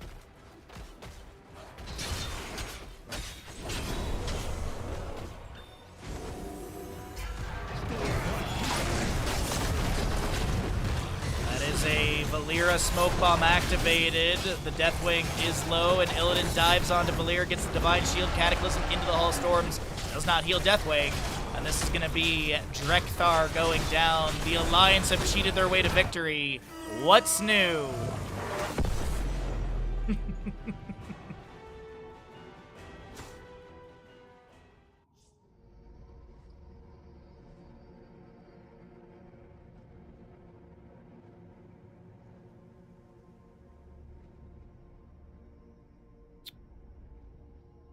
Kael'thas, 31 stacks.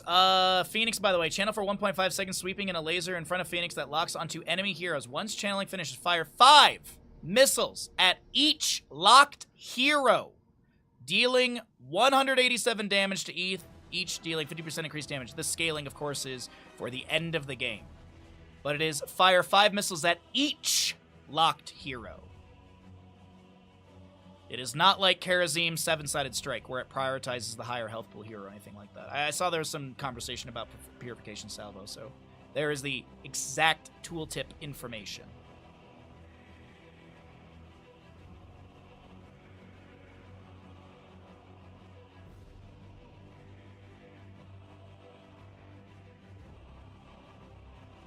You can't block it. No, it's not like, yeah, exactly. It's not like, triple tap from Nova. It is not like that. Unless there's a mechanic that I don't know about, I don't believe you can block the shots.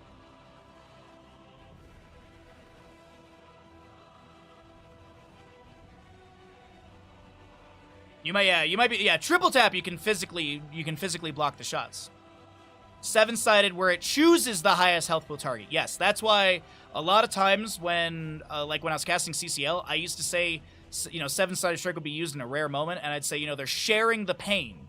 Because when 7-sided strike triggers, in theory, you want, like, everyone to run in there. In theory, that's the big asterisk on that one. That's a hashtag. The big asterisk on that one. In theory, you want everyone to run in there. Yeah.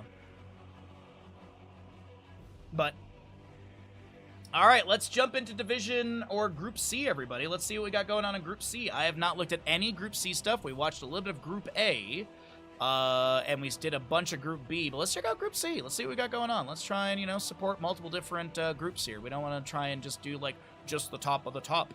Let's see. I actually don't think there's any correlation to, like, A, B, and C, because I'm seeing, like, Pakas on Drugs, which is, like, a Division 1 team, I think. And Deckard Gym Buddies, which I think is like a Division 1 team as well. Pakas on Drugs versus Deckard Gym Buddies seems like a good matchup. The map 1 draft has a butcher, so yeah, I'm into it already. I was like, let's check out this one. There we go. All right, so let's ping the players. Pakas on Drugs versus Deckard Gym Buddies. Pakas will have Ya versus the Morel. Morel? Hello? Friends, I'll be casting your match from... What day was that again? This day. Few minutes, but Hamid, this. I'm gonna go Sky Temple as well. We haven't been to Sky Temple yet.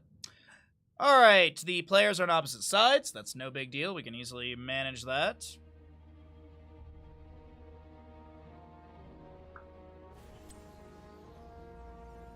Okay. We'll let ads roll out as they normally would, and we don't need to, like, manage the timer on it because we still want players to be able to see the ping and stuff. So we have Deckard's Gym Buddies versus the members. Oh, wow, I wrote this so bad. This is going to be Deckard Gym Buddies on the left side, as they are on opposite sides. And then we have Pakas on Drugs. Pod. God, do you guys remember POD? The new metal band? I wouldn't even call them new metal. I haven't thought of POD in ages. My old neighbor was, like, obsessed with that one radio song they had. What was that one radio song they had? There's, like, one super famous song. They're currently touring? Jesus. Oh, yeah, they have Youth of the Nation. They had Alive, and they had Boom. Boom was the big one. I think Boom was the big one. Yeah, I literally Googled them. They're going to be playing at Discovery Park, which I believe is Aftershock this year, is Discovery Park in Sacramento. What day is October 2nd? I'm kind of tempted to go to Aftershock, but I don't think I'd be able to get credentials or anything for it. It's a Friday. That's Discord movie day, probably. Simon! Yes! Congratulations, you watch streak. Yeah, Boom, Youth of the Nation, Alive. Those are all big ones. Sleeping Awake, I think, was another one as well, because it was on the Matrix Reloaded as movie. You're lurking, back to work. Ew. Well, tell your boss to give you more money and less hours. Yeah. And some Taco Bell. You're old? No one's old here. Nobody in this chat is old. We're all here having fun, and age is just relative. We don't care about that. I mean, I've seen like old people bands. You know, I've seen Kraftwerk. My dad took me to Kraftwerk when I was in, like, high school. Probably a fun show. What, Kraftwerk? Kraftwerk was a good time. Kind of boring, because they just kind of stand there. It's mostly visuals. I to this day, the best live show I've ever seen in my entire life, Rammstein. Sound design, stage design, overall, like, energy and, like, set list, Rammstein was, like, the best live show I've ever seen in my life. And I've seen Metallica twice. I've seen Dream Theater as a main and as an opener. And Dream Theater as an opener is hilarious because, you know, they have like 8-minute songs, and most openers are 30-minute sets. So they basically play like 2 to 3 songs before they open for Iron Maiden. I saw Black Sabbath on the Farewell Tour. It was Tony Iommi's birthday, and we saw that it was at the Palace of Auburn Hills, which is not in Detroit, but a lot of people will say Detroit and then say Palace of Auburn Hills. It is like rich neighborhood. It's called Troy is the area. Auburn Hills, Troy area is very rich, very white, very not Detroit at all. Like, it's like an hour and a half driving out of Detroit proper for that. But anyways, but yeah, we saw Black Sabbath. I have the tour shirt in my closet. I wear it on stream every so often. But that's like the one thing my dad and I had, like, that was like our father-son thing. Outside of like Cedar Point and stuff, we loved going to concerts together. One of my favorites, though, that I got to teach him about was Rat-a-Tat. My dad, I gave him one of the Rat-a-Tat CDs. I think it was like their second CD, the one that has Loud Pipes and Gettysburg and the big classic Wildcat. I believe that's the album I gave him, and he was like, this is pretty good, and I'm like, well, they're playing, do you want to come with, like, me and some of my friends from college? And he's like, yeah, so we went together, and my dad was super into it. We basically ignored all my friends from college, and then, like, a year or two later, they went on tour again, and my dad was the one that found it, so him and I went together, and we had, like, a father-son night. We went and got dinner, and we went and saw the show together. It was really good, so that's the one thing. I'm lucky I get to have that sort of bond with my dad. I'm really, really, like, happy about that, so... Rammstein's awesome live, yeah. AC/DC in 2009. AC/DC, I'm not crazy about AC/DC because a lot of their stuff sounds very samey to me, but I would definitely see them live if I had the opportunity. You're looking at the live performance on YouTube, Yeah. Rammstein is... If you have a chance to see Rammstein, or even if it's like you have to travel like a couple hours for it, it's worth it to me. Rammstein's one of those bands that I would travel for. System of a Down I've seen twice. The first time I saw them was at the Joe Louis Arena, and they basically set it up as, like, one long corridor. Joe Louis Arena was where the Detroit Red Wings, the hockey team, normally would play. And so they set up Joe Louis Arena where, like, the stage was at one end, and the sound design was awful for it. You had a lot of reverb off the back wall. That was the tour that Mars Volta opened for System of a Down. That tour was, like, 2004-ish, because I was, like, just into high school, I think. 2004, 2005.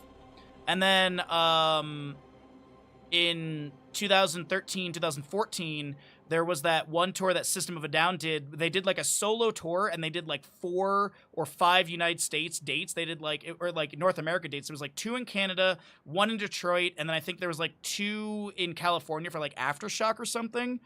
And that was really good because that was at DT Energy, which is an outdoor pavilion. The sound design was so much better. I slept 4 hours that night because, like, getting out and going back down from that area is like an hour drive, but leaving the parking lot was an hour in itself. So I remember I got back, and then I still had Bandit, and he was, like, still a puppy. So, like, I got home, and then I had to let Bandit out. I was still a cigarette smoker back then, so I was, you know, I had, like, a cigarette at, like, 2 in the morning. And then I had to wake up at, like, 4 or 5 to literally walk Bandit and go work in architecture, so... Because we didn't have paid time off, and I even told them, like, can I be late tomorrow? And they're like, no. Cool. So yeah.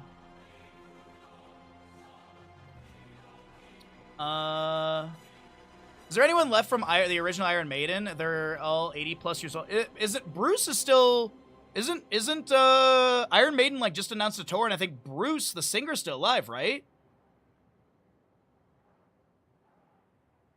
Deftones and Thrice, that's a good one, Bear. That's a really good one. Bear and Bones and I usually comment. I try. That's the thing, Ninja, too. I try my hardest to make sure I have bonds with them. Like, I don't really care about football. My dad's a decent Detroit Lions fan. And by the way, here's a great example. Europeans actually do love American football. My dad loves American football. From Romania, escaped communism, all that good stuff.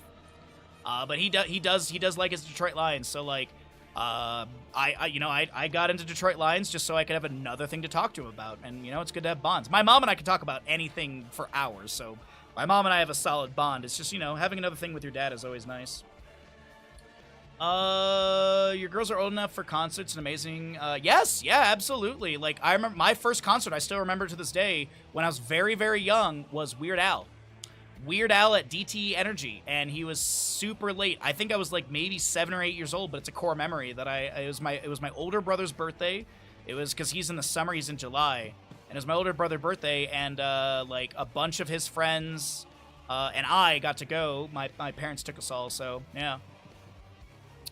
You'd love to see Alice Cooper. Alice Cooper, I think, still does like radio shows in Detroit. I think he has like WRF, which is like one of the big radio stations in Metro Detroit. I think he actually has like a Saturday or Sunday thing where he plays like a lot of classic rock and tells stories. Bruce is still there. You'll be seeing them in September. Have fun, dude. Iron Maiden's always a good time. Steve Harris, Bruce is not... Oh, really? I actually didn't know that, Hassler. I didn't know that. Today I learned. I don't know the history of Iron Maiden, so thanks for explaining it. You mean hand egg? No, I mean football. No, I mean football. Because there are many other places in the world that call soccer soccer. Japan, Canada, America. The place that literally invented the name soccer changed the name. England. Get it together. I blame England, personally.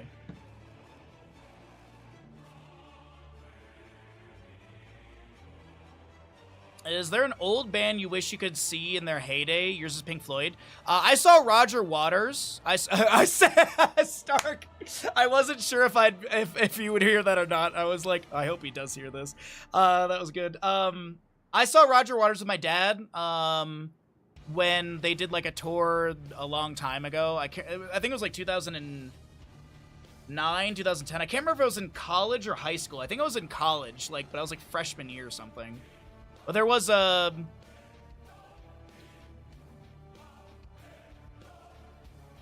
Anyways. Japan is no fair. They had a lot of American influence.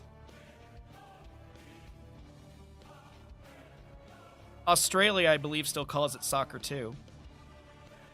It's Australia and or New Zealand still calls it soccer. So tell me about the American influence there. Yeah, there's a lot of places that actually call it soccer. There's a lot more than you think. But yeah, the English are the ones to blame for that. But if we're talking if we're talking band to see, I mean, my personal favorite metal band, the Black Dahlia Murder, the lead singer passed away about 4-ish years ago. I'd love to see the Black Dahlia Murder with Trevor singing because oh god, what is his name? I'm blanking on his name. It's not Ryan Knight. He's the guitarist. God, I can't remember his name. He used to be like the melody guitarist for Black Dahlia Murder, and then he stepped up as the main singer once Trevor passed away. And the sound is not the same, but yeah, honestly, it'd be like the Black Dahlia Murder. Back when Pierre was the drummer, they had a French drummer that was amazing, and that was when Ryan Knight just joined them too. It was right around Nocturnal, I think was the album. Nocturnal album was oh god, it was so freaking good.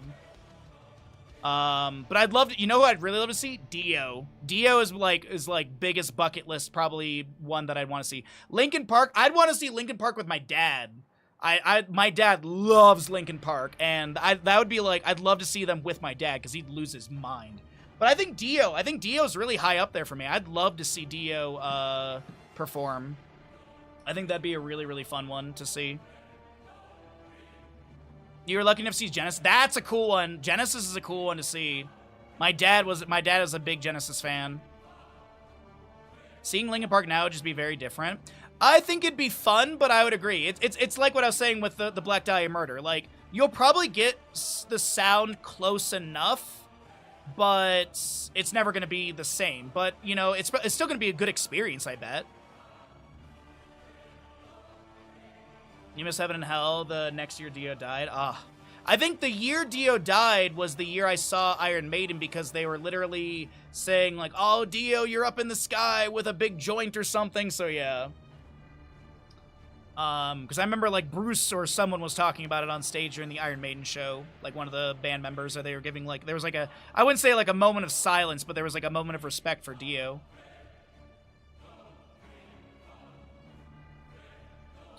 You wish you saw, yeah, Chester, that, there's, and I think my dad said there's just no one that can make that sound. It's just, that sound, and it's not just, it's him, obviously, but it's also the entire band as one unit, too, because they had such a solid sound together. And I think that's something that like no one will be able to recreate really like naturally. You're thinking of going to Gorillas as they're playing SD, but their tickets are like $300. I heard a lot of good, like, Gorillas I hear is good. I'm not a big Gorillas fan. I can appreciate their music, but I'm not like, oh, dude, this is the best band. Like, I'm okay on them. They've got some bangers, sure, but I'm not super crazy about Gorillas. Muse is one that I was into during like college, but there's a couple songs up for Muse that I like, and that's really about it. My buddy saw Muse back in college, and he said that it was like a really good visual. Excuse me, a lot of really cool visuals and stuff for that show. 2015, 2016 for the Dio death or the tour? That sound like 2015-16 sounds about right. That sounds about right to me because I left Michigan in 2017. Muse and 9 Inch Nails would probably be fun. Massive concert or social things. Oh, dude, the amount of shows, the solo shows that I've gone to basically fight my own social anxiety, I get you, bud. I have like pushed through my social anxiety when it comes to concerts because like loud, crowded areas are very overwhelming for me. But I've kind of found ways to like get around it. Usually finding like areas that are not super congested with people and yeah. I don't know, like it took time, but a lot of shows that I go to are with friends nowadays, so I usually have someone to kind of like latch onto and hang around with. So yeah, you love to see Linkin Park live at some point as well. I think like the new band is pretty good from my understanding. I just don't think, as I said, I don't think they're gonna be able to replicate that same sound as we knew Linkin Park for. This was a really good chat, everybody. Thank you all for the prompt and the question on this band. This was really fun. Shall we get into another best of 3? As I said, we're jumping into Division or Group C at this point. We don't need to run more ads. I'm actually going to hit the snooze button just to be safe.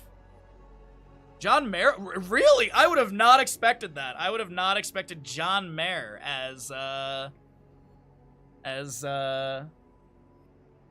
Oh, I didn't pay out the last gamble. Whoopsies. Sorry about that, chat.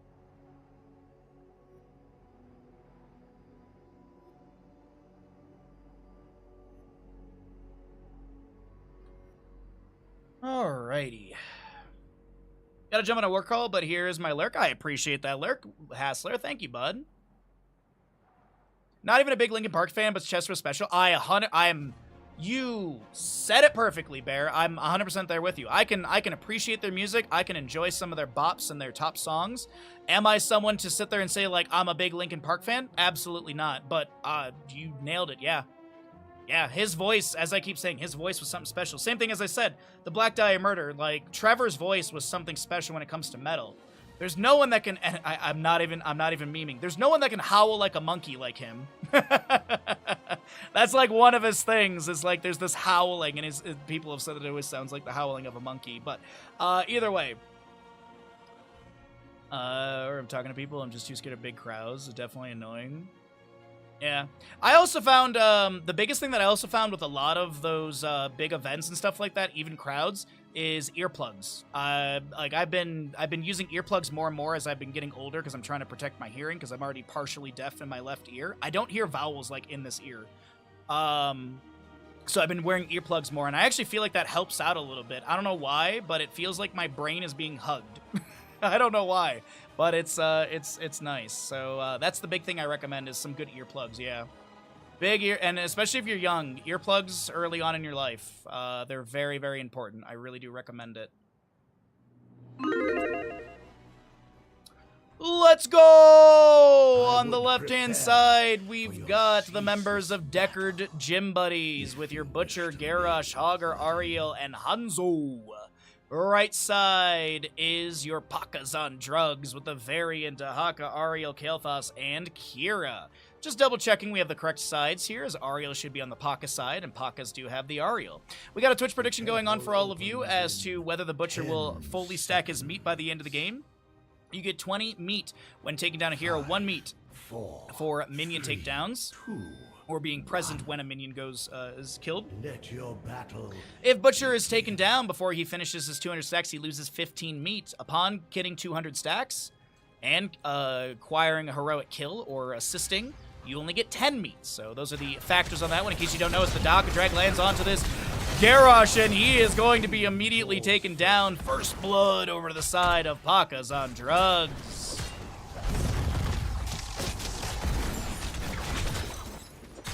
Yeah, I'm actually gonna buy some of those soon, Kalis, as well. I know exactly what you're talking about, where it filters the sound a little bit for you. I think that's like down the road as a item for me to get, because I think they're relatively inexpensive, like $20 to $50, depending on the company and stuff. Alrighty, this is going to be your chopped meat for the Butcher, which is going to be increasing the hamstring damage by 100% to minions, mercenaries, and monsters. You also have your unrivaled strength on the Prowl Hogger, Searing Light, and a target practice Hanzo. This will also be your Kira with the Fatal Wounds at level 1, that's right. Yeah, Fatal Wounds for the Blood Rage. Also going to be looking at the Kael'thas Regeneration Globes. It's funny enough, I said Ariel on the left side. There's an Ariel on both sides, so I'm a silly boy on that one. But Searing Light for the Ariel on the right side as well. We also have the Enhanced Agility Dahaka, and that is going to be overpowered for the Varian as Garrosh gets a combo out onto Bam. So a little carnage goes out from this Kira as well. For those that may be new, we're kind of bringing this up at the beginning of each of these series. This tournament, or this little off-season event for Heroes Lounge, utilizes a randomizer wheel. You have a wheel per role, so you have a tank roll, healer roll, solo lane roll, and then you spin the wheel twice for assassins. Assassins, by the way, can be melee or range. As you see, the Butcher over here will be taken down by the Ariel Searing Light. This is going to be a follow-up kill into the Garrosh, and now Shaky trying to back away. Nice Detainment Strike onto Ya, as Taigo cannot sustain any further pressure. Oh, Kalis, I was literally doing yard work yesterday. I had experienced no loud noises, and I just had my left ear just started ringing out of nowhere. Tinnitus is awful, chat. Like ear-splitting ringing. It's great. It's a good time. Protect your ears, seriously. Hogger, little bounce is gonna be good to be able to back away. Kira tries to get another Carnage out. Stalker will not be afflicted by that. Meanwhile, in the bottom lane, some Siege Giant Rock is gonna be thrown in. Butcher maybe chasing under the Kira over here. I think there's just a little hamstring or a little chop onto them, as we do have that Ruthless Onslaught level 4. We'll see if we get into the Meat Shield level 7. Scatters going on once again. Butcher chopping up the wave. He's up to 41 meat. And Hanzo, target practice at 1 stack.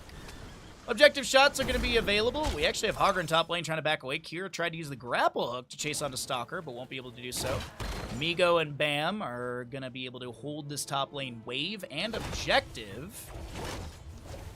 We'll see if Hogger will be able to clear away this Bruised Camp and minion wave. Dahaka going to Dark Swarm the enemy minion wave, utilizing that little Dark Swarm and Lurker Strain, right? Yeah, Lurker Strain level 4 for the bonk. Garrosh will be taking... Well, sorry. Ariel will be taken down by Garrosh elsewhere on the map as Butcher's rotating from bottom to mid, maybe just doing double soak, because that's going to be Kira taken down by the Garrosh as well. 3-3 in kills in this map number 1, 4th best of 3 of the day. Now, Paralyzing Enzymes, by the way, for the Dahaka. Big fan of it. We don't see it too often, but it's a super good talent. Let's see if we actually get that activation. It's going to be a charge in from Butcher. The Gravity Lapse lands. There's going to be that minus 50 healing. And it's also going to be a minus 40% movement speed for those 2 seconds. And you can sustain or refresh that duration with auto attacking that target. Nice dive onto Butcher. He'll be taken down. 50 meat available as we are entering into 10 talent tier territory. Let's go ahead and cycle through the other numbers to get an idea what the damage healing experience looks like here on map number 1 of the series. Group C, as a reminder, we did switch into groups. I don't know if it correlates to any MMR values or if it's just this is the seeding of these groups. Staggering blow into the wall. Tower shots of this mid lane objective fire into mid fort gate, but it is going to be neutralized as Hogger contests the point. Pushed back by a team strike of Ariel. Butcher charge is going to be mitigated by Dahaka burrowing. Little chop goes down on the ground. Bam gets the revolving sweep, and will they be able to back away with a grapple hook? Absolutely. The spin to the side. As this is your objective still available for mid lane. Will anyone get the final few shots out of this into mid lane fort gates? Looks like Maxia is going to be able to get that. I'll do... not even sure how to pronounce that name, but either way, we do have about a quarter level difference. Wait a minute, that's going to be a charge in from Butcher, and that'll be a kill onto Garrosh, but Kira will be traded. That drag from Dahaka. Fake is going to get that minus 50 healing and has the natural agility to back away the Flame Strike from Kael'thas, missing Hogger. Looking to bounce over to safety. A scatter coming out from Hanzo as well. And the objective has expired. Last shots have been fired out. Next objective will be Sinclair in the bottom of the map, and we'll see who's able to control that as we are just about into 10 talent tiers for both sides. And 79 meat for the Butcher. Let's take a look and see what the Hanzo stacks look like right now. Who he's got to hit. Ariel once, so he has the 30% range increase, just wants to get that last hit onto Ariel for the 100 extra damage. And Kira will be continuing into the upstage in the Healmonger with that Fatal Wounds level 1. Crystal Aegis, Decimate, Dragon's Arrow, Lambda Slaughter, as well as your Hortipult with the Unrelenting Strikes for Kira, one of the best heroic sound designs in the game in my opinion. As we also do have an Isolation Dahaka. Dude, Unrelenting Strikes sounds so cool. It's not like an amazing heroic. It's not horrible. It's not amazing. It's kind of middle of the road. But the sound design of it is just so satisfying. And the Silent Killer level 20 upgrade, I honestly think is actually pretty good value, too. Groundbreaker from Garrosh, Decimate spins. He's going to be trying to set up a kill onto Migo for the Hanzo, and yes, they will be able to get that kill. 6-5 in kills at 7 minutes as the top lane fort will be taken down. Garrosh has got some Decimate spins, no Wrecking Ball, trying to get these slows. Hortipult in from Hogger, looking for the Staggering Globe against the wall. Bam is getting a little bit low. Phoenix from Kael'thas will be summoned as well. The Crystal Aegis utilized by the Ariel. Unrelenting Strikes go bonk, but Ariel gets taken down by the Kira. Hanzo gets the counter kill. And the top lane fort has still gone down. Kira in general is good sound, cool sound design. I would agree with that statement, yeah. Yeah, Kira's got some really cool sound design. Dubstep sword, as I think a lot of us call it. Charge taunt onto Butcher, 122 meat. Tame Strike misses. Hogger looking to spin away. The Staggering Blow gets the stun up against the wall. Easy throw Dynamite thrown back, and Stalker creates space for Morel to back off as we do have Garrosh trying to get a kill onto this Kael'thas. Groundbreaker lands. Garrosh is so close to the kill, but he's not going to be able to get it. Wait, he does get the kill? No way. Does he live? Not with that drag. Hogger bounces into the enemies, has to cancel early. Easy throw. Oh, the easy throw Dynamite does go out, and the Hortipult will allow Stalker to get away. My God. Bottom objective is available, by the way. Shots would be going into the fort, as we have Kira actually evolving sweep onto Hanzo, using natural agility over the wall to really displace Kira from the allies, but Varian and Dahaka still step up to try and pressure onto this Hanzo. A charge goes in, Lambda Slaughter onto Migo. Crystal Aegis to mitigate that silence and lockdown. Dragon's Arrow misses. Crystal Aegis, counter Crystal Aegis, I guess you say, onto the Butcher as he's going to charge onto this Varian. He has the brand, he gets the heals, the Unrelenting Strike, but that's not going to connect onto Butcher. It does, but the scatter takes down Kira. Natural agility from Fake to chase in as well. King Solomon trying to back away from Fake. Sonic Arrow goes out. Varian, scatter. Oh, the scatter singular arrow to Tame Strike into the wall. Varian falls. It's 12-7 in kills. Kael'thas is picked off, and that is what we call here a Finland! 192 meat for the Butcher. He is going to get it off this bottom lane wave unless he decides to run into tower shots and die.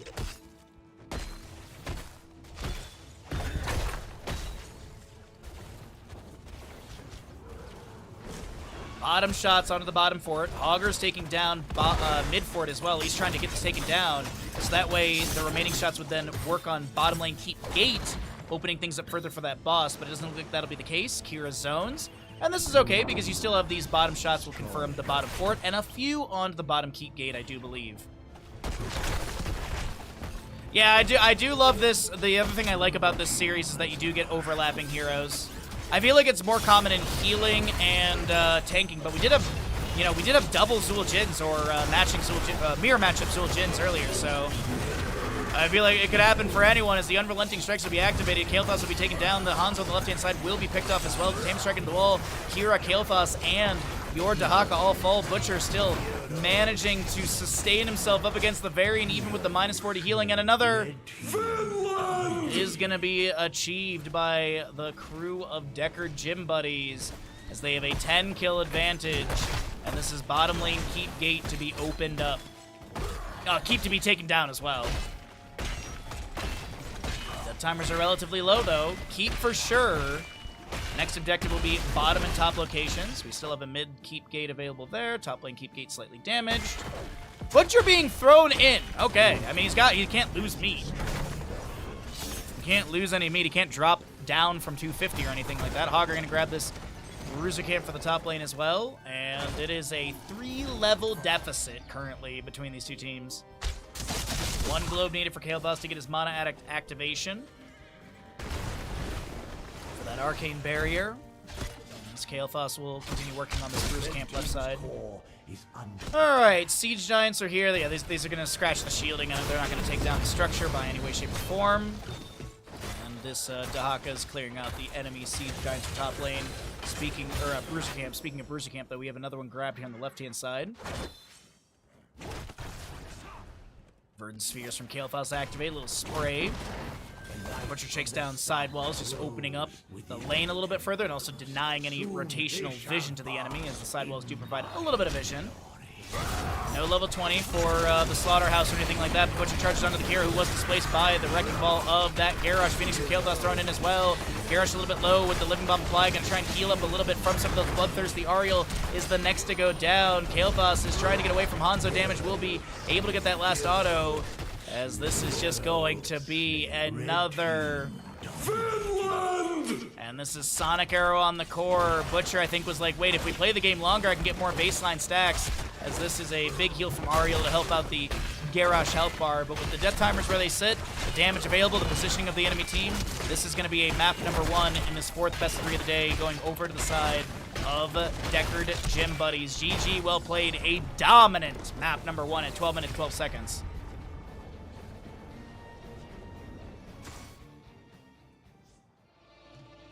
By the way, who's excited for Murky Cup, Nations Cup this weekend? We've got, or not Nations Cup, sorry, Bounty Cup, Murky Cup this weekend. We've got 4 new teams that we haven't seen, and I'm excited. It looks like it's going to be a pretty good weekend. We'll see how things line up for actual results. Gavlo's Gossip Girls, like back in Heroes Lounge Season 29, were insanely strong, and I believe it's the exact same roster. So they're kind of the team to beat, at least on paper. But Sereni's team is pretty strong. There's still it's a full German team, but there's a lot of players in like Division 1 for Heroes Lounge. There might be like a Division 2 player in there or something, but even then, I still think everyone's a pretty high MMR on that. And then the other two I'm blanking on. The Claw Kittens looks really strong as well. You got a few Netherlands players. I think there's a couple Russian players on that team as well. And what was the... I have to take a look at the other team as well. What's the 4th team? I forget the name of their... I forget their name. Brackets. Who's the 4th team this weekend? That's Clawy Kittens, Gaflo, Sereny. Oh, we'll just respawn, which is going to be a lot of Heroes Lounge players. I know these Heroes Lounge players. We'll see how they do. We shall see how they do. But, yeah, Sereny's team looks pretty strong. Teoden, the Evil, Athletic Bird, Sereny, Sniper. I don't know Sniper, actually. Gaflo's Gossip Girls, DK, Surdath, Nano, Gaflo, Banana. It's an insane roster. And then Clawy Kittens is Krankle, Ubi, Marinas, Hopaka, and Vasilio. Sorry, actually, I misspoke earlier. So it's, 1 Netherlands player, 2 Russian players, 1 Ukrainian player, and 1 player from Spain, if my Vixiology is correct. I don't know. How do you pronounce the thing where you like studying flags? I don't know what it is. I absolutely love studying flags. I don't know why. Memorizing them is such a fun little challenge. Oh, what a draft for this Braxis game. What the hell? Oh my god. What a draft. Oh, I opened up the Diablo image apparently from earlier.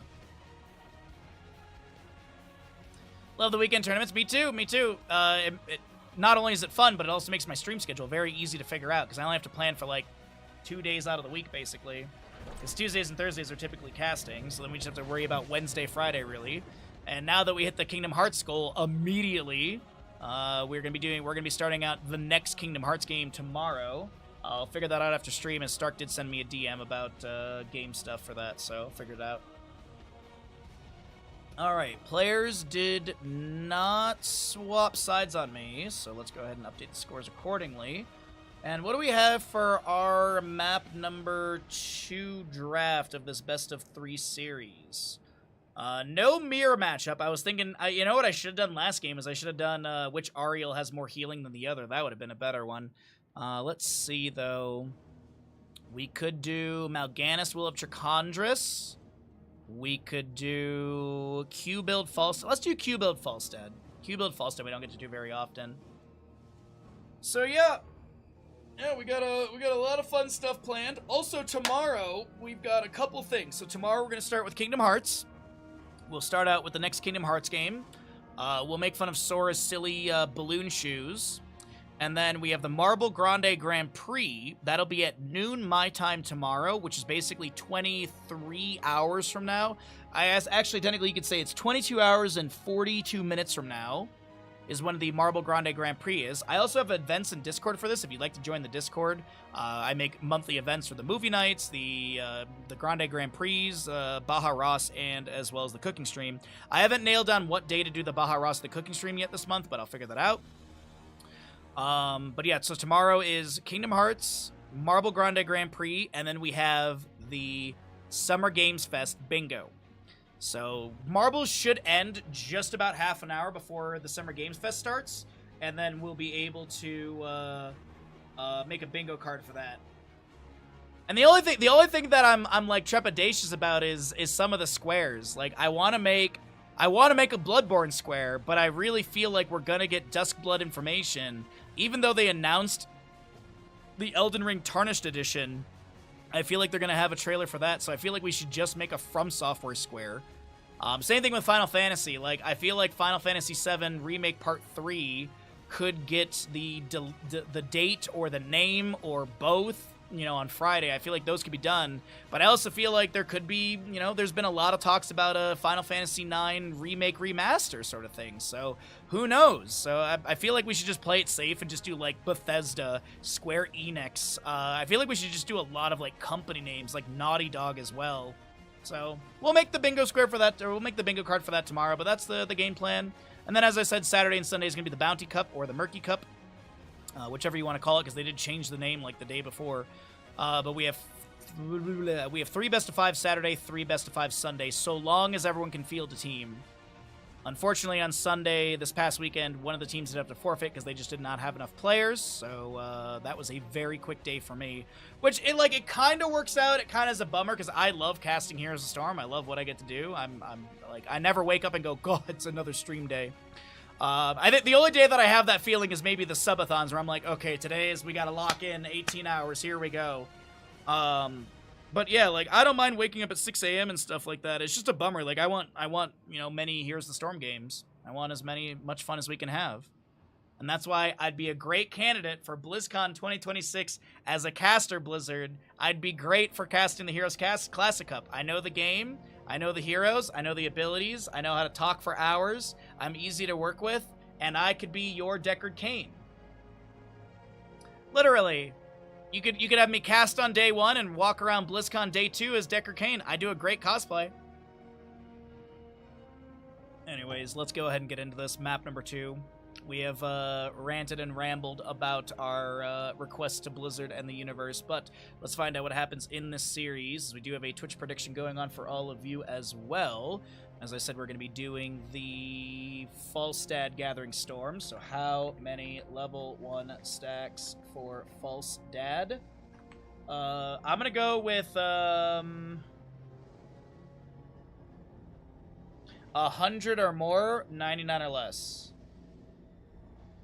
You know what? No. Completed quest or not? 150 and done. Incomplete. Incomplete quest. Actually, we'll just say completed quest. Alright, 5-minute gamble, that's all good. But can you wrap the whole Deckard Cain wrap?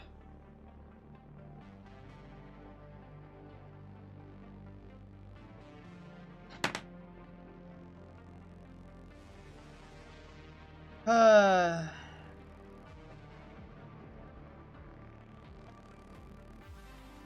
am I gonna do with you, Dings? What am I gonna do with you, Dings? I don't know.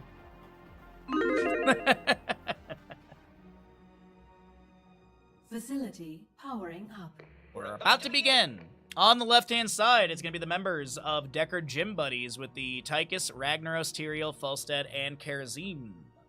Right side is going to be the members of Pakazan Drugs with their Alex Straza, Nova, Mal'Ganis, Lost Vikings, and Genji. And we have a Twitch prediction on the Falstad Gathering Storm. So, Gathering Storm has a Mythic reward at 150, so does Falstad get the Mythic 150 before the end of the game or not? You do lose 8 stacks upon death. You cannot lose milestones, so Falstad hits 33 stacks and then dies. He only drops down to 30. Same thing with 80s. Same, and then at 150, you've completed the quest, and you no longer have any stacks to gain or lose. Quarterback Tychus, Engulfing Flame, Ardent Restoration, and Iron Fist Karazim. Spy Games Eric. Will of Trachondris. That is going to be a pinning shot upgrade with the Covert Ops. For after being stealth for 2 seconds, pinning shot slows increased to 60%. Costs no mana. Bonus is lost after losing stealth for 1 second. You'll save the Agile dismount for Genji, and it is going to be the Abundance for Alex Straza's Circle of... Circle of Life for Alex Straza's Abundance. There we go.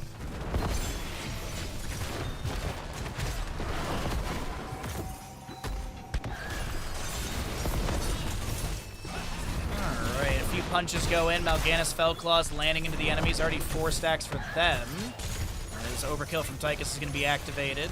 4 stacks for the Falstad as he's actually up in the top lane up against 3 Vikings? 2 Vikings. Looks like Eric is not around here. I was thinking that once...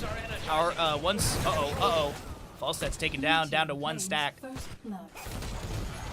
I was thinking that once Alex Straza finishes out this level 1, I would assume there's going to be a Viking that literally hugs her, so that way the Viking horde can constantly be built up. Looks like Ragnaros will take down the Nova. I'm just really curious, was it like a shifting meteor sort of thing? No, he just stepped up and got a few autos in. Okay. The beacons have activated. Control them. Please let this work. Beacons are going to activate here. Karazim with a few punches onto Genji. Falstad has made it back into the engagement area. Deflect from Genji mitigates that lava burst value, but it is going to be Zerg Wave building up. And you can see on the mini-map, the top pen is blue, and that's going to be Deckard Gym Buddies building up their Zerg Wave in this top section of the map. And you'll have on the bottom, the Pakazan Drugs. This will be Zerg Wave. You're guaranteed an Ultralisk and a few Lings. And the percent increases how many units you're going to have. So you can see more Ultralisks are coming out, the Guardian, more Banelings, some Hydras in there. Banelings being one of the best units in StarCraft 2. Who doesn't like watching just a bunch of roly-poly boys roll into a Terran bio line and just watch them literally shred like paper? Alex Straza, Nova do get taken down in this bottom engagement as Genji swift strikes to the side. Mal'Ganis gets hit with a hammering. 10 stacks for the Falstad. Hey, we got odds on the gamble. Thanks, chat. Appreciate it. Vikings in top as Genji jumps in here as well. He's going to literally jump in with the Cyber Agility. Ragnaros is going to throw down some damage, but Stalker swift struck and taken down by Genji. Tower shot lands, but no counter kill. Meanwhile, in the bottom lane, this is bottom lane 4K opened up, and here's the thing to mention. It's 96% on the Zerg Wave in favor of Deckard Gym Buddies. Deckard's Gym Buddies. Overkill from Tychus. No, sorry, that was the minigun activated by the Tychus. He is Master Assassin at level 4 and does have 3 stacks already.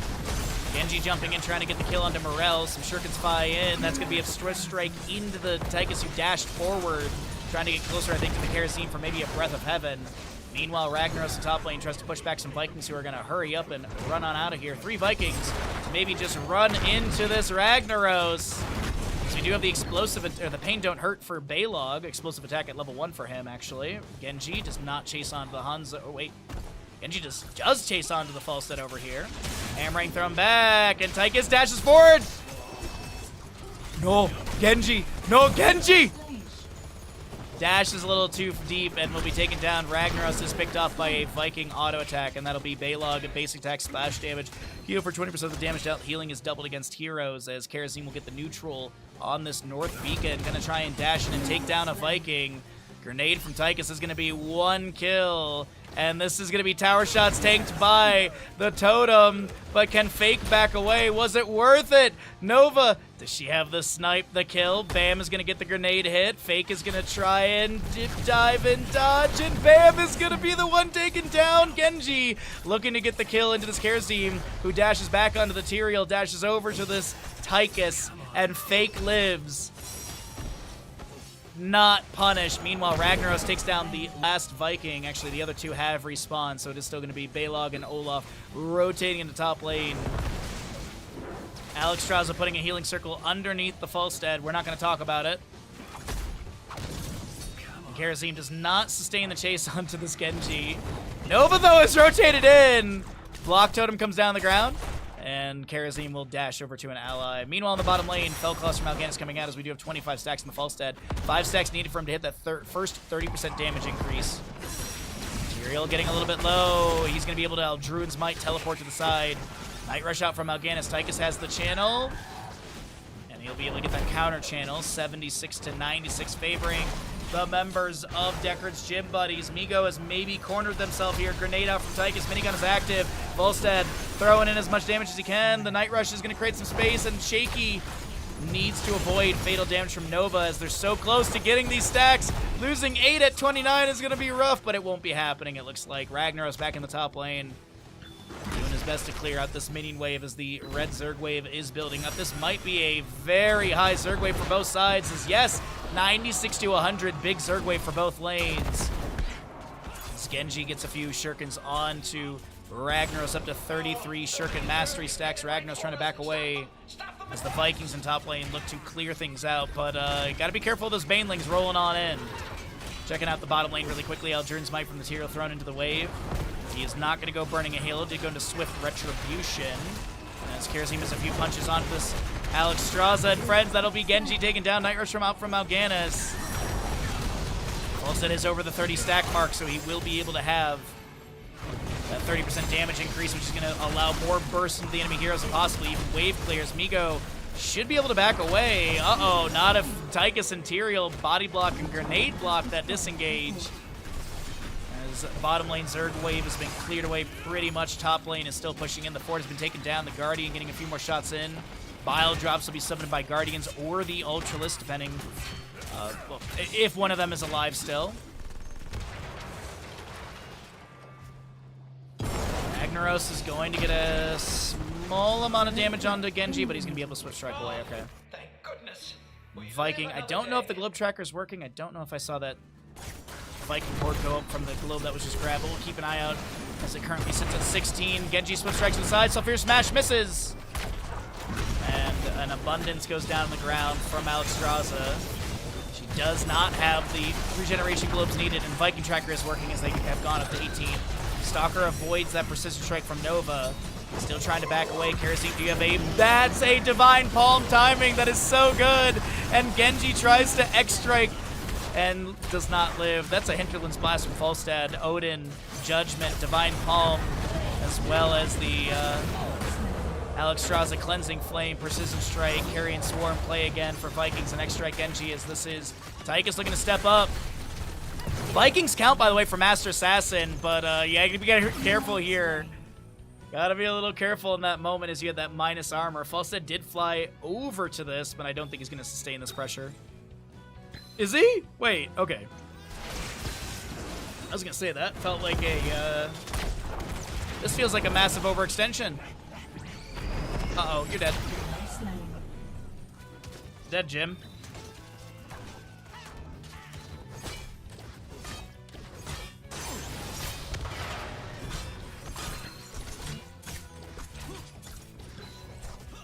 Alright, Genji chases on the Tyrael for a little bit of pressure, but it's not going to be any sustain that is Tyrael needs to work about. But he doesn't need to worry about this dive from the enemy over here. Aldrin's Might to the side. is able to get a cleansing, or not even a cleansing dash, sorry, for the Karazim. Don't have that cleansing touch at level 16 yet. As our next beacon phasing is open, blue Zerg Wave will be building up in the bottom, red Zerg Wave building up at the top as they do swap lanes every single time. Odin to be summoned in this bottom lane defense. Hammering from Falstad going out up to 45 stacks, precision strike from Nova. A few enemies do sidestep that. Beacons are available, Judgment from Tyrael, Sulfur Smash comes in, and we talked about this earlier in a previous best of 3 about Sulfur Smash and Judgment. A good combo. Not a hard one to run either, as it is a easy point-click combo for both. Night Rush from Mal'Ganis coming out. We do have the Carrion Swarm available, and there's going to be the trigger as well. Getting some healing and some damage onto the enemies. Living Meteor comes down from this Ragnaros. Alexstrasza putting the healing circles, or the abundance circles, a little forward there. Bottom lane fort will be taken down. At least with the current siege value, it looks pretty good. Extract from Genji goes down the ground. As the Hinterlands from Falstad fires out, getting half the cooldown, only hitting 2 enemy heroes from 122nd to 60. Yeah.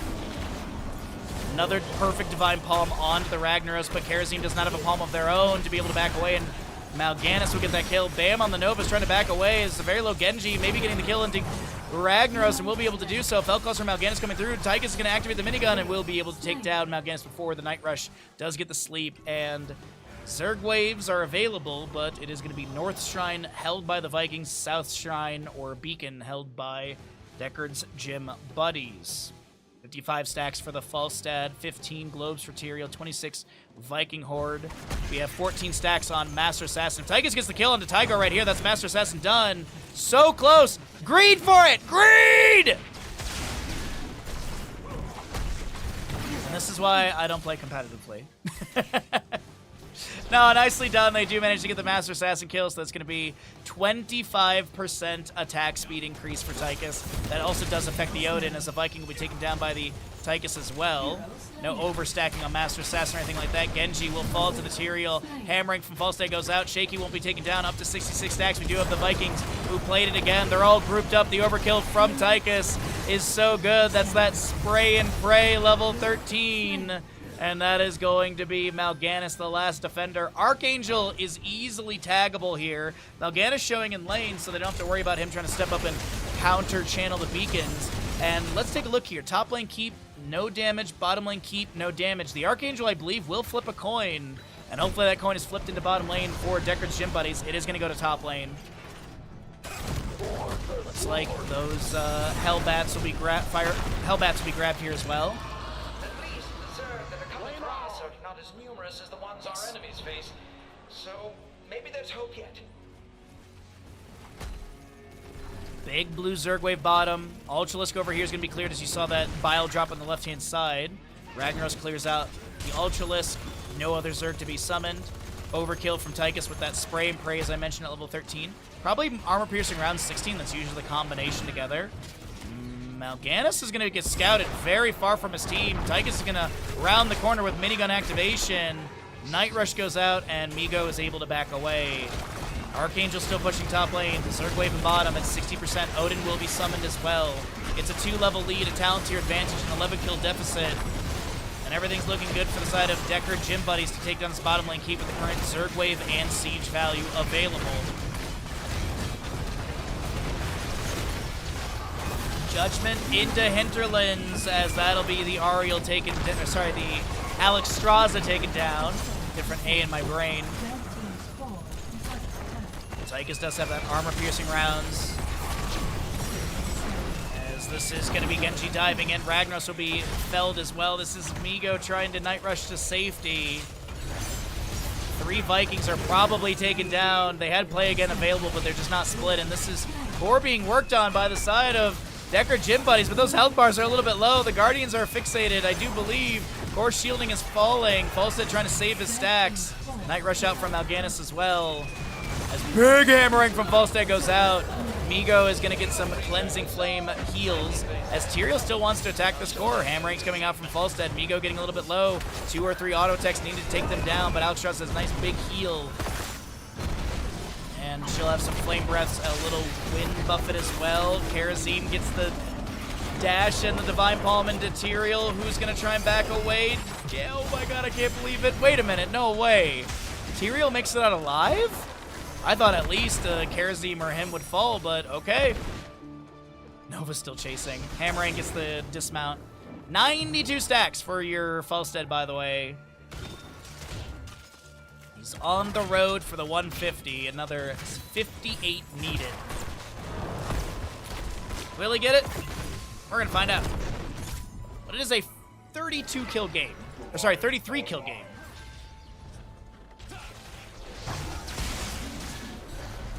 Nova clones do provide those stacks. Oh, she's going to Ghost Protocol, and that will mitigate the judgment from Tyrael. 16 talents here on the right side as well, as we do have that blind as a bat from Mal'Ganis. Will Conscious at 32 stacks. Does have that increased stun as all, I was going to say, as well as the 4% life steal on that final slash. But he's not going to be able to get Carrion Swarm activation. You kind of heard the audio for it. Big hinterlands, actually not that big. Hits onto 2 enemies. Nova got tickled at the tip of that, and Nova barely making it out alive with 100 and something HP. Precision Strike goes out. 34 Viking Horde stacks. We do have the objective going to be announced momentarily again. What is the boss at? 42 seconds. And there's going to be the beacons up in 30. So the Archangel will be up just a little bit after these beacon phasings are available. It looks like Hellbats will be grabbed here on the left-hand side.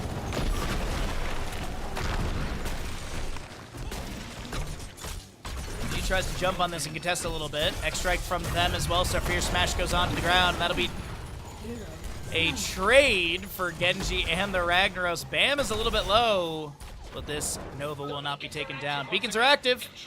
No one's in position for bottom beacon. Tychus is going to go tap well and top. Fell close from Mal'Ganis coming out. Final slash not hitting onto the Tyrael, so he throws down a smite with the speed bonus as well at level 7. Dashes in with a few autos here and there. Night Rush from Mal'Ganis is going to be coming through as well. Nova sniping onto Morel, but won't be able to take down the Tychus. Dash from Karazim, a little Breath of Heaven as well. Bottom lane wave is collapsing under the core with that catapult as well. Blind is a bat from Mal'Ganis trying to zone some enemies back. Big hammering damage out from Fault at 114 stacks. Tyrael now trying to back away. Obviously no Gust, as we had mentioned the hinterlands consistently. And top lane wave cleared by Nova. Wait a minute, Nova! No, no! Oh my god! I thought the catapults had the kill on the Nova right there. And this is, by the way, catapults fixated onto the core. Will this be enough to take down the core? Nova snipes and barely clears that out. Falstad Hinterlands gets a Viking and Alex Straza kill. Tyrael's felled elsewhere. Archangel is going to be triggered. We do have catapult on core once again. Karazim might just go for this core. He has Divine Palm. No, 27 seconds. Falstad flying, Falstad flying, Falstad flying. He just needs to get a good hammering. Well, he got a hammering right there, and Falstad at... He'll be taken down. Ragnaros can pop Molten Core.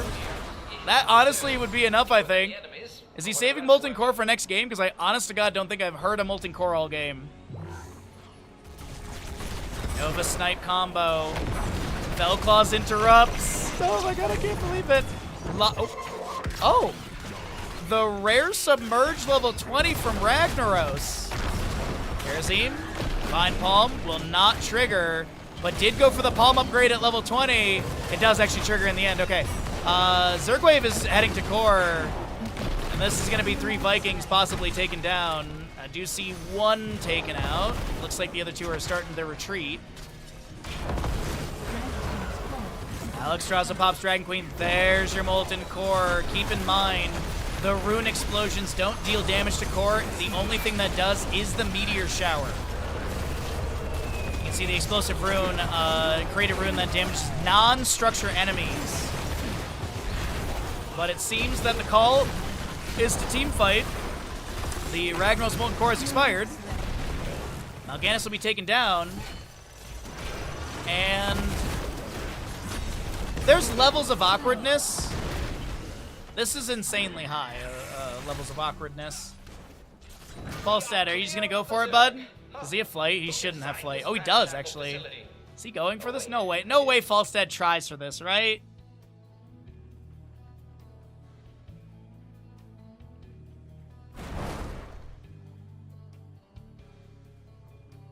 Is he going? He's going for this. He absolutely is. The minion wave is arriving at core. Do you fly? Do you fly south side? You know there was a conversation in the team comms for Falstead to go do this. Alright, by the way, it's called a Wild Hammer. You do have the Divine Palm upgrade with the Peace or Repose. Divine Palm healing amount is increased by 75%, and its cooldown is set to 5 seconds if the hero does not die. That's what I was talking about. Angel of Justice for the Tyrael, so he's got that extra range and cooldown reduction. We do have the Nova taken down. Judgment from Tyrael, that's Alex Strauss, the next to be felled. Seeker Swarm, Precision Barrage, Living Weapon, Viking will be having your Fury of the Swarm, and it's going to be on Ruby Wings, right? Yeah. Big Hinterlands, that's a reset for Falstead. He is not going to immediately activate it because he got stunned. That is going to be another activation, which is going to take down all 3 Vikings. Falstead getting the pings from the allies saying good job, and this is going to be an advance through bottom lane. We do have Decker Gym Buddies looking for a map number 2 victory in our 4th best of 3 of the day. GG well played as we end things with everyone's favorite Northern European country! Finland! 34 to 18 kill game. GG well played.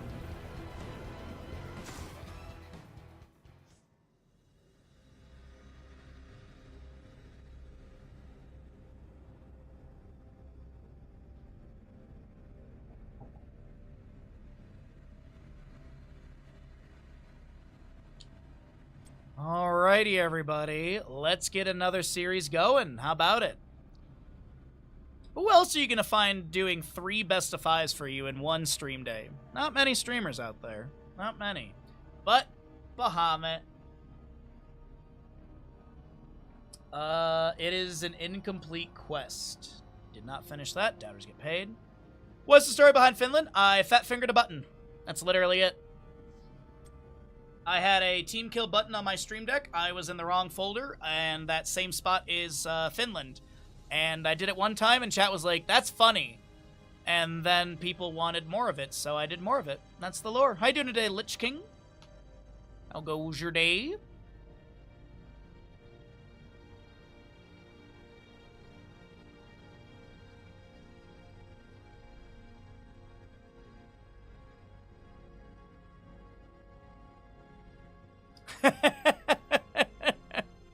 I should start lying and saying that. Absolutely. We invented Finland, yes. I'm actually the where our community is the founding people of Finland. But yeah, I fat fingered a button and it just became a meme and we all giggle about it. All right, let's roll some ads, everybody. Let's get those ads out of the way. Those pesky, pesky ads. Players, I think, are on the correct sides. I believe our players are on the correct sides. Do we have any mirror matchup in this one? No. I don't think we have any mirror matchups in this map 1. Okay. All right, well, let's chat, hang out, and then we'll get ready for this next series. Probably going to be the last series of the day. I just don't want to overdo it today. I also want to set up the Kingdom Hearts stuff, and as I said, I'm supposed to be going fishing with my buddy at later today, but he might want to go earlier, so either way. I just want to get a couple things done beforehand. I need to, I want to go grab like a nice beverage for tomorrow for the what's it called? Summer Games Fest. I keep wanting to say Game Awards. I don't know why. I want to go see if maybe Bevmo has like a nice like beer that I can grab or something. I think it'd be fun to just have something to sip on while we watch the Summer Games Fest tomorrow and scream and hope for the Bloodborne or Final Fantasy Part 3. Very funny indeed. I was confused when I heard the first time. Was one I caused? Yeah. Yeah, because basically this used to be the button. Team kill! We used to have that, and then, as I said, I fat-fingered for, I accidentally hit the Finland button. And then, you know, we love little memes in our channel. I mean, I think that's part of the fun part about our community as well, is all that little silliness we get to bring to the table with, you know, like First Sentinel hitting, Kaimo cleanses, which, you know, Leap of Faith from Anduin doesn't connect onto the target, stuff like that. So we have a lot of fun stuff here. And try and make things, you know, unique and enjoyable for everyone in the channel. So hopefully it's all appreciated. But what else can I tell you all about as we're going to get ready for the final best of 3 of the day? You're personally crossing your finger for Bug Snacks too? Only if Kiro Benito does the title song again.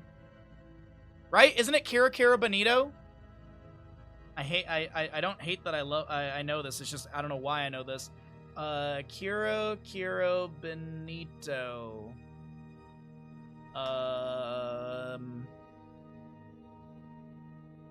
Yeah, it's Bugs. Yeah, she did Bug Snacks. She also has a really good song called Sick Beat, if you've never heard it. It's a pretty sick beat. But yeah, she is, Japanese? Record label, Japanese. Is actually a British indie pop band. South London. Interesting. Huh, today I learned. I honestly would have thought she was Japanese based off her lyrical content. I do appreciate the work you do to make the games feel more alive. That's why I love doing what I do. That's why Blizzard should hire me for BlizzCon 2026. They need that energy. You don't want casters sitting there who are just like, what's this level 1 talent? I haven't casted the game since HGC. Or, you know, you have Artosis and Tasteless who are just they're great casters at what they do. I think they would do a horrible job with Heroes of the Storm. I'm sorry. I think they would be stumbling over their feet. They would be confused as to what's going on in most of the engagements. Yeah. It's almost like if you study a game at this level of complexity, Blizzard should hire you for BlizzCon.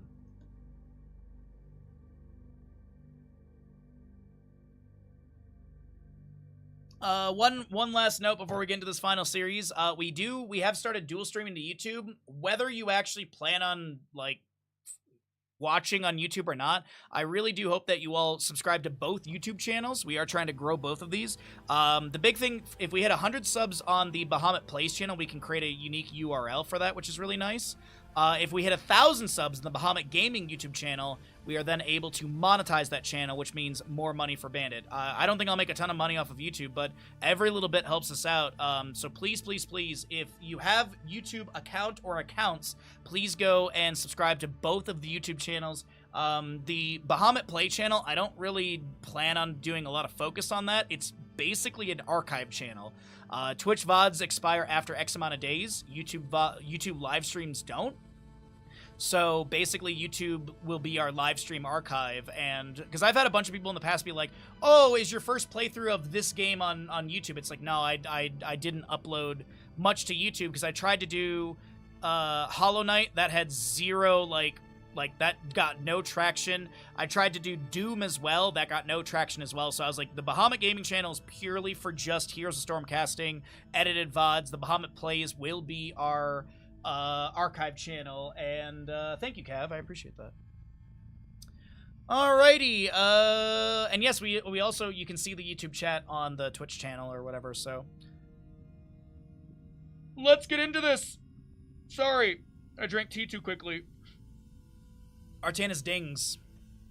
Artanis Dings on a Battlefield of Eternity map. Let's do it. How many... Oh, I am off row. How many level 1 stacks for Artanis by the end? Let's see. It's an Artanis into a Muradin, Hanzo, Diva, Sylvanas, White Mane. I'm gonna go with like 250 or more. 249 or less. That feels kind of fitting for Battlefield. It's a very brawly map. Do you not like multi-streaming on YouTube? I don't really have a benefit for actually multi-streaming on YouTube, basically. And the reason I made a second YouTube account is because if I were to basically multi-stream to my Bahamut Gaming YouTube account, basically all of my algorithm would be pushed down to like 0. Because YouTube doesn't like you uploading too much stuff unless you're already a bigger streamer and you have a massive YouTube subscription basis, then you're going to have whoever watching your stuff. But yeah, like, it's just YouTube streaming is just it's more work on my end with literally nothing beneficial. Outside of viewers have the availability of an archive of my live streams. That's really like there's no actual benefit for me doing it because it's I'm not gonna hit 1,000 subs on my live stream on YouTube. That's not happening. YouTube live streaming is really not great.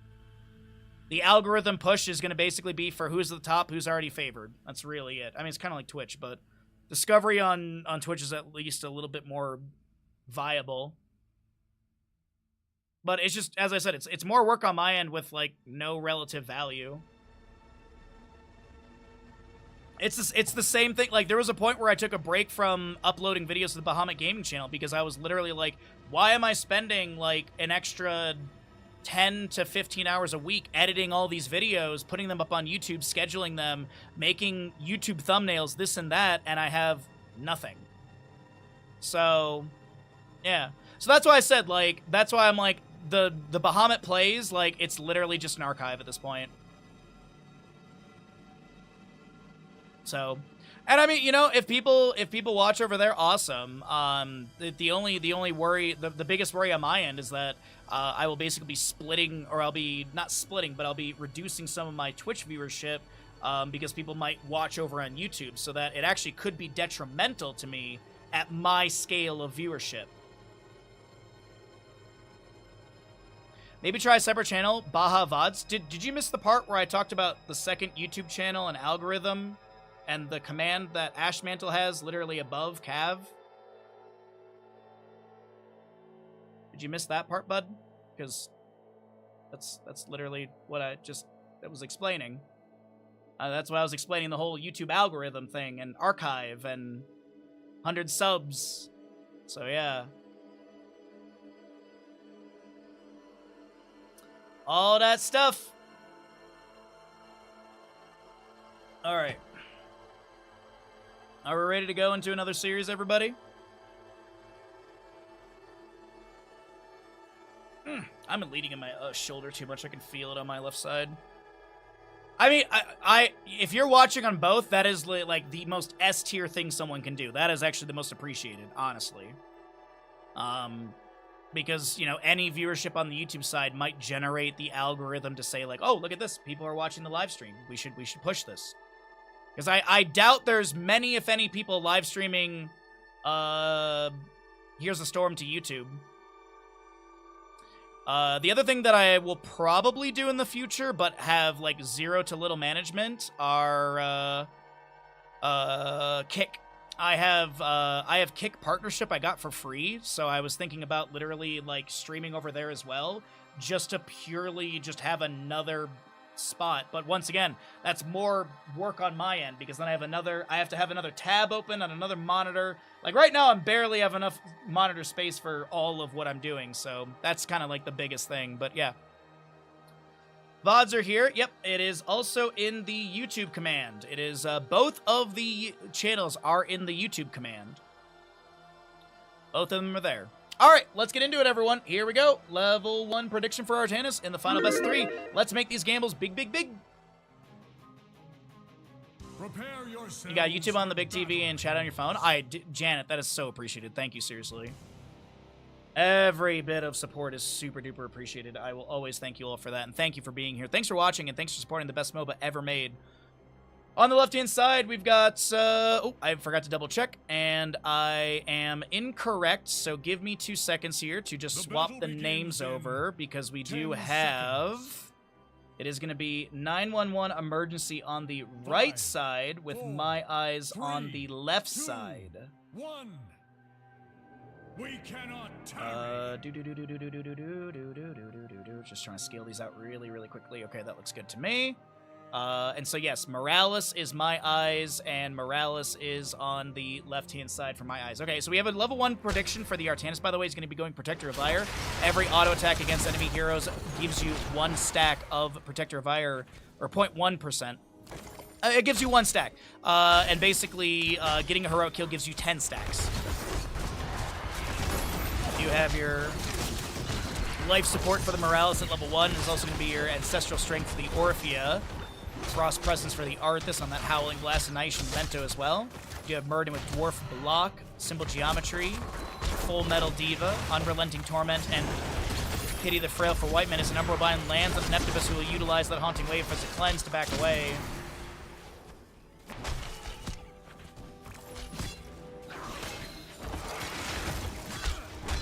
Yeah, I don't care about kick or anything, but the only reason I was thinking about doing it is just, as I said, it's another possible avenue for possible monetization. And as I said, I'm partnered on Kick, so I get all the partner value stuff. So even if there's like 10 people viewing on Kick and I get maybe a couple subs over there, I mean, you know, a couple subs, it's, you know, it's more scratch for Bandit, and that's the way that I look at it.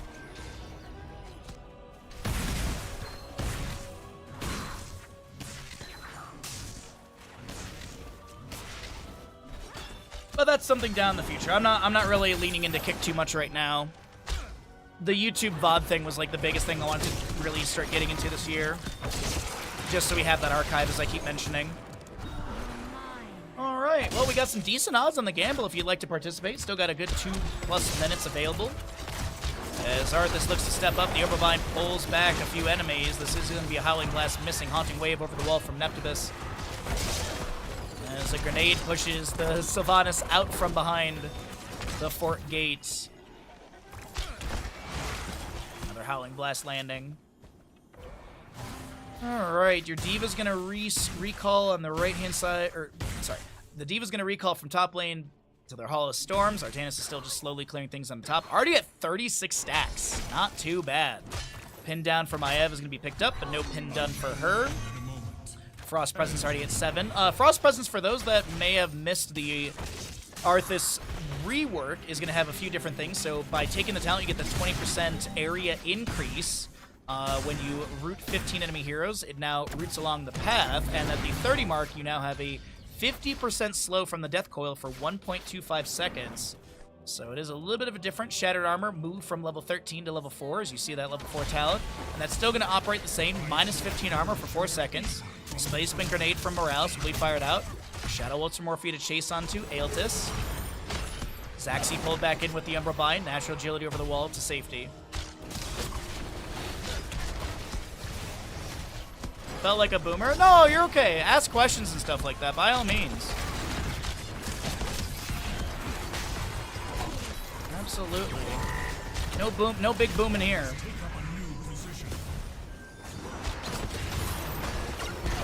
Umbral Bind, and that'll be your white mane taken down. I mean, I definitely understand. I can see why people don't take Amateur Opponent, because you have to keep in mind, like, also Amateur Opponent only applies to the Twin Blades. It's not like Artanis has the increased damage on his auto attacks. It's only on Twin Blades to non-heroic, and Twin Blade cooldown is low at 4 seconds, but still, it's. I think a lot of people look at it and they go, "Oh my God, like you have to take Protector of Ire." But I also think that there's a slight misunderstanding, because I think a lot of people do think Protector of Ire is just a passive increased damage to non-heroic targets. But I definitely, I see the reasoning and stuff, but I can understand Protector of Ire as well. I can understand trying to build this up, as you are going to be brawling a lot. Scaling for this could be really good on Artanis' overall basic attack damage, as Valar is trying to back away and the tower shots do go out. Yeah, just 1,800 stacks. Yeah, see, as I said, not that hard.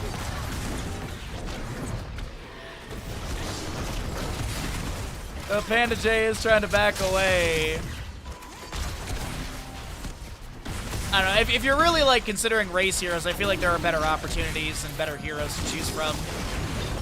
Howling Blast is massive onto a couple enemies here, as Valar will be taken down. Holcon with a big shot into the enemies and does back away.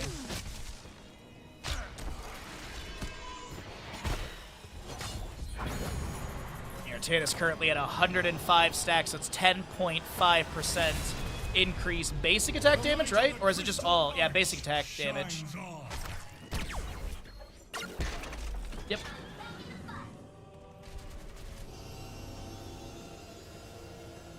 Alright, so Alarian heads to top lane. Whoosh, we go. Spin from the Immortal instantly clears the wave, and Bert is going to grab all those experience globe. Sorry, I was just watching Sylvanas' health bar just get deleted right there. Uh-oh.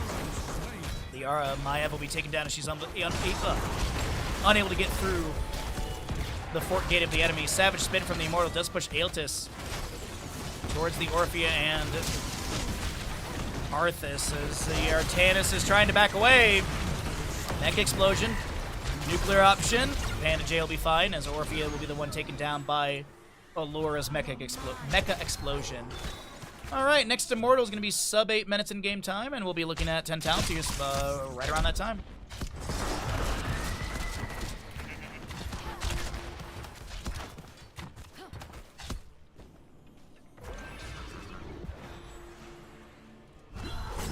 Possession from Sylvanas. Spirit of Vengeance into the minion wave to get some poke damage onto this. We do have D.Va Artanis in the bottom lane, matching another Howling Blast going out from Arthas as they do have that Shattered Armor connecting onto Zaxi, but no one steps up. Spirit of Vengeance again forward. Teleport forward from our Maiev, but she does not continue to press forward into the enemy, as we will have the Artanis still soaking up bottom lane.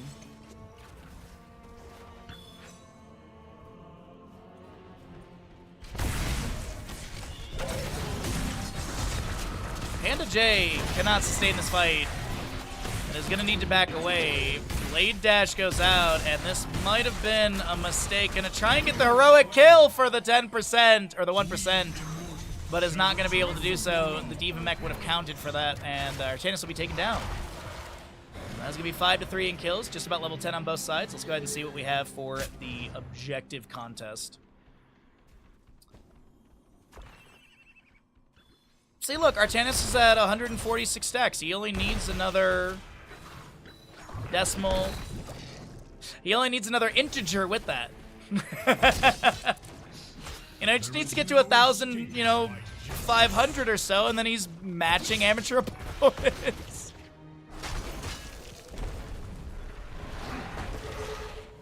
Eternal Feet for Orphea, Syndragosa, Suppression Pulse, Containment Disc, as well as your Stim for the Morales as we look at an Avatar, Micro Missile, Scarlet Aegis, a Mind Control, and Dragon's Arrow.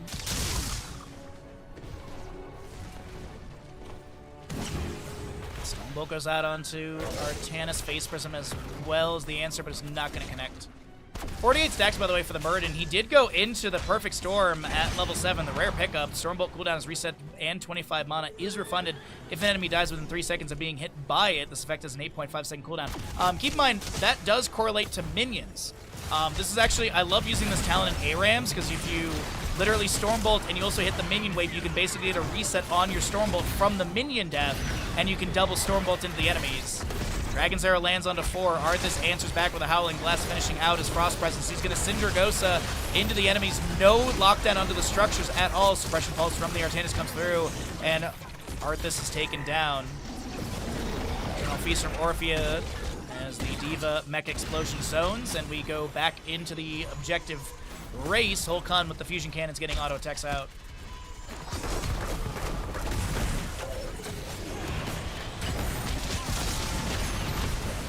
Spin from the Immortal has no displacement. A very low morale, is trying to back away. Panda J on the right side trying to get these kills, but Panda J might have stepped up a little too much here. It will be taken down by a Stormbow to the face.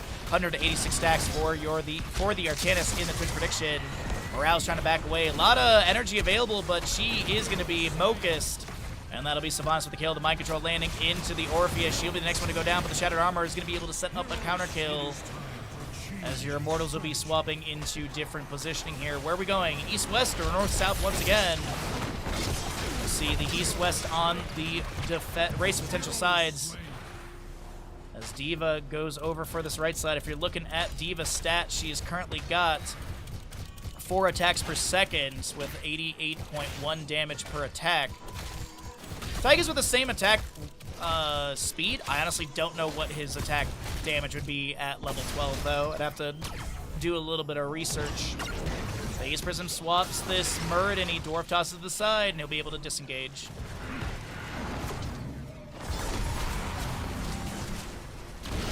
Yeah, but Cav, unfortunately, that just circles back to my point that no one on YouTube is really looking for live Heroes of Storm games. Or maybe they just see my viewership's low and they say, I don't want to watch a low viewership stream. Those are both real things. Big Diva Mecha Explosion takes down the Orphea. We have the Diva Pilot picked up by the Artanis and Dragosa summoned as well. Scarlet Aegis from Whitemane is going to provide some armor and healing to the allies. This is Artanis taken down. We do see Whitemane picked off next. The Morales is trying to heap this Maiev alive, but 2 autos, no way. The scatter is going to connect. That Stormbolt finds its way into Morales, and she will go down. This is going to be everyone's favorite country in Europe. Finland! And the Immortal will be heading into the top lane as it does have more health on this fort gate. 234 stacks for the Artanis.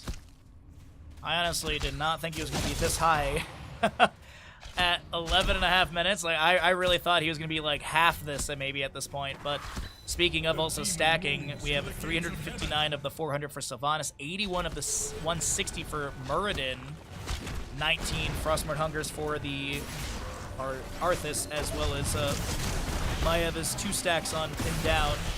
Needs to get the Quadra hit, if I'm not mistaken, or the triple hit to be able to get the last reward. Yep. Or no, it's Quadra, excuse me. Phase Prism swapping. I was thinking of the Alarak level 1, which is a triple. Immortal is looking like it will take down this fort of top lane. Suppression Pulse comes out. Muradin Stormbolt lands.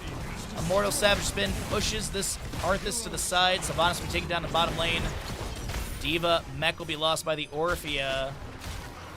And Diva Pilot will not be taken down. Orphea goes to clear the wave. The Immortal will be cleared out. Next one up at around 14 minutes plus in-game time. And it still is a level lead.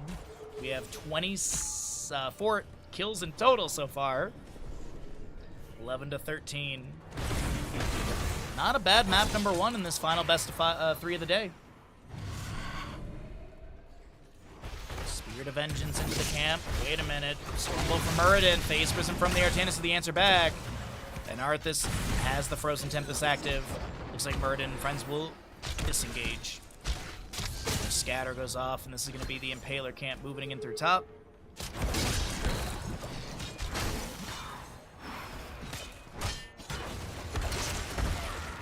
Alright, Death Coil fires out into the fort. The next Immortal phase is east-west race potential side. No, defensive side, sorry. Dragon's Arrow onto this Arthas is huge. The micro missiles, the scatter. The containment is though onto the Sylvanas. That won't be enough to stop the kill into Arthas. Hanzo able to chase in the micro missiles, barely missing that Maiev, sorry. Stormbolt though is good into the Maiev. She will be able to get the Spirit of Vengeance, teleport to the left-hand side. Displacement grenade from Morales goes out, but no displacement from it. Muradin dwarf tossing in, looking for the Stormbolt, misses. And a stim onto this Artanis as he looking to find a target to just start auto-attacking into. Getting close to 300 stacks right now. Muradin dwarf tossing back over to the allies, maybe looking for a Stormbolt hit for the disengage space to be created. You do have that subjugation and shared punishment. So the subjugation, by the way, is going to be reducing all damage the target deals by 50%. There's also a visual indicator of the target reducing in model size. And then the shared punishment upon casting Inquisition can chain to an additional enemy hero near its target, dealing 94 damage to every 0.5 seconds, and afflicted enemies lose 10 armor during that time. Big thing to mention with that level 16 for the Whitemane, that armor debuff, often overlooked. Also the piercing arrow for Hanzo. He's going to look for a scatter off the wall. Micro missiles coming in from the Diva. It is 16 talent to your advantage on the right-hand side as the Dragon's Arrow lands. The mind control into the Artanis as we do have Diva fusion cannons firing up. The Cinder Ghost will be summoned to this as well. Defense matrix is humongous right now. We have that upgrade from level 16. Diva Mech Explosion thrown into the enemy's Holcon. Mech is going to be not getting the kill into Maiev. I can't believe it. I thought the Umbra Bind was going to mess them up, but it's not going to be the case. We do have 103 stacks for the Muradin. Gets a Thunderclap on the ground. Another stim goes out onto this Artanis as he is just building up stack after stack. Phase Prism over the wall. Blade Dash, Phase Prism misses, but the Howling Blast don't. And that is going to be a kill onto Muradin. 13 to 14 in kills as Sylvanas clears out bottom lane wave. And this is looking like an objective. First half of the race going over to 911 emergence. Or sorry, over to My Eyes.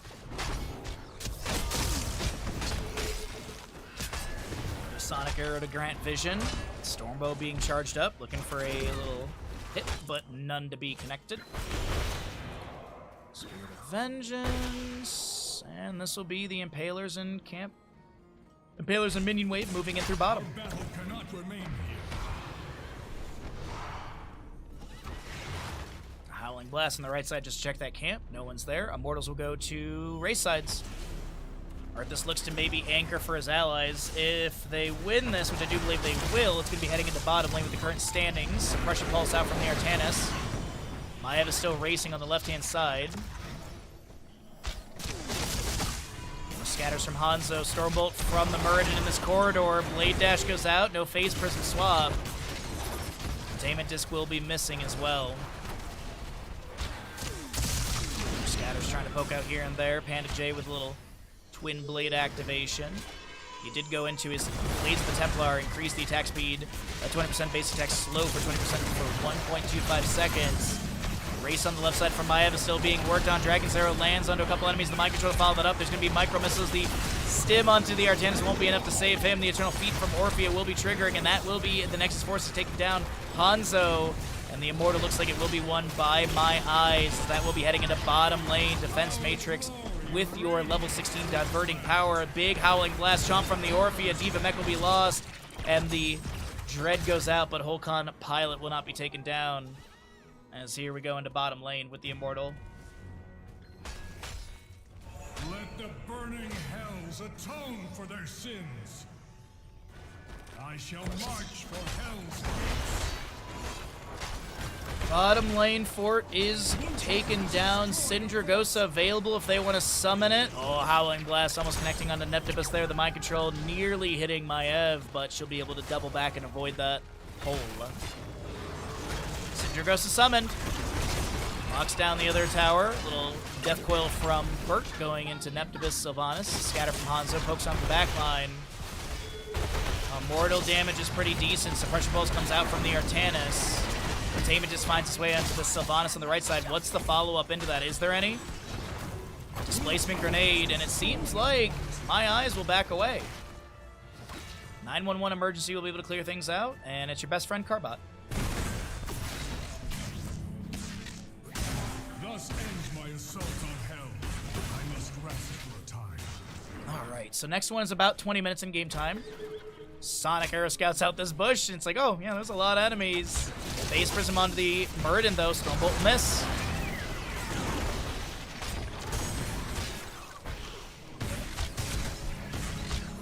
Scatter going out once again.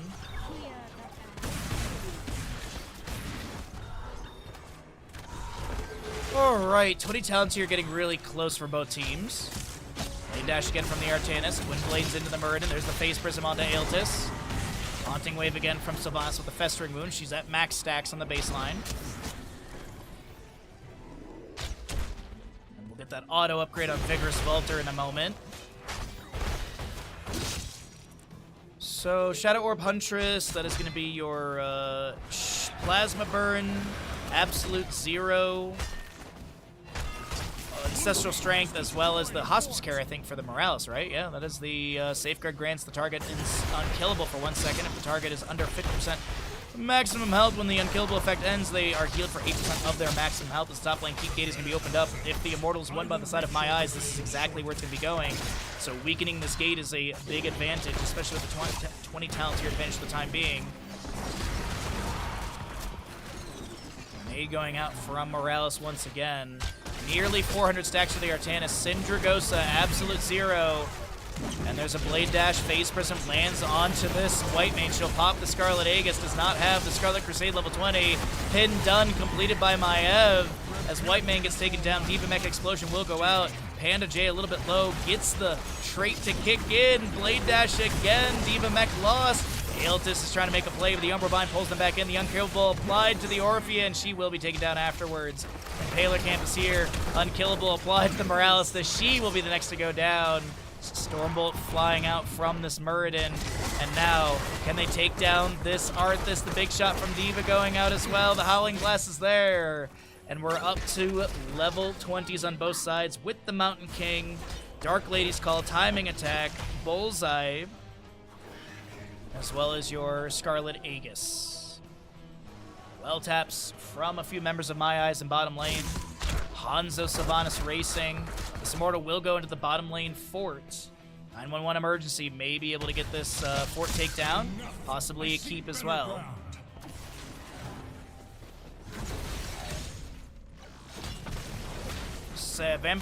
Warhammer Survivors. Yeah, the demo's been out for a little bit. I'm waiting for the full release. I almost played it yesterday on stream, and I was like, nah, I'm gonna wait. Also, the Survivor games are kind of bitrate eaters. They're a bit rough on stream. Dragon's Arrow misses. The mind control did pull the Maiev in, but she's able to back away. The Eternal Feast from Morphia will trigger, but it's going to be Murden and it's Murden taken down. 18 up on kills. The level of scaling is theirs. We do have 3 catapults on bottom lane focusing onto the core. And these will fixate, so they'll break through shielding. Sylvanas is already heading down to this bottom lane to go clear things out. Diva, I apologize. Diva, Mech, Pilot, and Hanzo will be taken down. And it does seem like My Eyes are going to pivot through bottom lane for possible core. Does look like that'll be the case. Syndragosa doesn't lock down the structure, has some damage. That's going to be a Phase Prism. That is going to be Neptibus taken down. White Mane is going to get some Giggle Beam action out, but that is going to be the core falling so rapidly in map number 1 of this best of 3 series. GG, well played. My Eyes will be able to get this victory. I think we all know that the Artanis surpassed the Twitch prediction by a significant amount. I think that's safe to say. YouTube, Lich King, thanks for popping over to the YouTube. Appreciate it, bud.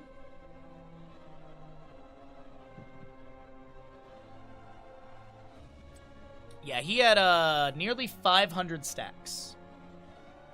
Well then. But yeah, the Warhammer Survivors, I'm excited about. Warhammers, I've been getting a little bit into Warhammer, so it's been really fun. Mostly 40k. But that's another thing we're gonna put onto the bingo card tomorrow. We're just gonna put a Warhammer square. I think I might put like 40k / Warhammer, because I know that there are technically 2 universes that those cover. One of them being like Warhammer 30k is like Astartes, and your Tyranids and stuff like that. And then you have like Warhammer where it's like fantasy, right? Oh, really? Okay, that's cool, Stark. Thank you. I wasn't sure if I should put both, but that is fair. Yeah, I probably Warhammer is just an easy catch-all, because like I'm expecting the Warhammer Total War to have some information tomorrow. I feel like Warhammer Dawn of War 4 is going to have another trailer. I know that the pre-order is already out for Warhammer 4 Dawn of War, or Warhammer Dawn of War 4, I think is actually the name of it. But yeah, I think that's going to be an easy catch-all.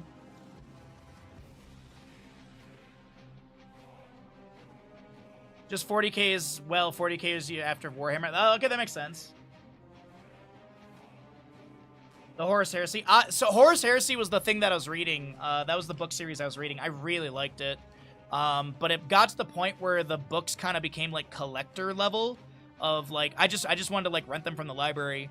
There is another series that someone told me about. So right now I have a, Eisenhorn omnibus that I borrowed from my buddy Brian, my friend that I stay with in Michigan. He's been doing Warhammer stuff for a very long time. So he's the one that got me into the Horus Heresy book series, and then I was reading this book that he lent me, and then someone had mentioned there's a series. It's the Caiaphas Cain series, I believe, if I'm pronouncing it right. That my local library has that one.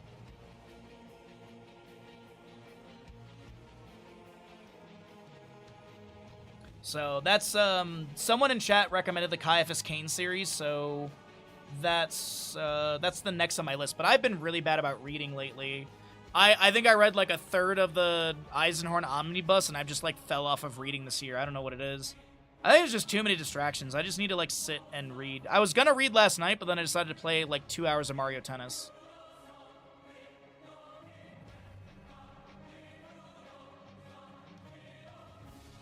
What's up, Mally? How you doing, bud?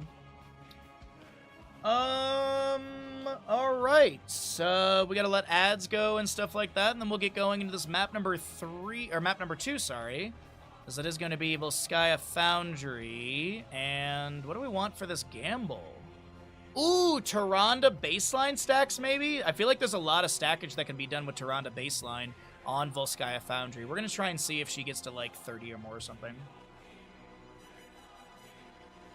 You say one wrong thing in chat and wakes up, get baited engagement farming. I mean, I've done it for Heroes of the Storm.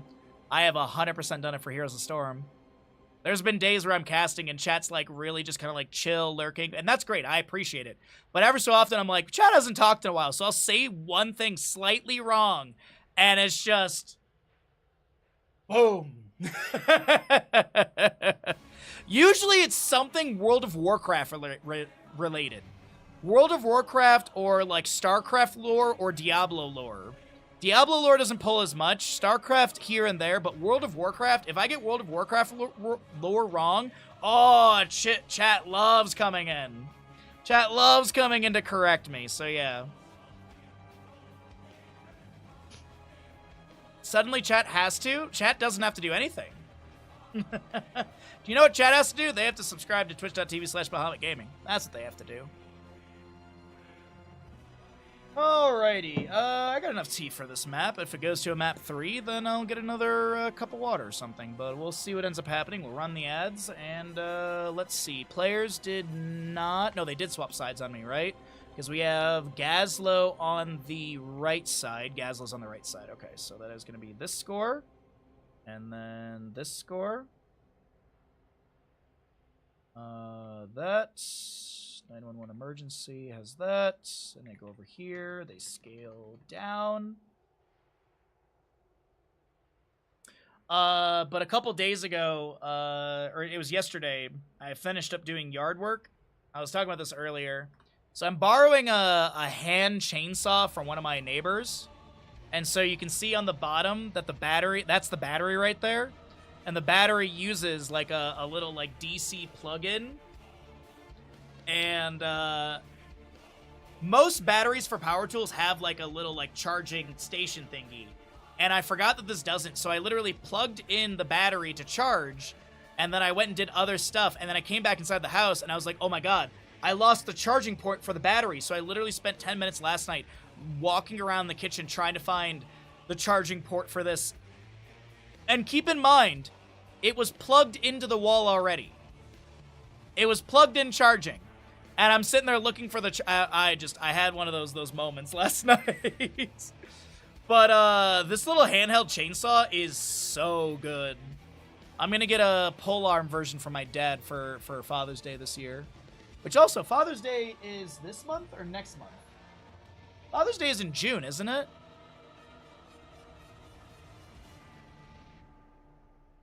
What day is Father's Day? Should probably I should order it sooner than later. It's Sunday, June 21st. I should order it sooner than later. Things take time for them to arrive to Michigan. All right, ads are going to finish out in a moment, and then we'll get going into the next map of the series. We'll find out if it's going to be a 2-0 for the side of my eyes, or will 911 Emergency be able to take us into a map number 3 through Volskaya Foundry. As I said, we have Tyrande, so we'll go ahead and make the prediction. How many base stacks for Tyrande? Let's say 30 or more, 29 or less. I feel like that's kind of like a nice high. So it's sort of like middle, but on the higher side, I guess you could say. That's not really middle, because middle would be 20. Anyways, a little bit of a higher side prediction. And as a reminder, tomorrow is going to be Kingdom Hearts, then Marbles Grande Grand Prix, then our Summer Games Fest bingo, and Saturday and Sunday is Group B of the Murky Cup qualifier. We're going to be seeing 4 new teams, 20 new players, and we'll have a fun time with all of that. But it looks like our ads are done. It is time to get into the next map of our final series of the day. Here we go. Commence combat preparations. On the left-hand side, it's going to be 911 Emergency, as they did swap sides on us with the Cassia, Hogger, Tyrael, Blaze, and Uther. right side looking for the clean 2-0 in our final series of the day is going to be the members of My Eyes with the ETC, Gazlo, Lunara, Tyrande, and Illidan. All right, we got a Twitch prediction on the Tyrande Lunar Blaze. Will she have 30 or more, 29 or less? Get your gambles in. Let's make it a big one for what could be the final map of the day, final gamble of the day, possibly. Charge Strikes, Hogger on the Prowl, Justice for All, Adrenaline Stimpack, and Silver Touch. Let the battle begin. Ooh, first Sentinel hits onto Neptibus. GG, well played. Moonlit Arrows. Also, are going to be seeing your one-man Wrecking Crew for the Gazlo, casting basic abilities cause Gazlo's next base attack within 6 seconds, deals 75% more damage, throws up to 2 charges. I believe this is the direction of the auto-attack Gazlord build. ETC Block Party and Sentinel Wisp for the Lunara. Lunar Flare lands on the Cassia, following up an initial power slide from ETC. And Burt, can they back away? The Staggering Blow actually helps the disengage. I think Aeltis was thinking, hey, maybe the Staggering Blow will get a stun or enough damage to take down the cow, but unfortunately not the case. Illidan's already head over for this right side camp as we've got Believers on the Tyrande. She's a 10th of the way through her stacks already, in theory, at 3 of the possible 40 in total. 10 stacks, by the way, will give you a 30% range increase on that Lunar Flare, so more opportunities to be able to get those Lunar Flare connections. As well as the 20 mark gets you Piercing Sentinel, and 40 has the old Shooting Star value from level 20. Every 8th auto attack fires a Shooting Star prioritizing heroes within range. MTC in top lane up against the Tyrael. Look like a little spray back and forth between them and Tyrael. Smite down on the ground. Hey, there's odds on the gamble. You love to see it. ETC, by the way, with the newest addition to our mounts in the game, with the sort of one-wheel cycle thing. I believe it was from the Mad Max event that was never released into Heroes of Storm, but obviously finished by our classic crew. We were just fishing around looking for slightly unfinished assets to be able to add them into the game. Like Gul'dan new skin, as well as that Thrall new skin, and this new mount. Lunar Flare follows up the power side from ETC. Aeltis has a fortification camp. Will they be forced to drop it before they die? No. Gazlo does actually get taken down by Blaze just below our talent bar there. As Holcon looks to chase onto the ETC, but it doesn't seem like there'll be any further pressure.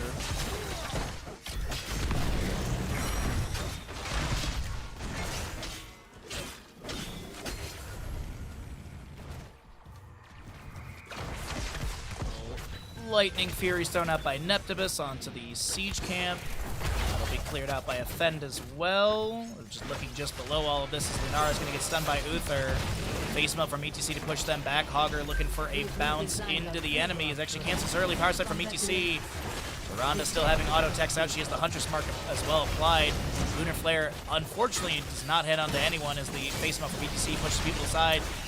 And Gazlo and friends are unable to take down the Hogger, as that is going to be a Hog Wild to safety. Yeah, we had a sub-goal, Simon, for another Kingdom Hearts game, and indeed I will be starting out tomorrow with another Kingdom Hearts game. Yep. Lunar Flare goes out on material. Gazlo with his Easy Throw Dynamite. Sorry, the Explodium Charge. Gonna get a stun. Big contest over this camp. Of course, who channels it gets that camp value, but also who's able to pick up the Bodic Emitter is also a big factor. Tyrael Explosion getting some damage and cooldown on his death timer. Neptibus so very low. Illidan trying to dive onto this Cassia, and the blinds are not going to be enough, but meanwhile, Uther does not have the damage needed. Meanwhile, Cassia Hogger will be taken down. Gazlo ETC traded. There's going to be a Lunar Flare going out into this Blaze. Tyrande still trying to get the auto attacks out, but that is Bodic Emitter immediately used as it's picked up, and will be able to sustain the health bars. Illidan jumping back in. Lunara trying to chase on to Valar. Zaxi body blocked a little bit, but a wave of light from Uther comes out. The stun onto Illidan follows up that jump potion. Unfortunately, tower shots will not be enough, and that'll not be Illidan taken down.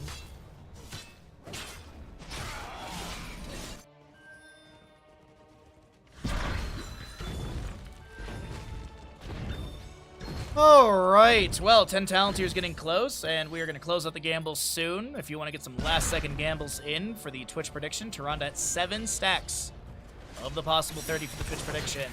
3 more to go for that extended range, which is a big one in my opinion, to be able to pick up more possible stackages. And we're looking at a Gazlo finishing out a camp for top lane, Illidan finishing out a fortification camp, might be able to bring that in for this contested control point A.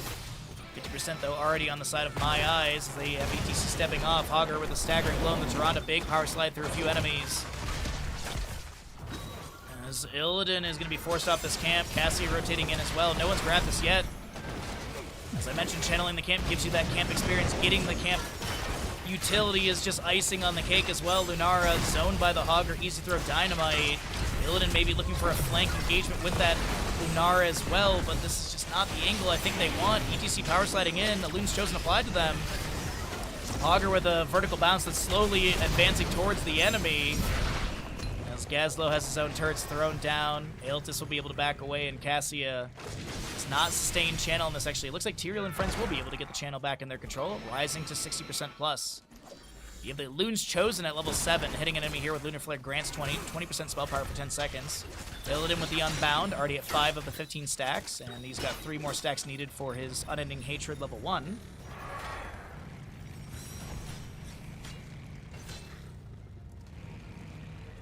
But it is going to be My Eyes with first Triglav, at least with the current setup. Overtime is going to trigger. 10 talents here, almost here on the left-hand side, actually rolls through just now. Hortipult, Sanctification, Bunker, Divine Shield, and Ball Lightning, which pretty much everything is used immediately but Hortipult and Sanctification. Hortipult goes in, trying to chase onto the Tyrande. That's a beautiful staggering blow up against the wall, and Tyrande will be taken down. Stun onto ETC as they look to power slide away. The wave of force from Uther will be enough to take down ETC. What's the overkill on that? Because I feel like it was low. 87 overkill, double digit. Inara soaks top lane.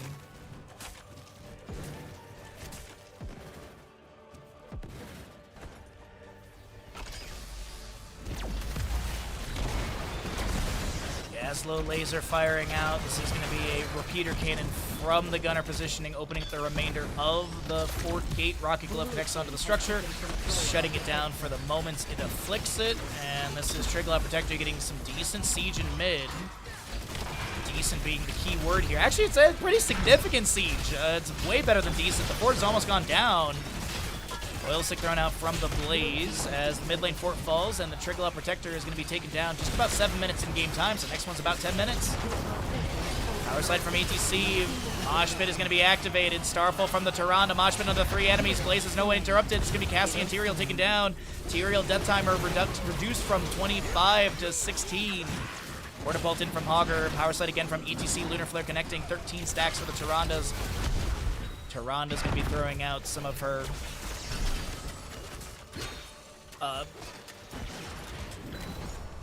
oh my god, it's Thornwood Vials? No, Thornwood Vine. There we go. My god.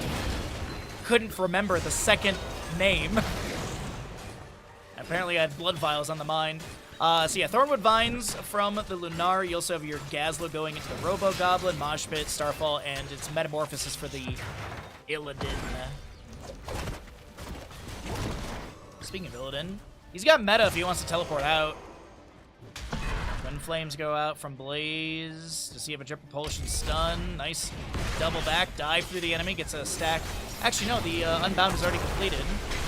Illidan actually looking to dash back on Aneptibus. The Ball Lightning goes out, mitigated by a Metamorphosis trigger. Illidan dash inside, Blaze goes in for the Jet Propulsion, finds a small stun on Tyrande, 13 stacks. Still about 2 minutes till the objective, less than that actually. Call it a minute and a half. Hogger Hortipulting to try and chase onto this Gazlowe. Robo Goblin was activated. Gazlowe throws down the Poetic Emitter because he knows he's gonna die. Or is he gonna die? He actually is. He lives because of the Poetic Emitter.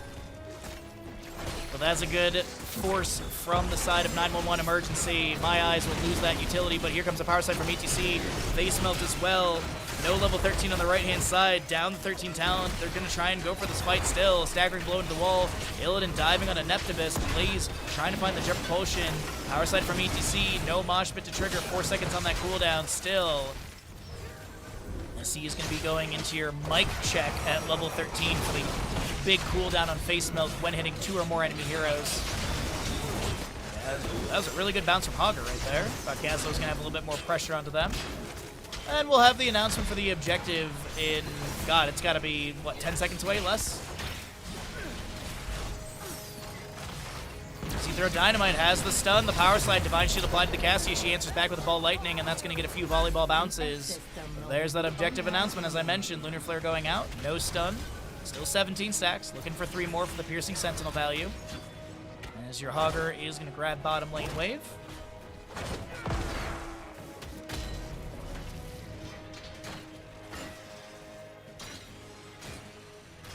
Oh, sorry, bottom left camp. Sorry, I was looking at Blaze. He actually rotates in the bottom lane. He's going to get the jet propulsion into Illidan, and that stun is going to be good with the collision course increased damage.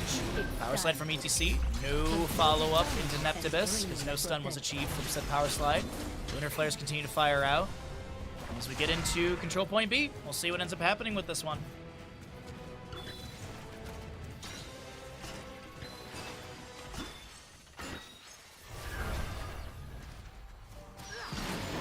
Good power slide into the Lunar Flare, the Huntress Mark as well. Thornwood Vine hits onto Holcon as a face melt from ETC does push back the enemies.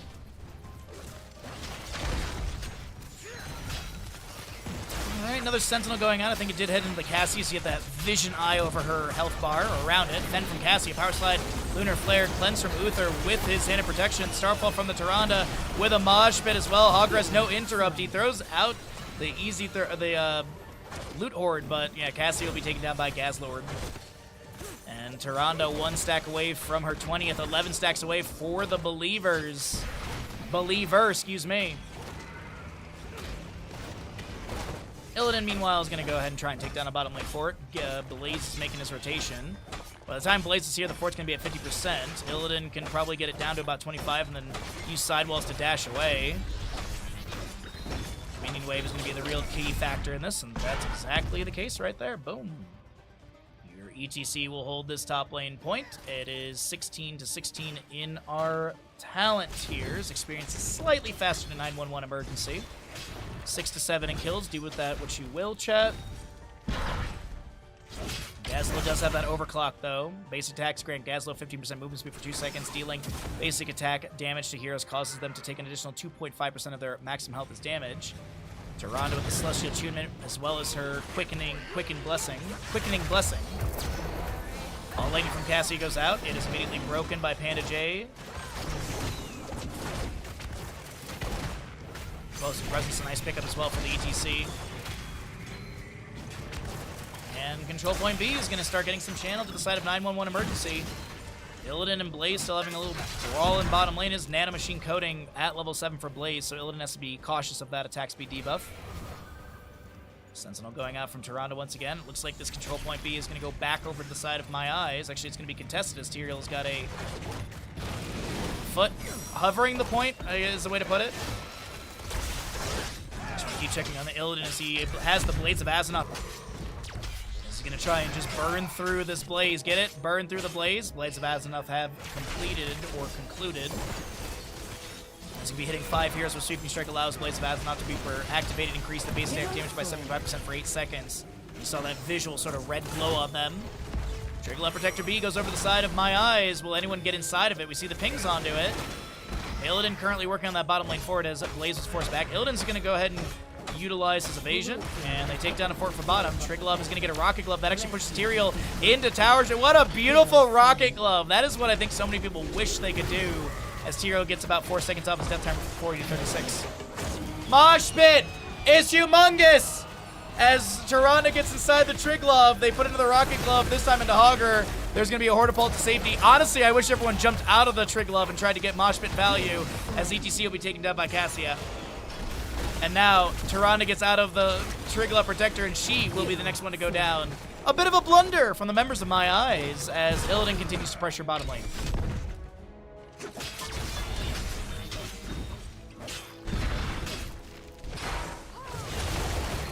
It's so awkward to win a Trigglove and be losing your fort. Aslo rotating into top lane.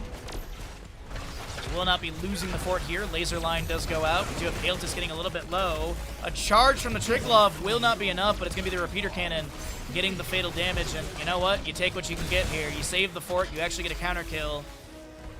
Meanwhile, Illidan in bottom lane is going to dive back. Zaxi constantly being pressured by the Illidan. Will he step up for the delay onto Blaze? Nah, just focusing on the mini wave, trying to get more siege through bottom lane. As the Triglav has expired, next we're going to be up at 17-minute 24 in-game time.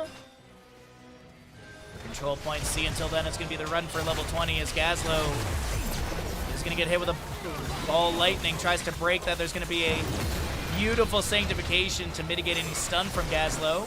Lunar Flare misses from the Tyrande, up to 24 stacks.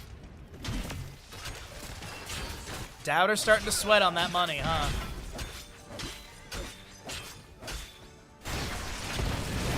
Holy Ground from Tyrael, blocking anyone from getting this camp. And he does steal away the Bodic Emitter and immediately uses it, gets the Divine Shield from Uther, but was it worth burning 2 heroics just to steal the camp?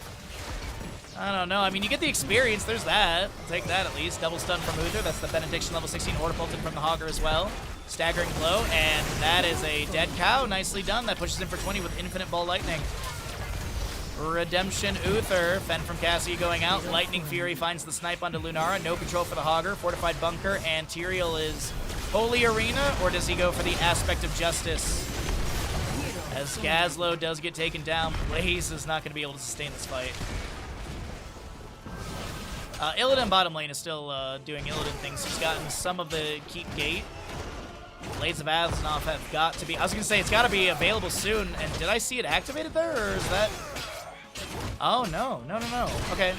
I think I saw a different activation from the dive, but either way, meta's going to be utilized with the Demonic Form level 20.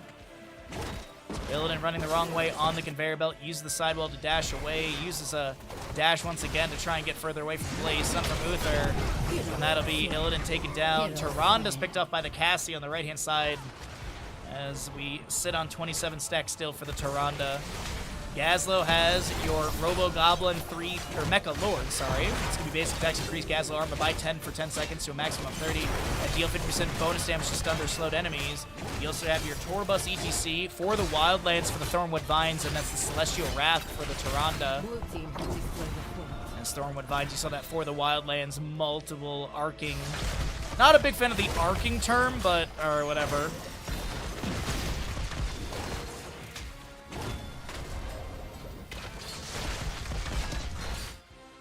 I feel like you could have said like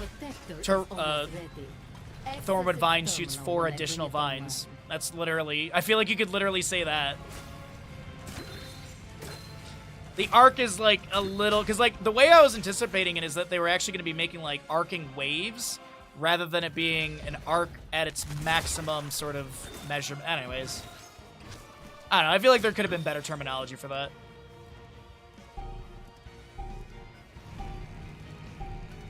Terminal activated.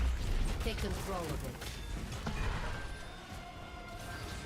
Top lane camp is going to be pushing up. We do have those Thornwood Vines flying out. Power Sight from ETC into a Lunar Flare. There's going to be a Hunter's Mark applied to the Hogger as well.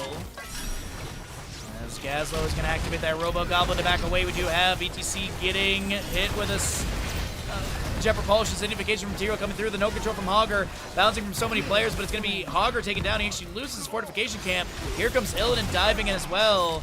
Blades of Aznov, I do believe, are active with that glow on the weapon, as now Uther's the next one to be taken down. He has Redemption level 20, and a Sentinel from Tyrande going out. By the way, 30 stacks for the Tyrande. 30 stacks for the Tyrande as Valar will be respawning, and here is Control Point C up and available for contest in the bottom of the map. And keep in mind, remember Illidan getting a lot of siege here. Control Point C could be the victory path for the members of My Eyes. That is going to be a lot of damage to the ETC, the Holy Ground.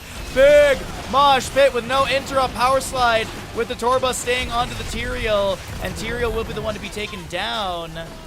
Does he get any death time reduction from 55 to 42 as Illidan almost gets picked off? He's going to mount up and back low with 280 HP. And mid lane Fork probably taken down. Gazlo's got summonables to tank tower shots.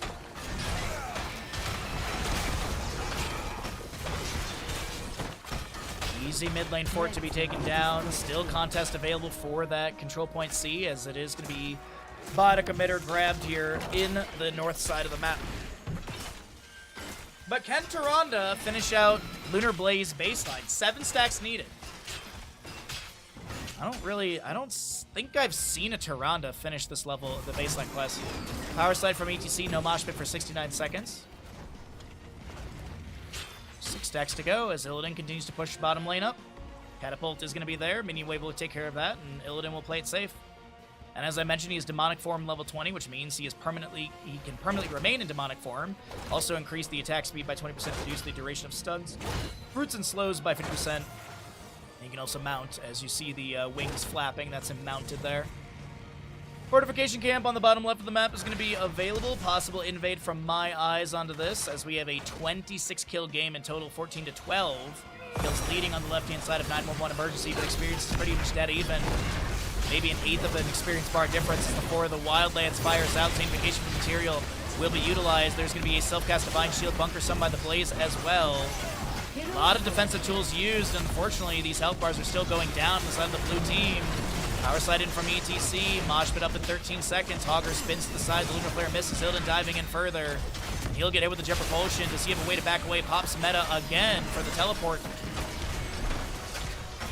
And this will be bottom lane keep gate opened up. Do they continue to pressure onto the structure? Uther dead for 40.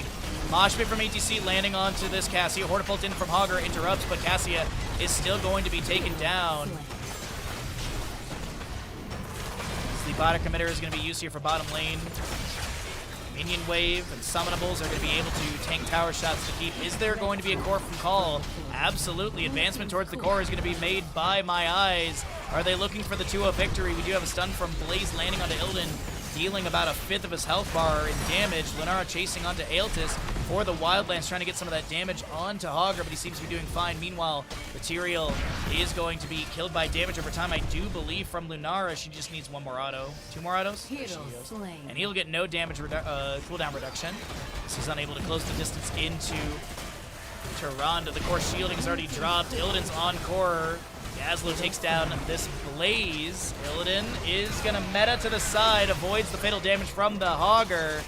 And this is going to be core falling. GG, well played. The final series of the day. Oh, no Finland!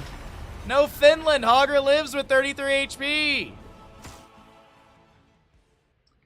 G frickin' G, everybody. Our final series. That was some really good Illidan play, I gotta be honest. 92 stacks. I don't think I've ever seen Unending Hatred go that high. Or get that high, but nicely done. 30 or more for the Tyrande stackage. You see he was at 35. There's some stats if you want to see them. But that is going to be it for me, everybody, today. Technically, we're ending a little early, but I did just cast 5 best of 3s for all of you, so we had a really big day. We also blew past some sub goals. We achieved some new sub goals, and I just want to say thank you so very much to everyone, whether you chatted, lurked, watched ads, if you subbed, if you gifted sub. Thank you, everyone, so very much for an absolutely blast of a day.